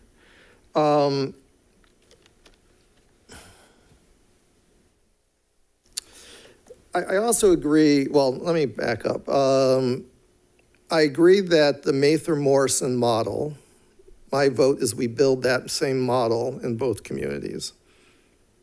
Ideally, the exact same layout, so we don't hear in the future from either community, how come they got this and we got that? I think we should have the exact same model of a high school in both communities. And if we can get some, I know part of it is developable land, if we could work with the developers to get, well, I guess we buy it, but adequate amount of land in Folsom, we also have the ability to build the Mather Morrison model in Folsom as well. Question for staff. So if we built the Mather Morrison model in one community, would we have enough money to build a K-8 in the other community? Not sure. I think it would be the phasing of the Mather Morrison model, how much you would phase out of that high school, because that's the big ticket item. If you're saying an elementary or a K-8 in the other side. K-8. Yeah. If you were to build a K-8, I guess it would depend on how many students you're planning to use at that K-8. That would determine the square footage. That's the big factor. That would obviously impact what our plans are for future schools within that area as well. So I think that would require us to do, quite a bit of analysis on that. But potentially, could you get both done? I think if it would probably, because we were thinking we have 2 elementaries and a high school was what we were planning to do, and you would do the high school and 1 K-8. It sounds like financial, just back in the napkin, you probably could get that done. Well, hypothetically, if the third high school in Folsom, the third elementary school in Folsom, if we found a site that we could build a K-8, so those funds for the third elementary school would be going through to a K-8. Right. And then Mather Morrison. You'd need more funds than an elementary, because K-8 would. Well, correct. Yeah, right. Unless you want it to be the same, because obviously when you start doing middle school, you have different kind of science classrooms and other needs than an elementary campus. Correct. Yeah. But the money that we have identified for the third Folsom elementary school could conceivably go towards a K-8. It could go towards it, yeah. Plus what anyway, what I'm wondering is, and I understand staff would have to do some additional work and provide some additional thoughts to the board, but hypothetically, could we potentially look at either a K-8 in Folsom and build Mather Morrison? Maybe not all of Mather Morrison in Rancho Cordova, because it would have to be phased and we wouldn't have a need for the full campus at the start. So it wouldn't be the full price tag, or vice versa, potentially. But one way or the other, we need to have brick and mortar built and guaranteed to be built in Rancho Cordova and not relying on state funds. So that's I feel very passionate about that. And, so for me, this last school under Measure M being an elementary school in Rancho Cordova is a non-starter because of that asterisk next to it. Yeah, I would say a K-8 and then Mather Morrison is probably not where the student population needs to be, because we would then have additional capacity for middle school, and middle school is not where, because we would have Mather Morrison built, so that has a middle school already ahead of schedule. And then a K-8 would have additional middle school capacity, which is not where we would technically, based off of the build out, I think we needed 2 elementaries. So I don't know if a K-8 would solve a need where we actually have student population. Now, mind you, our numbers coming out of the new schools or the new houses is that they are at higher grades than we initially anticipated. We're seeing more at the higher grades versus kindergarten, first grade students. So it may work out. That's part of that analysis we probably would need to do. Well, if you look at the K-8 in Folsom, I mean, we know that both Folsom Middle and Sutter are very, well, I'm not sure what their maximum capacity is, but they're pretty impacted right now. Actually, we actually have space at Folsom quite a bit, believe it or not. And we actually did those analysis where we middle school actually balances out its high school. And obviously we need to be bringing some demographic information and present that data to the board so that you guys can look at some of those numbers. But we're not thinking middle school is where we're impacted. It really is high school, as we talked about in the 27, 29 area. But I mean, we could look at a K-8 if that's the request of the board, so. Well, yeah, I guess tonight, I don't know if I feel comfortable saying one way or the other. What I feel comfortable saying to staff is what I've already said, that we need to build something in Rancho Cordova that isn't associated with a future asterisk, with money that we may or may not get from the state. It needs to be made a priority. And I don't know what that is. If it's Mather Morrison, then it's Mather Morrison. If it's something other than Mather Morrison, then it's something other than Mather Morrison. But we got to build something south of 50 in Rancho Cordova. That's $750 million. We can't expect the citizens of Rancho Cordova to pay for a bond that they don't get any school facilities from. And it really does set up future bond failures as well, because if Folsom gets a full high school and we don't build something at Rancho Cordova, the likelihood of Folsom voters supporting a future bond measure that predominantly goes to Rancho Cordova is probably not going to pass. I'm going to go out on a limb and say it's probably not going to pass because they've gotten most of their infrastructure. Not all, but most of it. So we're really setting ourselves up for failure in that instance. We also, and then what's the alternative if that fails? Then we have to create an SFID 6 and an SFID 7, where each south of 50 in both communities has their own SFID. But again, the taxpayers of Rancho Cordova are still paying for Folsom schools. And, obviously we may, I know it's probably a long shot, but we may split. And if we split and we build all the schools in Folsom, not only is it the Rancho Cordova taxpayers paying for Folsom schools, but it will be an entirely different school district because we can't break up SFIDs.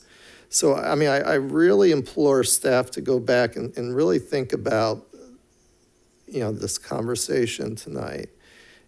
And again, think outside the box of how can we get a guaranteed facility, whatever that looks like in Rancho Cordova, and then what are we building in Folsom? And I don't know if staff is prepared to answer those questions. So I kind of feel like we need, again, this is just my perspective. Obviously I'm just one of five. But I at least heard from some of my colleagues that they have some question marks there as well. Sure. So I would go back to the next steps for us. So it sounds like the direction is that the board would like us to look at the Mather Morrison model as the next high school. For both communities. For both communities, right. So which also means on the Folsom side, we would need to look at land acquisition that would make that feasible. Correct. With regards to demographics, it sounds like we need to bring a presentation to the board with detailed demographics of all of our schools and what we're projecting, some projection options of what we think development growth will be and the impact for all the high schools, middle schools, all of that, so we can understand the kind of why we're saying certain timelines for when a certain school needs to be developed. I would say based off of our projections, though, where we have needs are elementary and high school. And so, Mr. Reed, on your specific question, your question is there needs to be a school in the Rancho Cordova side. The need is a high school, and the need is eventually an elementary on both sides. Those are the needs. So those are the schools that are needed within SFID 3 within the time window we're talking about. I would ask if the board has a thought on how we did the split methodology-wise. I mean, obviously, it sounds like we need to break out Glenboro and Easton Place so that we see those dollars separate. We can provide how we can dive into those number crunching a little more if the board would like. You know, I heard a question about, you know, whether or not there's bias towards Folsom. I'm more than willing to share all the numbers and how those were calculated to make it as clear as possible. With regards to ability of including inter-district transfers on enrollment trends, we don't historically do that. That's a choice by a family, so there's no ability for us to say, you know, we can look at students that are going from Cordova to Folsom or Folsom to Cordova or even Anatolia to Folsom, but to say that more students will come, we won't be able to generate a number associated with that. That would be complete speculation. And, you know, we do want to be sensitive. I think it is important that as a school district, we're not saying that we're trying to take students away from another district, right? I think that's that's not the intent, I would say, right? We're building a school for the community of our students and the taxes from our taxpayers in our community. And obviously that's a close location for other folks outside of the district. That would be what I would say to that part. So I guess my question is with regards to some kind of equitable split, is the board comfortable with this model and maybe we want to refine it and look at it a little differently, or is that not the question at hand at this point for the board? I see, this is part of my concern is, even though it was one of my brainstorming ideas about could we build both high schools at the same time. And I'm not saying I'm opposed to that idea where, you know, let's say a Mather Morrison model could be broken into 3-4 phases. I'm not necessarily opposed to the concept of building, you know, phase 1 and 2 in both communities. But I'm also concerned about, if we try to make everybody happy, do we build subpar facilities in both communities because they're not what they need to be? Although I guess one could argue it would create an incentive for the taxpayers to go approve the next bond to finish both schools. But, and, you know, so I'm less worried about this percentage split, other than the fact that we need to guarantee some type of facility in Rancho Cordova, whatever that is, if it's Mather Morrison, if it's something else. And the one thing that I also would, at least personally, don't think the staff should be considering at all, while, you know, I am very sympathetic to our friends in the Anatolia community, it's not our school district. If what we build works for them, and they can get inter-district transfer, great. If what we build doesn't work for them, and they can't take advantage of it, I'm okay with that too. Our fiduciary responsibility is to the residents of Folsom Cordova Unified School District, not the residents of the Elk Grove Unified School District. So I really don't want staff spending any time worrying about where the residents of Anatolia are going. It's not our responsibility. One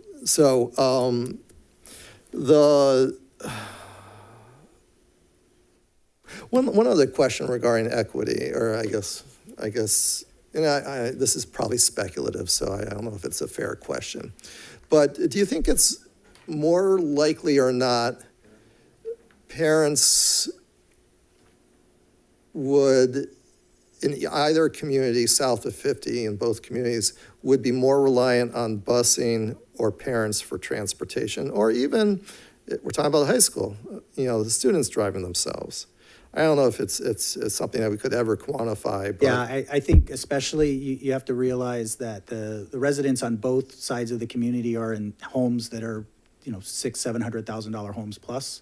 Right. I don't think that's, unless there's multifamily residents, maybe that would be impacted. But when we're talking about the new construction area, I think those economic factors probably don't come into play as much. Yeah, the economics of both south of 50 and the new developments are pretty similar from what I can tell. Right. Yeah. I would go back to if the question is, with the money that we have remaining, what would you get if you split into two schools? I would not be able to say the exact quantity of the school but what I would say is it wouldn't be out the gate a comprehensive high school. I'm sorry, say It again? would not be a comprehensive high school, Right. meaning it would not have all of the functions that you would anticipate to see on a true full high school experience, right? If you were split between the two. That I think we can speak to. There would be some significant reduction of some activities by splitting it between the two communities versus a single high school that would, be comparable to Cordova High, Folsom High, or Vista. So.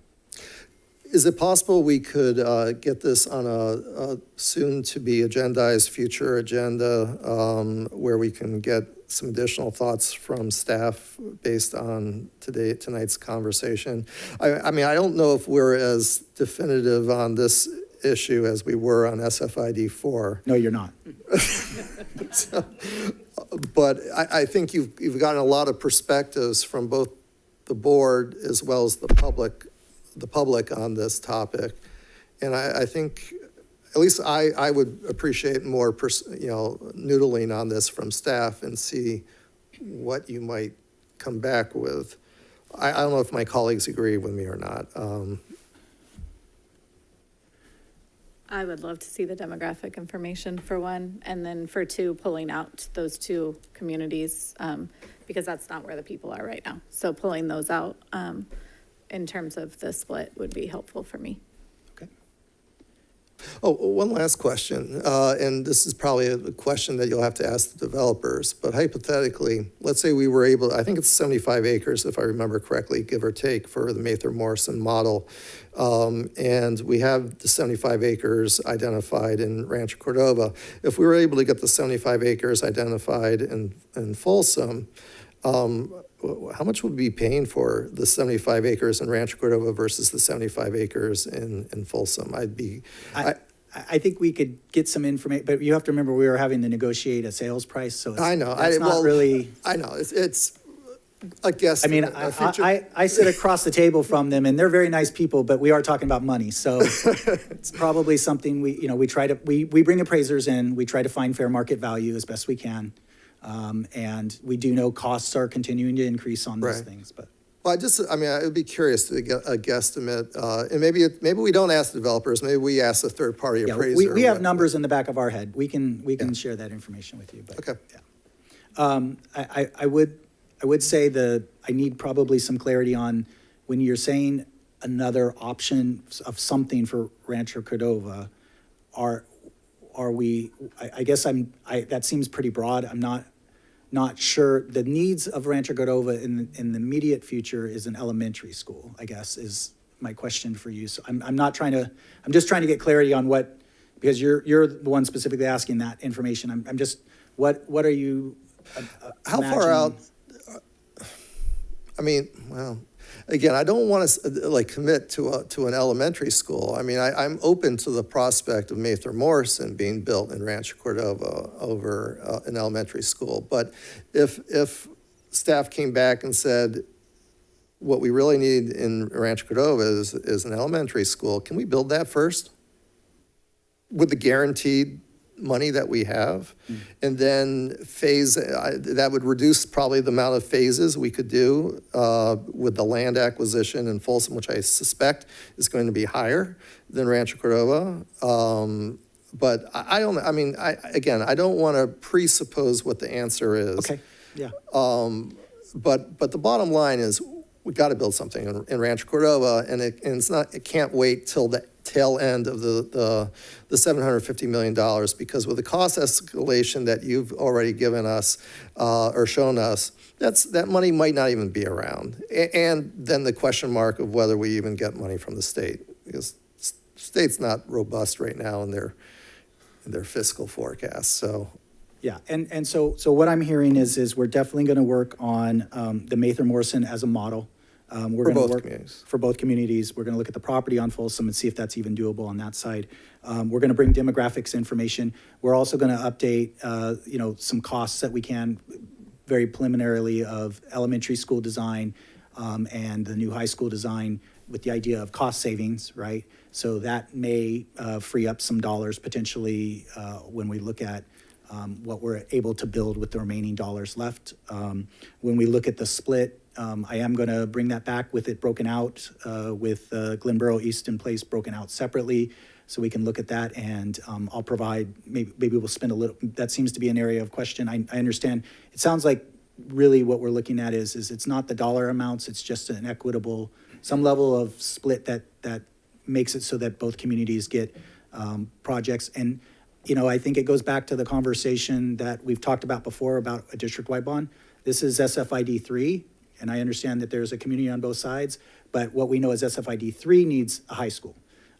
And so the question is maybe location is a conversation, and maybe some of the other factors that you're talking about with regards to cost for purchase acquisition and access, and some of those things will come into play on the decision as well, so. Correct, and whatever it is that we're going to build in Rancho Cordova, can we build it before we build anything more in Folsom?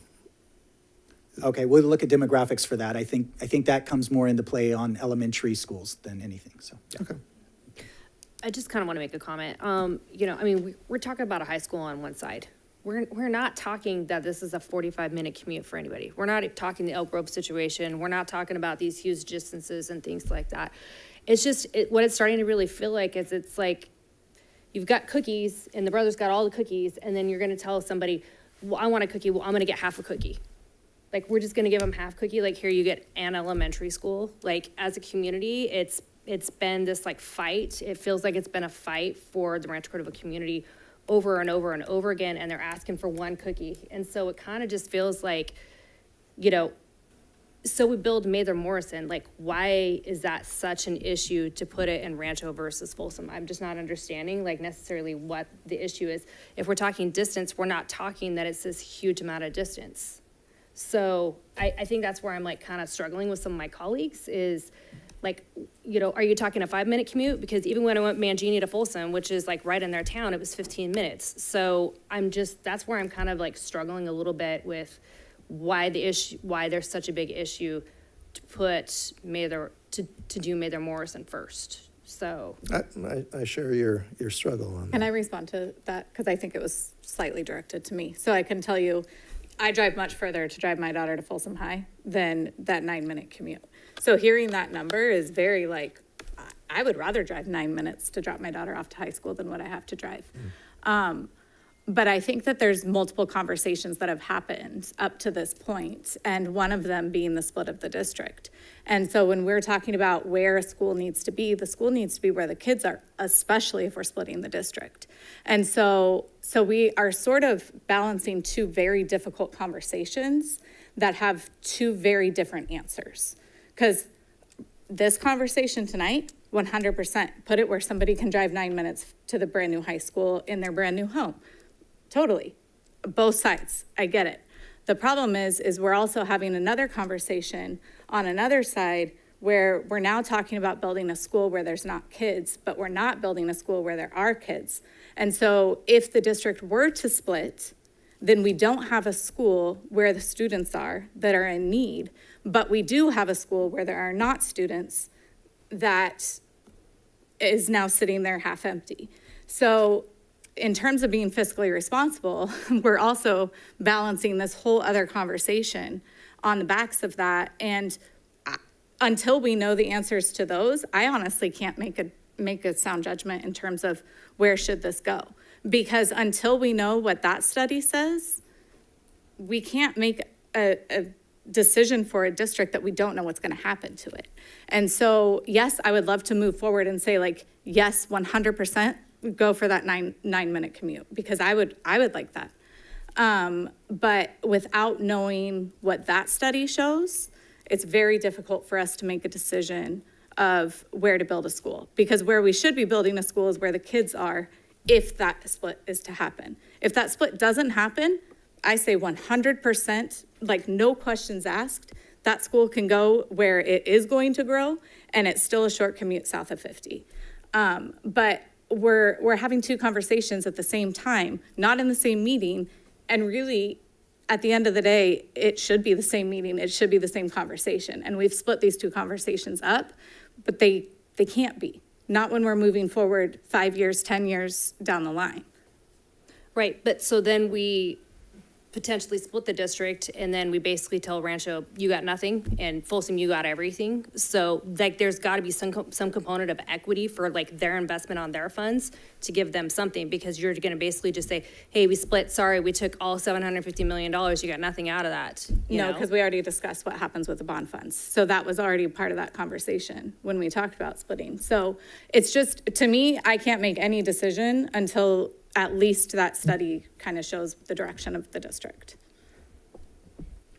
One factor, it won't come into the decision of, because it's in the future and the analysis that's done is on the present, but one of the 9 factors is the impact of facilities. So if the district was to split and there wasn't sufficient and it would impact the facilities, then the recommendation would be it fails one of those 9 items. But I think but that doesn't look at future. So that's the only downside on that part. But I think if you would like, we can talk about the split as part of this process and what the impacts would be. And then obviously that adds another layer to the conversation for us when we're doing calculations and those things. But I did not come here because I thought it was going to be an easy job. So we'll do what we need to do. I know maybe staff could have a conversation with Rancho Cordova leadership. I mean, part of the potential desire for split has been what has been the perceived inequity between the two sides.